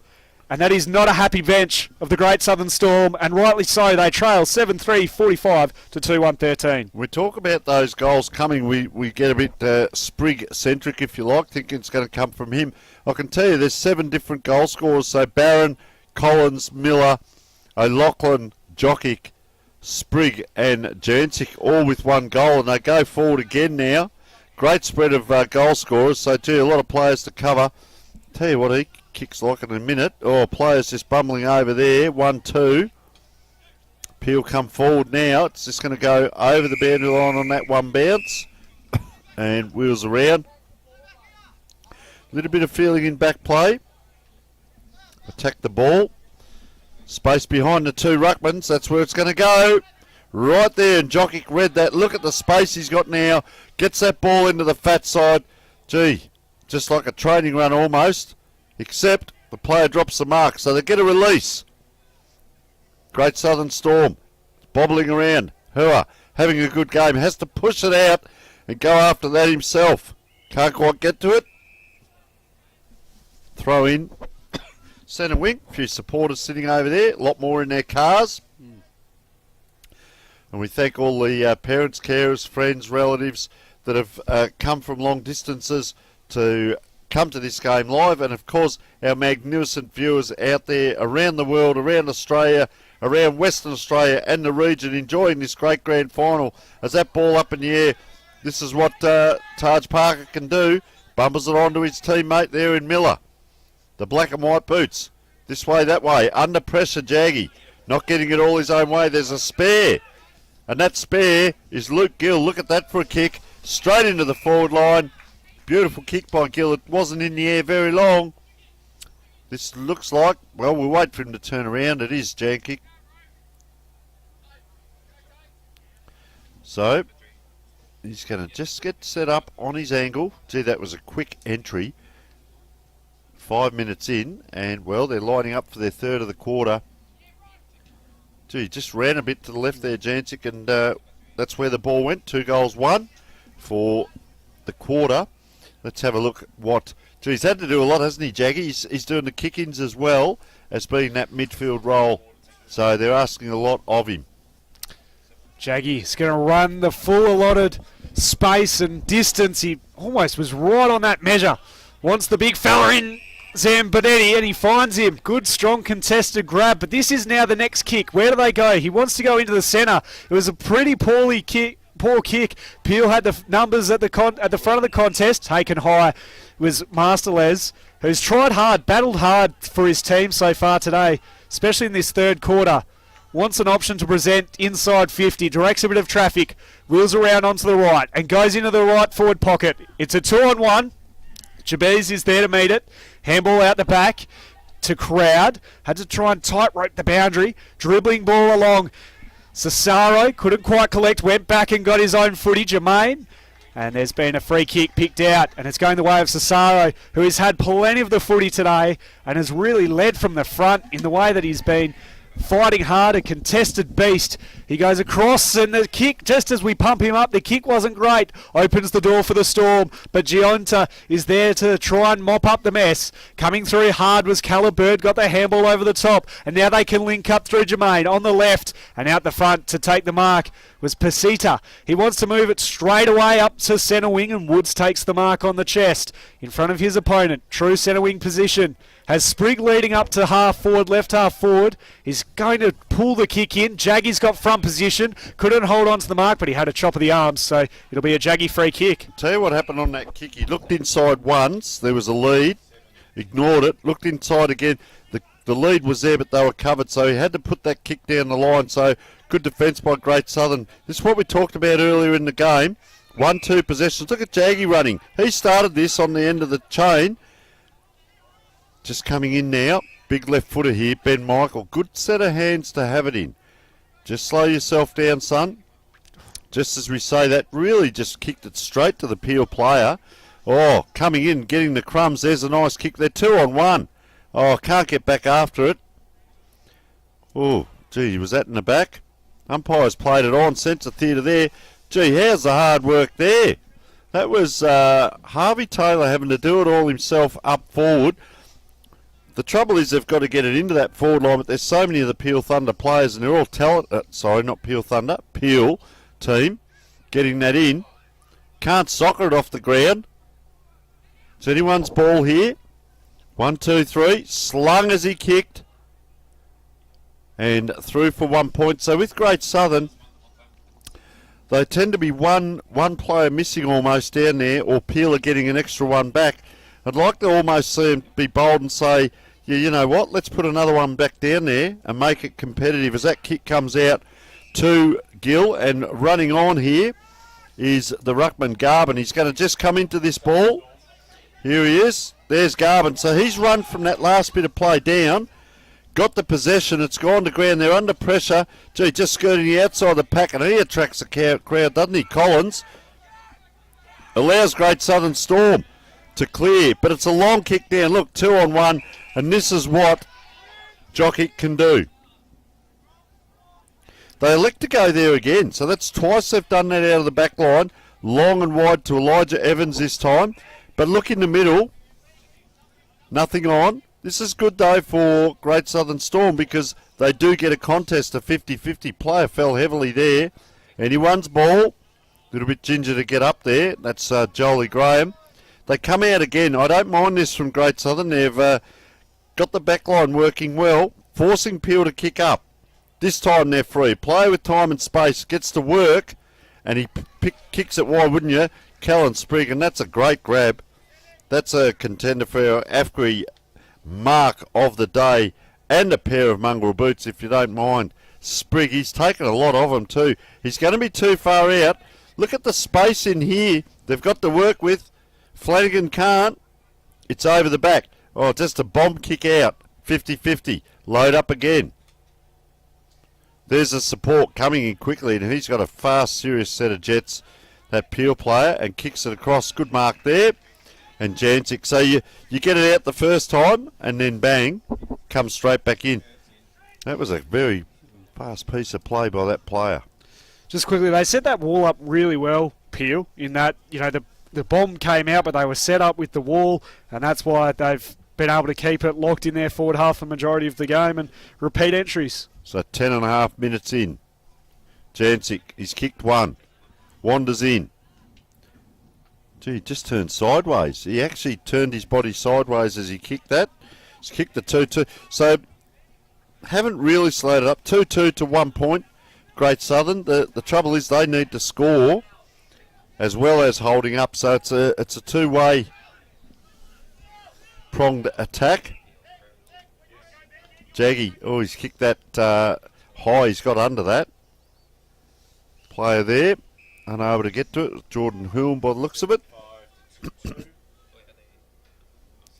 Far side, beautiful Coolan Oval. Late in this third quarter it is. We have 7-5-47 to 2-2-14. So 33-point lead. They led by 13 and 20, respectively. Peel at the breaks. Just broken away this quarter. Anyone's ball. Big tackle comes in. The umpire says that's high.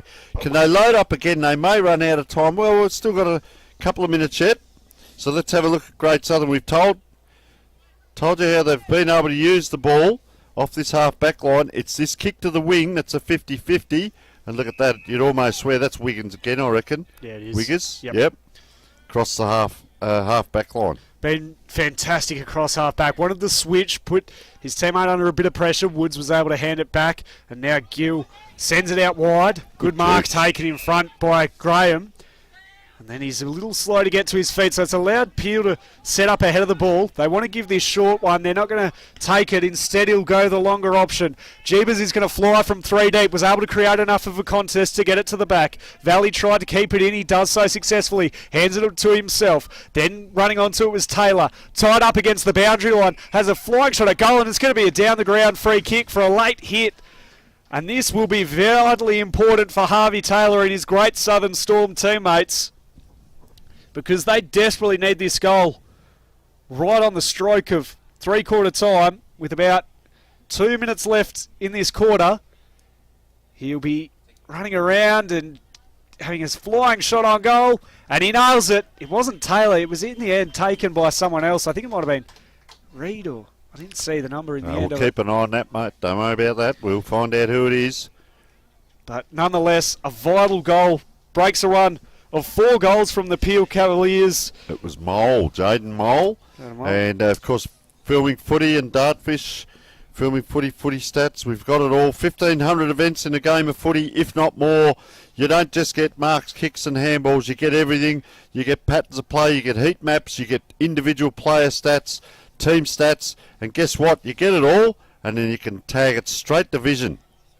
Send your players all the information they need, because the players will love looking back at this, seeing what they've done, where they've picked their kicks up on the heat map. And there's one there, Jockey, who'll have a really good heat map, I reckon. And where did that ball start and where did it end up? What did they do with it? The way that you coach, we can tailor the programs. Up it goes. Down it comes. There he is again, Jokic. No left foot. And, well, the second oval's the other way, mate, but he's pointing over here. Tried to kick it to us, and we almost got a souvenir ball there. Minute to go here in this third term. Probably a really rare mistake from Jockey. In the end, it's a Great Southern free kick just down in front of us. Jaggy along the boundary line wants to hug the line, and a great mark taken in amongst it all by Della Polina. So versatile around the ground and such an aerial dominance and force. He sends it to half forward. In front was Janzik. Couldn't hold on to the mark. Play on, said the umpire. Roving it away was Dunster. Put it to the pocket. Sprigg leads the chase, and he gets the mark out in front. He took front position. He had the leg speed. It wobbled towards him, and he was able to take it on the chest. And there's a contender for the AFGRI mark of the day. Well, there's two there, isn't there? The AFGRI mark of the day. Gee, it's a good take. If you can just take that ball one grab. Well, the left footer, he's going to have to go back. Let's have a look, James. What can he do? To put it out to 33 points, the three-quarter time siren has sounded. Sprigg, he's already got one today. This for his second. Ooh, hello. It's never looking good. It was straight off the side of the boot, so instead it just leaves the door slightly open at three-quarter time for a Great Southern Storm comeback. At three-quarter time, it's the Peel Cavaliers 7-6-48 to 3-2-20 of the Storm. We're going to take a quick break and be back with the final quarter of the Great Southern Storm Carnival for 2024.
Three-quarter time here in the grand final for the Great Southern Colts competition. And at three-quarter time, it is Peel holding a very strong lead of 28 points. They lead at 48-20 over the Great Southern Storm.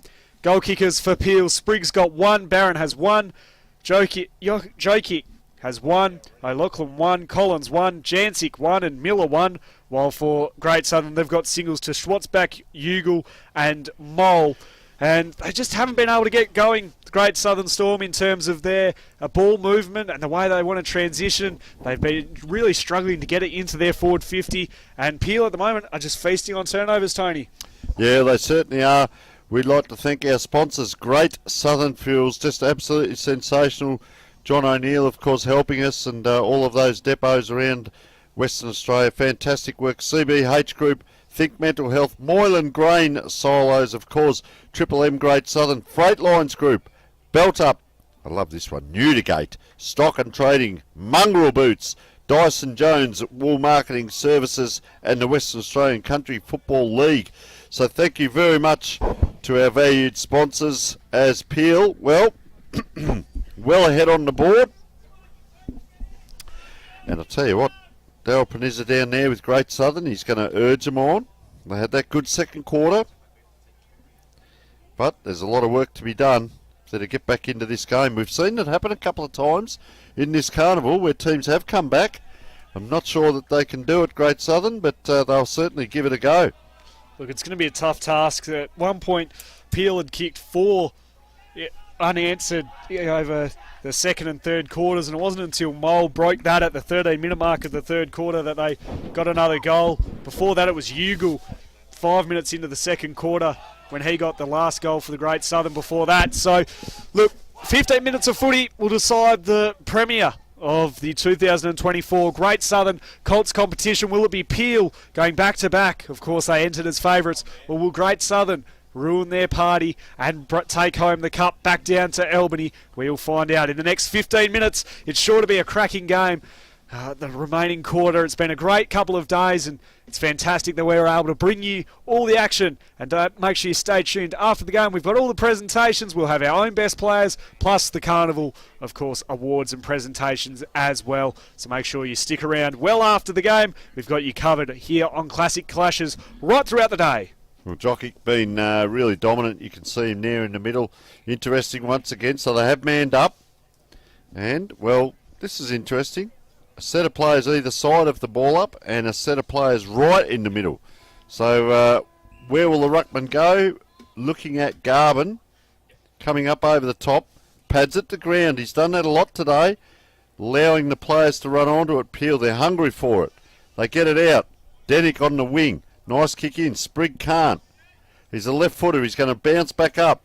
1-2 handball. Good smother by Great Southern Storm players there. And let's have a look. There's a free kick given. Peel, they're going to go inside 50. Just have a look. It's come in. That's a nice kick in.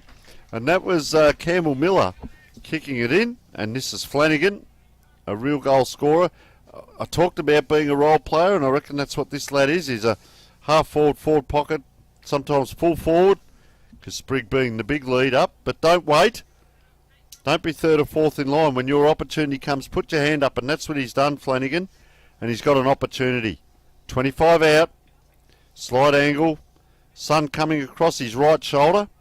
No problems there. And just offline with the kick. So our central commentary position as we look down or across the ground is where the sun's going to be in the player's eyes, if at all. And it's going to come out this wing. Oh, flying high. And he's just come to the fore, Taj Parker.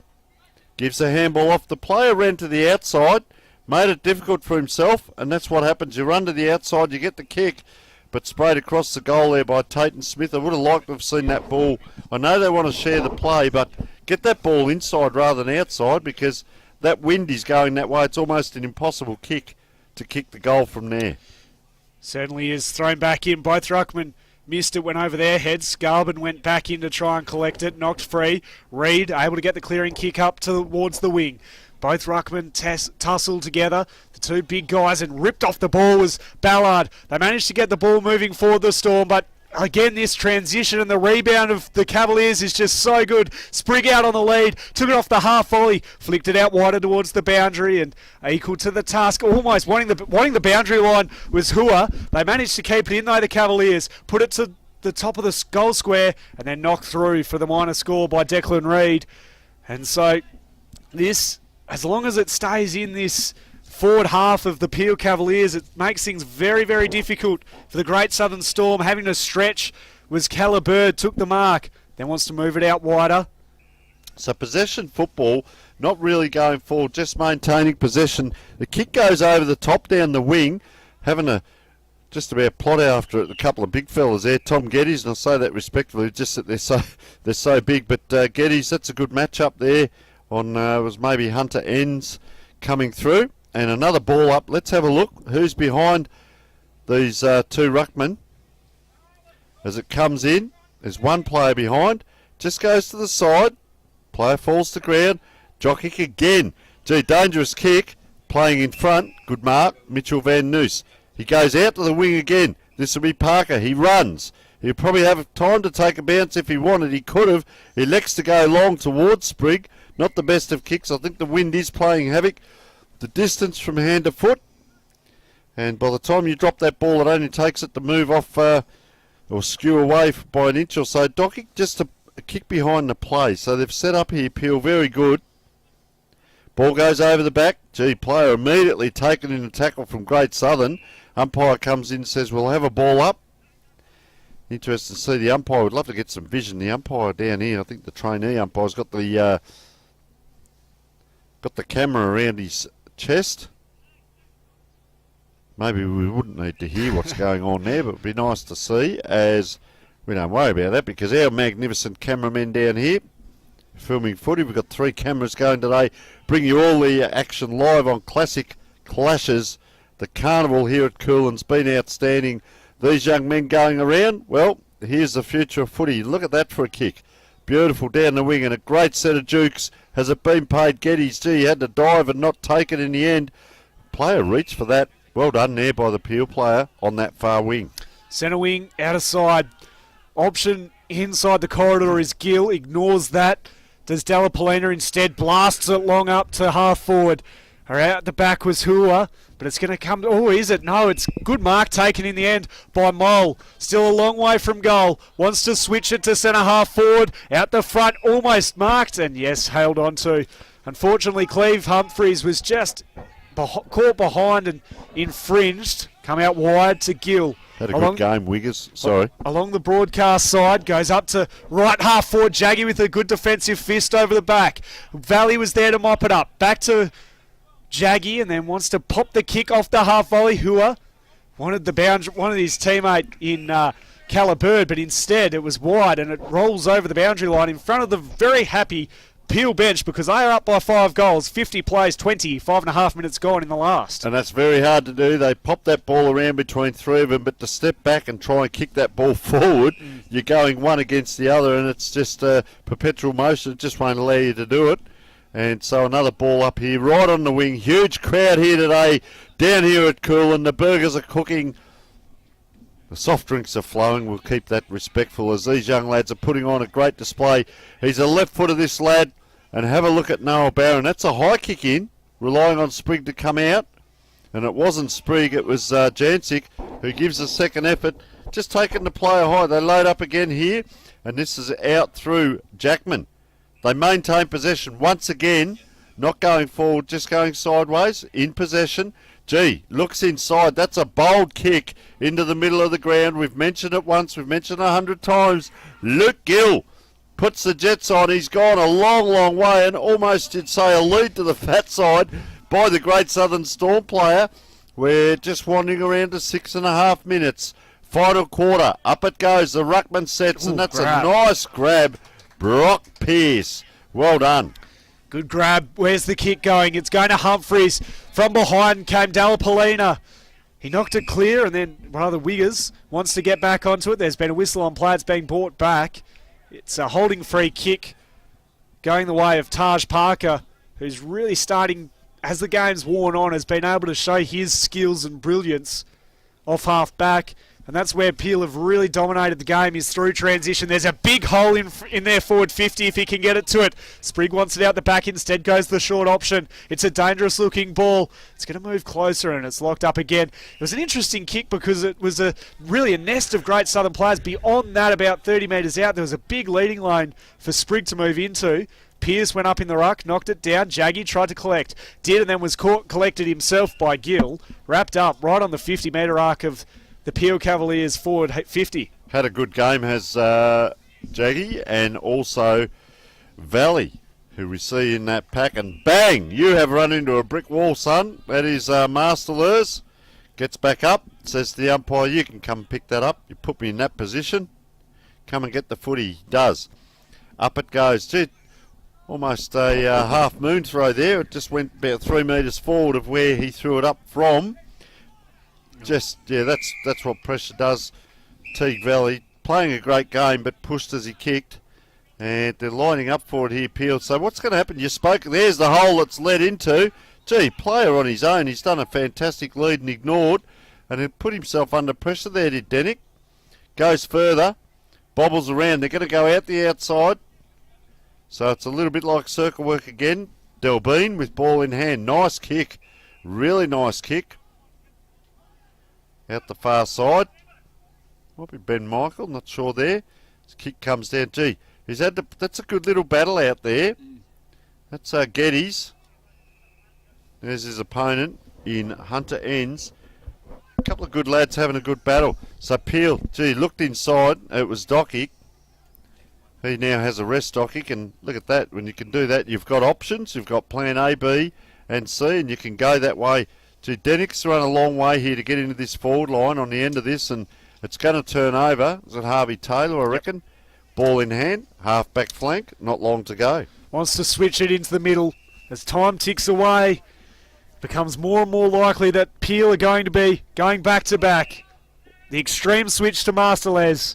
They've got absolutely nowhere to go apart from a dump kick down the line, and that's what he does, but there's 3 or 4 players waiting for it for Peel, and in the end, Jokic won the raffle that they had for the mark. He goes short, down in front of our broadcast position to Denick. 9.5 minutes gone. Denick onto the left, puts it to half forward. There's going to be multiple flies, and there's been a block out. And it's been a mark, in fact. I thought he might have played the block there, but Jancic, good use of the body. He's got Sprigg long in a tussle. He's going to fly. It's spoilt over the back from him. Still stays in play, up and down. Callabird stood under it and brought it in. Wants to find the goal line, and he does. It's through for a minor score, and it extends the margin out for Peel to 31 points.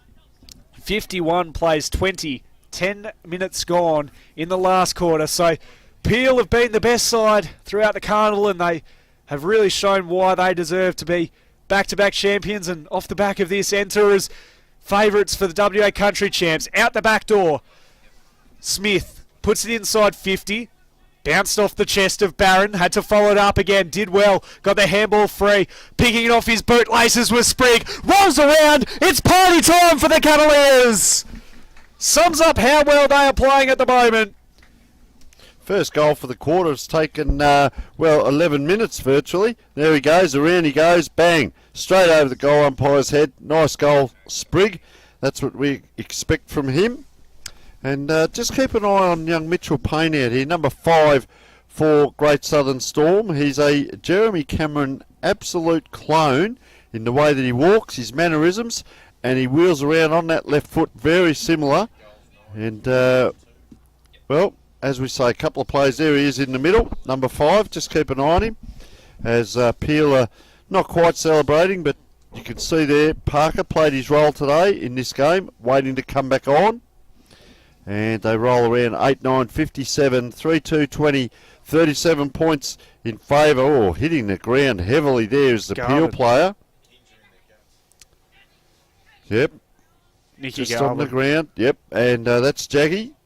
They go backwards to go forward, and that fumble will be costly. Puts the Jets on, does the Peel player.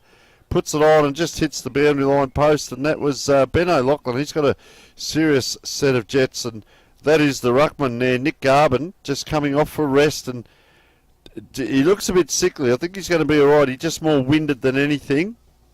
We hope, if there's ever a hope on a good thing, but no other major injury. And a couple of smalls come on now, so it'll be interesting to see what happens in the ruck. They've got, well, it's been a good battle. Big Hunter End still down back. So I'll just see who Peel bring into the ruck as it comes across. Watch out for Wiggers in here. He's got a great set of hands. There he is. Flies high for it. Can't take it. Oh, players going down heavily there. And that will be Teague Valley playing a great game for Great Southern Storm. As we're 12.5 minutes in to this final quarter. He points this way, that way.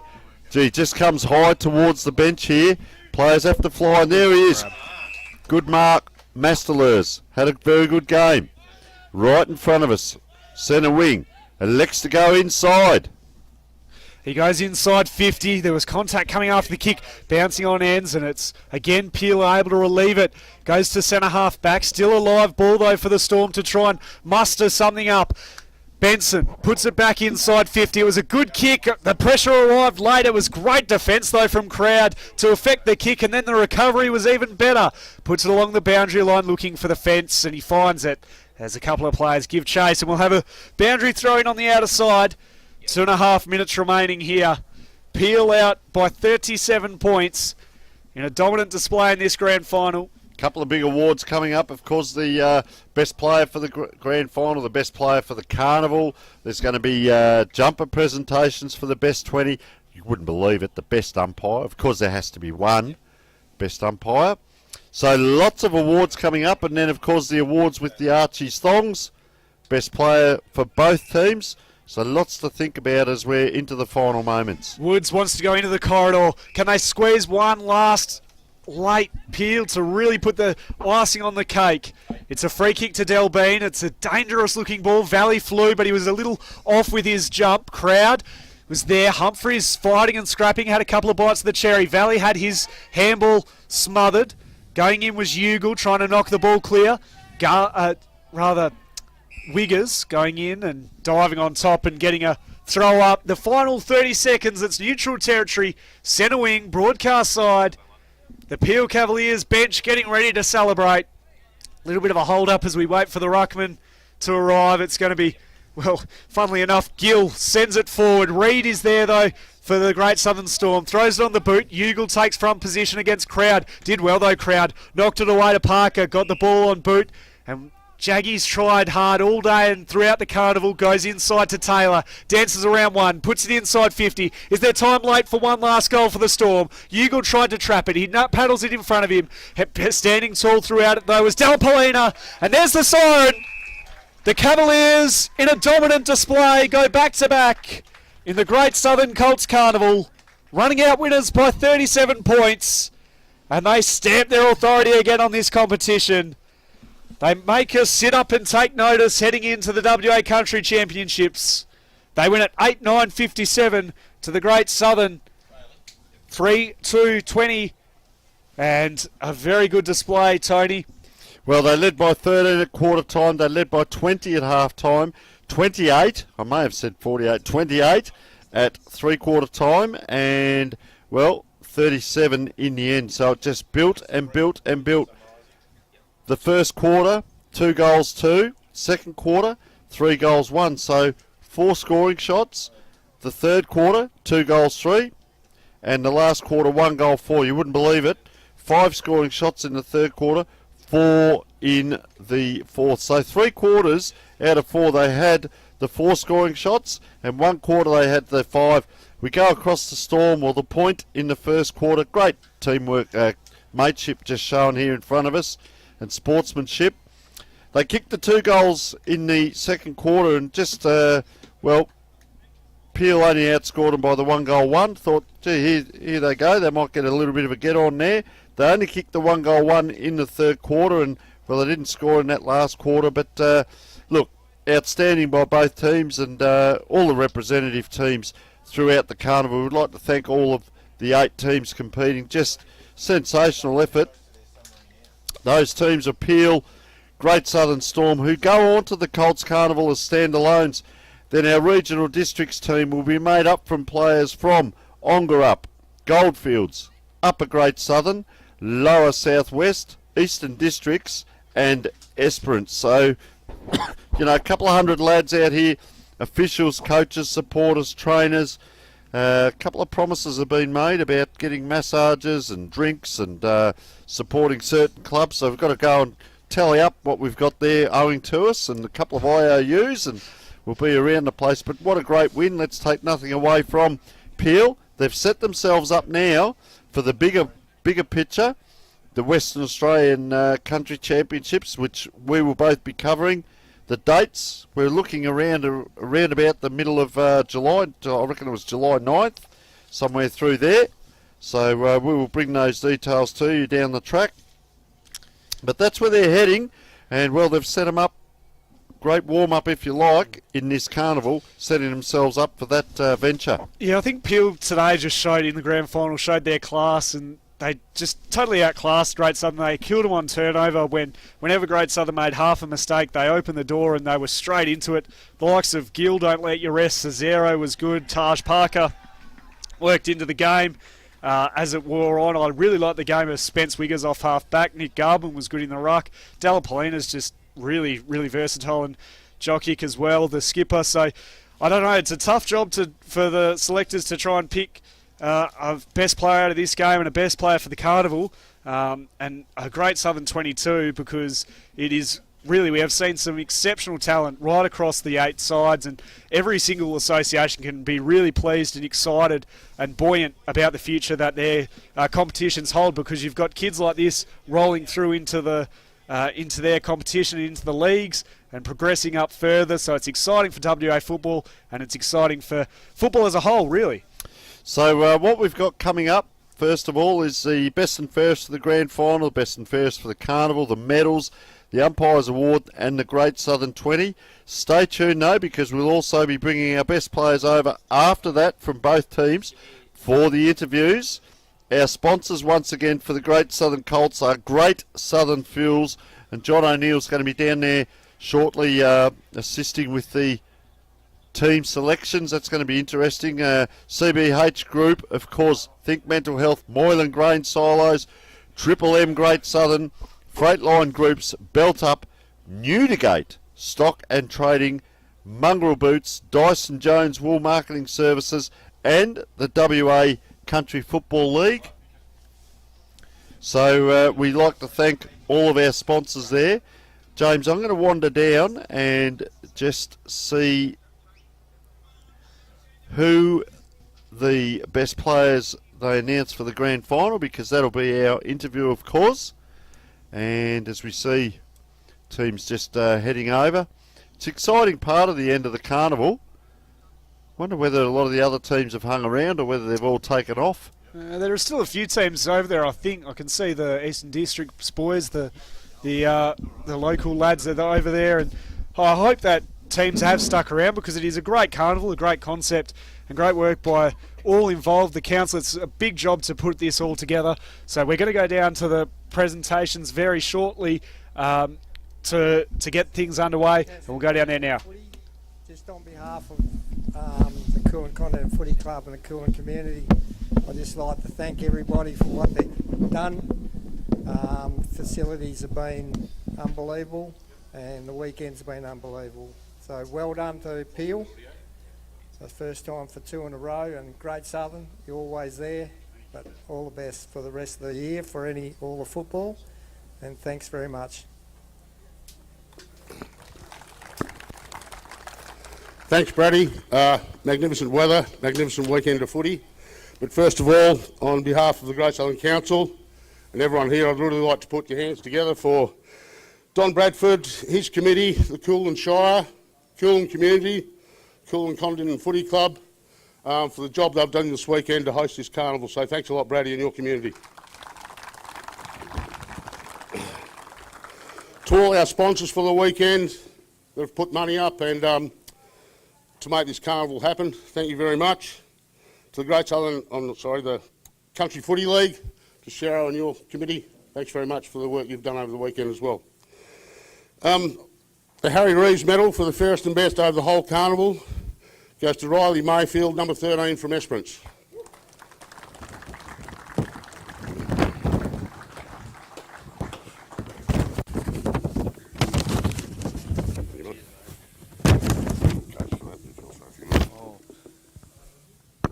Yeah, just like thank everyone for making this carnival happen, and to the Pill boys for getting up. You boys were the benchmark all weekend, and good stuff for you boys over there. Yeah, cheers. I'd like to call up Brett Sheridan to do the umpire of the carnival. But thanks very much to all the umpires, the boundary umpires, the goal umpires.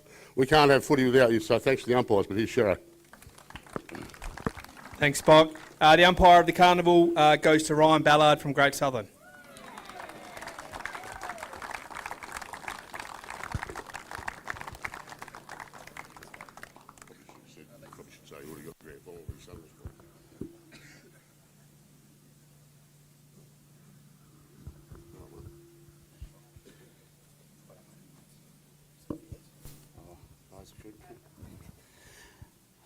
Yeah, thanks to Graham and the Great Southern community for setting up this whole weekend. Thanks to Coolin Condon Footy Club and putting on such a good weekend. And yeah, well done to Peel and Great Southern for making the grand final. It was a really good contest.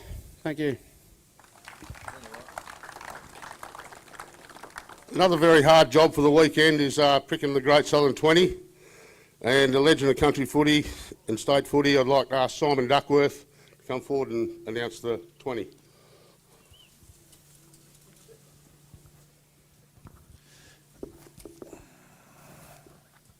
Cheers, Spock. Fantastic weekend of footy. The weather turned it on, thank God. Credit to everyone who put a side in this year. The footy was played in great spirit, and there's a fair bit of talent floating around the place, which is awesome to see. The Great Southern 20, number 1, Nick Sarcero from Peel. 2, Noah Barron from Peel. 3, Bailey Jockick from Peel. Number 4, Callan Sprigg from Peel. Number 5, Luke Gill from Peel. Number 6, Flynn Spark from Upper Great Southern. Number 7, Riley Holden from Upper Great Southern. Number 8, Noah Logie from Upper Great Southern. Number 9, Riley Mayfield from Esperance. Number 10, Kieran Douglas from Esperance. Number 11, Max Nichols from Eastern Districts. Number 12, Rory Pumper from Goldfields. Number 13, Callan Lay from Goldfields. 14, Jet Stevens from Goldfields. Number 15, Kai McGinty from Lower South West. Number 16, Connor Cole from Lower South West. Number 17, Caleb Germain from Storm. Number 18, Milan Jaggi from Storm. Number 19, Teague Valley from Storm. Number 20, Jaden Mole from Storm. Well done, good footy, cheers. Thanks, Ducky. I'll ask John O'Neill to come forward and present the Clem Bay medal for the fairest and best in the grand final.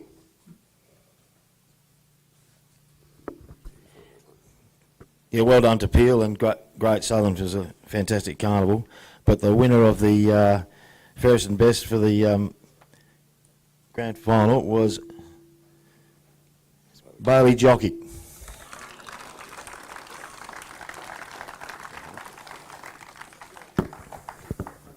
Stand in front of the screen. Well done, mate. Thank you.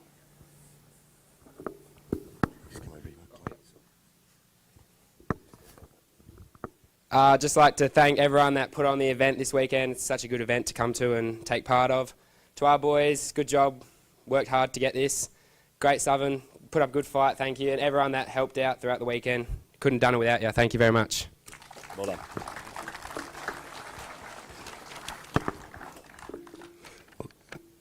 Well, commiserations to Great Southern, but you're always around the mark. To Dollar, I know you'll be back, wherever you are. But to Peel, well done. It's 2 in a row. So I'd ask the coach and the captain to come forward and get the cup, please.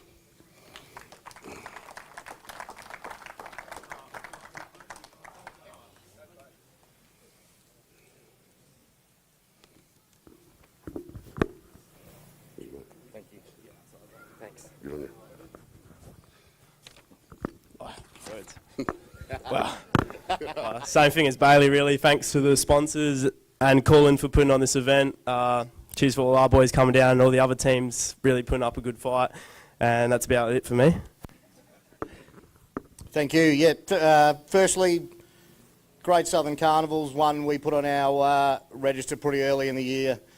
Buy-in from our players this year has been massive, and the team we bring away every year, we look forward to this game. We make the grand final our want, and I building as we go, and we head to a carnival in another few weeks' time where we've got to get a bit better, and we'll enjoy that one. To the town of Coolin, amazing to come down here and see what you guys put in, the effort, the bits and pieces around, which is very hard to do in the background of a carnival or even a footy club, so massive thank you for them. Peel Footy League, a few of our directors are down here just to see how it works and what we do. Thank you for putting the trust in me and the boys. Our sponsors, Simon Goodwin, another massive sponsor, Ray White Mandra, has actually made the trek down, and he loves this part of the carnival, so again we love to thank him. My support staff, coaches, an amazing trainer Linda, and everyone that went with it, we thank you very much. To the other teams, it's awesome for us to come down and just see the sheer talent that is running around in Western Australia, and it's great to be down here being involved in it, so thank you very much to everyone. Well done. Yeah, can do. You may as well stay here, boys. Number 1, Sean Denick.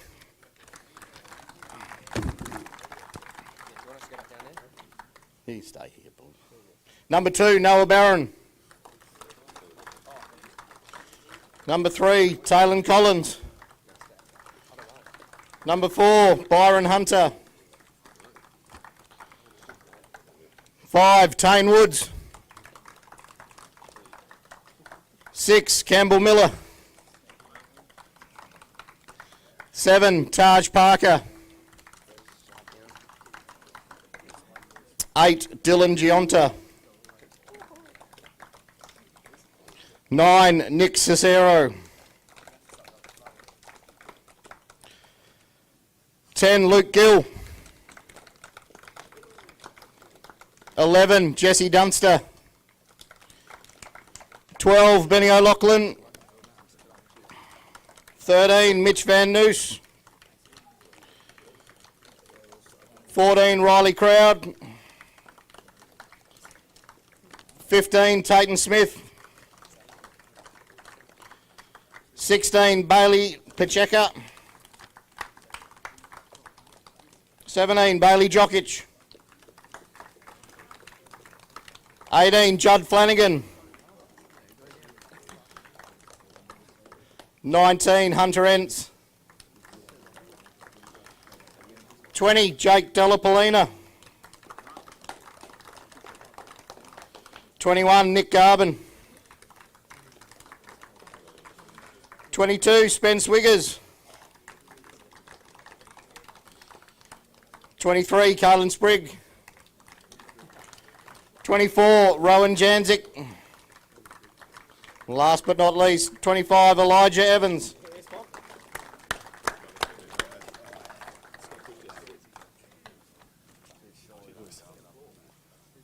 Coach. Thank you. Put your hands together for Peel. Thank you very much, Coach. Cheers. Magic.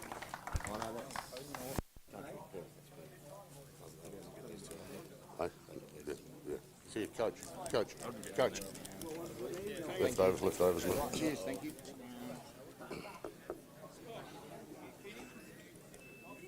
Yeah, I'll just say.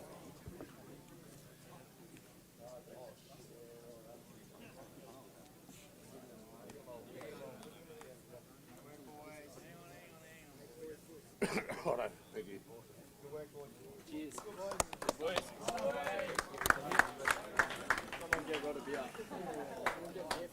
That concludes the carnival, people. Drive safe, belt up, one of our sponsors, and Healthways. But good luck with your footy for the rest of the season, and probably see a lot of you at the Nutrient Carnival in a month's time. Cheers. Thanks to Coolin. Well, Spock. Hey, chat. Let's get that on tape. No, you mate. You're the right one. Thanks, James.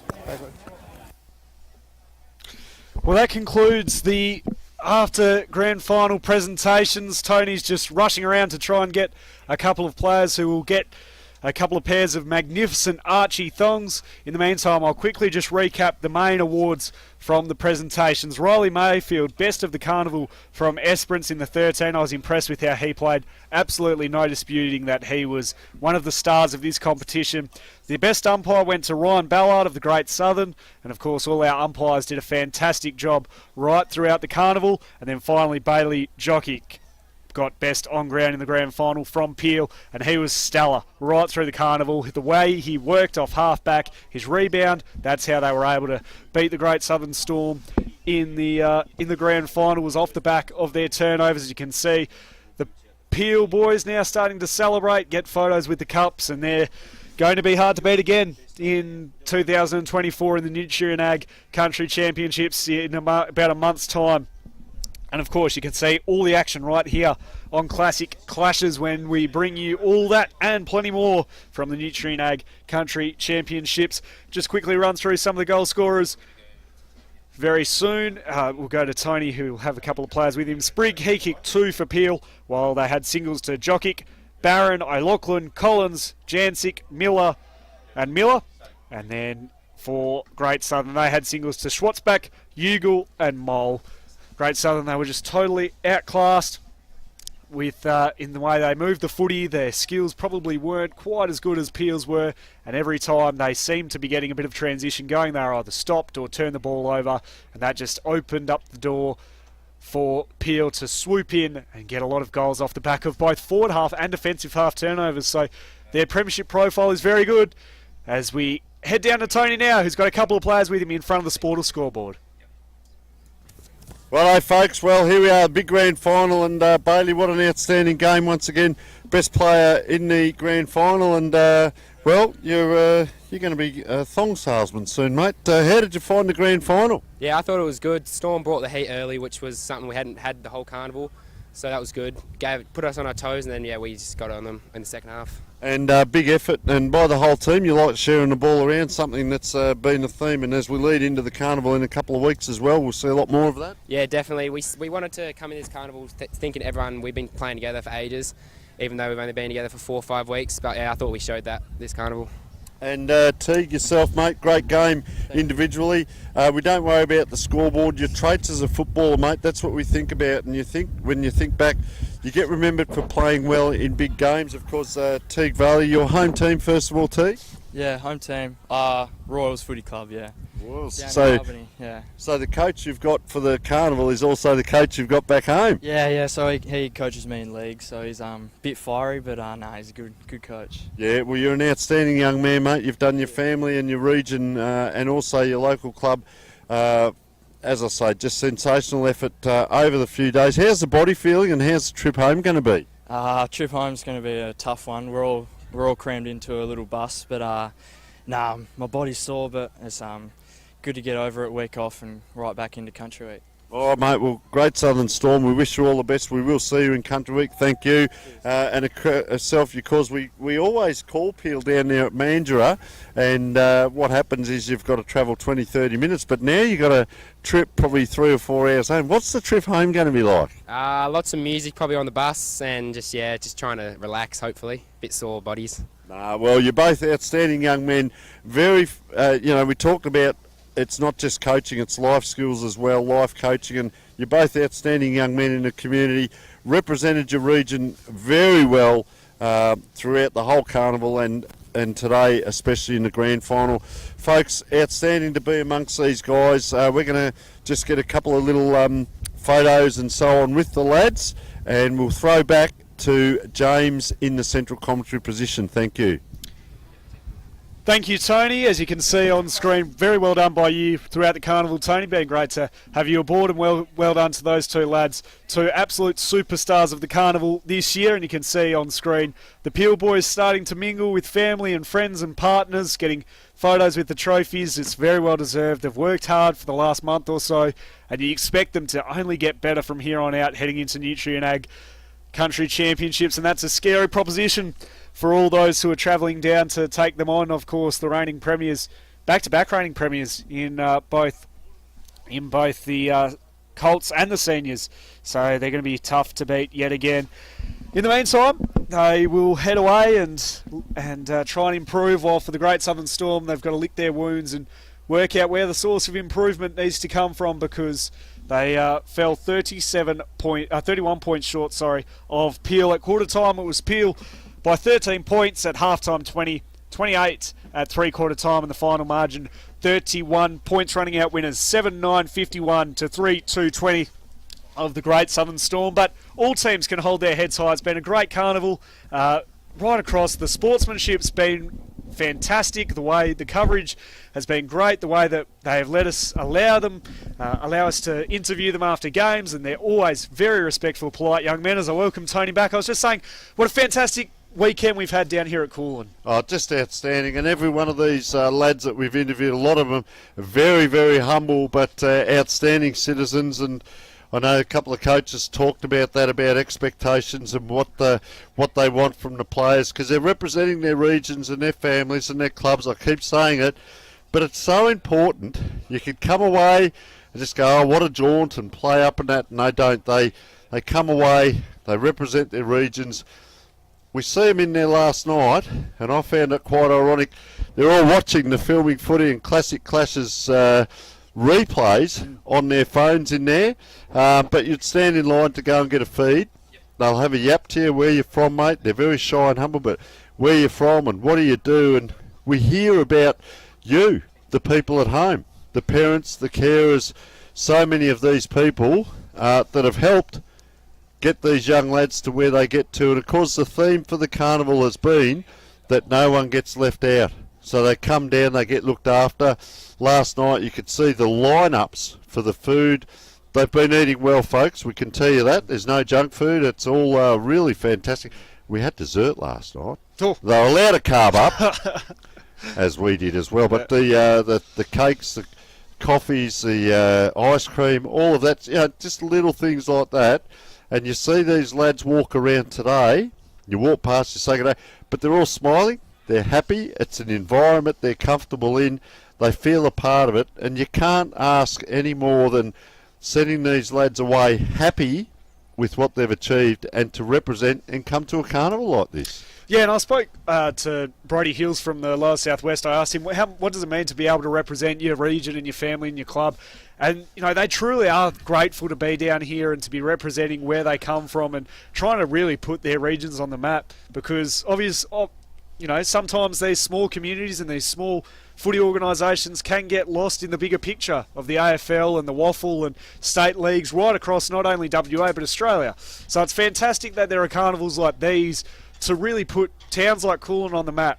And, Ongerup and Esperance and Great Southern, all of these small communities and farming communities mainly, and mining communities, to be able to come here and come away and represent the region is fantastic. Well, we talk about the Great Southern Colts Carnival. It's Coolin this year. We'd heard about it last year and we didn't cover it. We'd heard about it. We come down this year and the organisation that went on in the background. But the first day we got here, we wander out, it's wet grass, and this guy wanders up in gumboots, and it's the guy in charge of the whole thing. Rod, was it? I reckon it was Rod.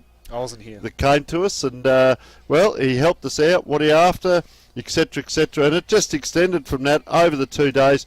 Could not ask for any more out of all the people. We thank you very much. We hope you, the viewers at home, have enjoyed this great coverage. We thank our amazing amount of sponsors that have brought it all to us. Once again, the clubs, the coaches, the players, the officials, the supporters that have travelled a long way.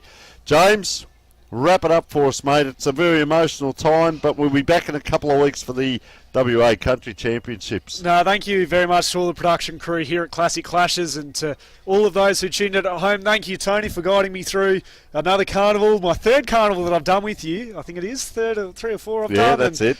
So it's always good fun. So we'll be back in just over a month, but until then, make sure you stay tuned to Classic Clashes for all the interviews that Tony's going around, all of our bush legends, and make sure you keep an eye out for more great games of footy. But until then, bye for now.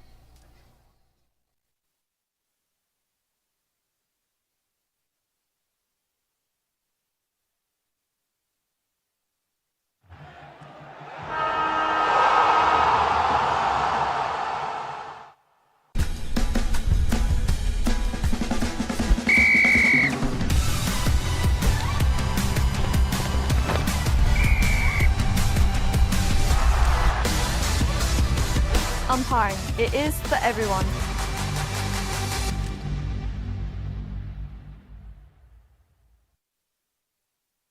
For a limited time only, we've got Honda generators, free delivery until the end of this month of March only. They're super compact, reliable Japanese generators. For more information, check out our website or give us a call. My name's Nick Essler. I'm the National Operations Manager for Blue Diamond Machinery. I've been with the business for 18 months. Blue Diamond Machinery, we've got a great team environment. We encourage input from all of our staff, from warehouse workers to electricians to engineers and sales team, to help us move our customers towards a cleaner future. So we're looking to fill the roles of electrical technicians, both within our production areas and field service, mechanical technicians to support our growing fleet, warehouse workers nationally, fabricators and sheet metal workers to help support our new Blue Diamond engineering facility opening up in Henderson this year. If you'd like to help us deliver quality products, great service, and help transition the industry to a cleaner future, we'd love to hear from you.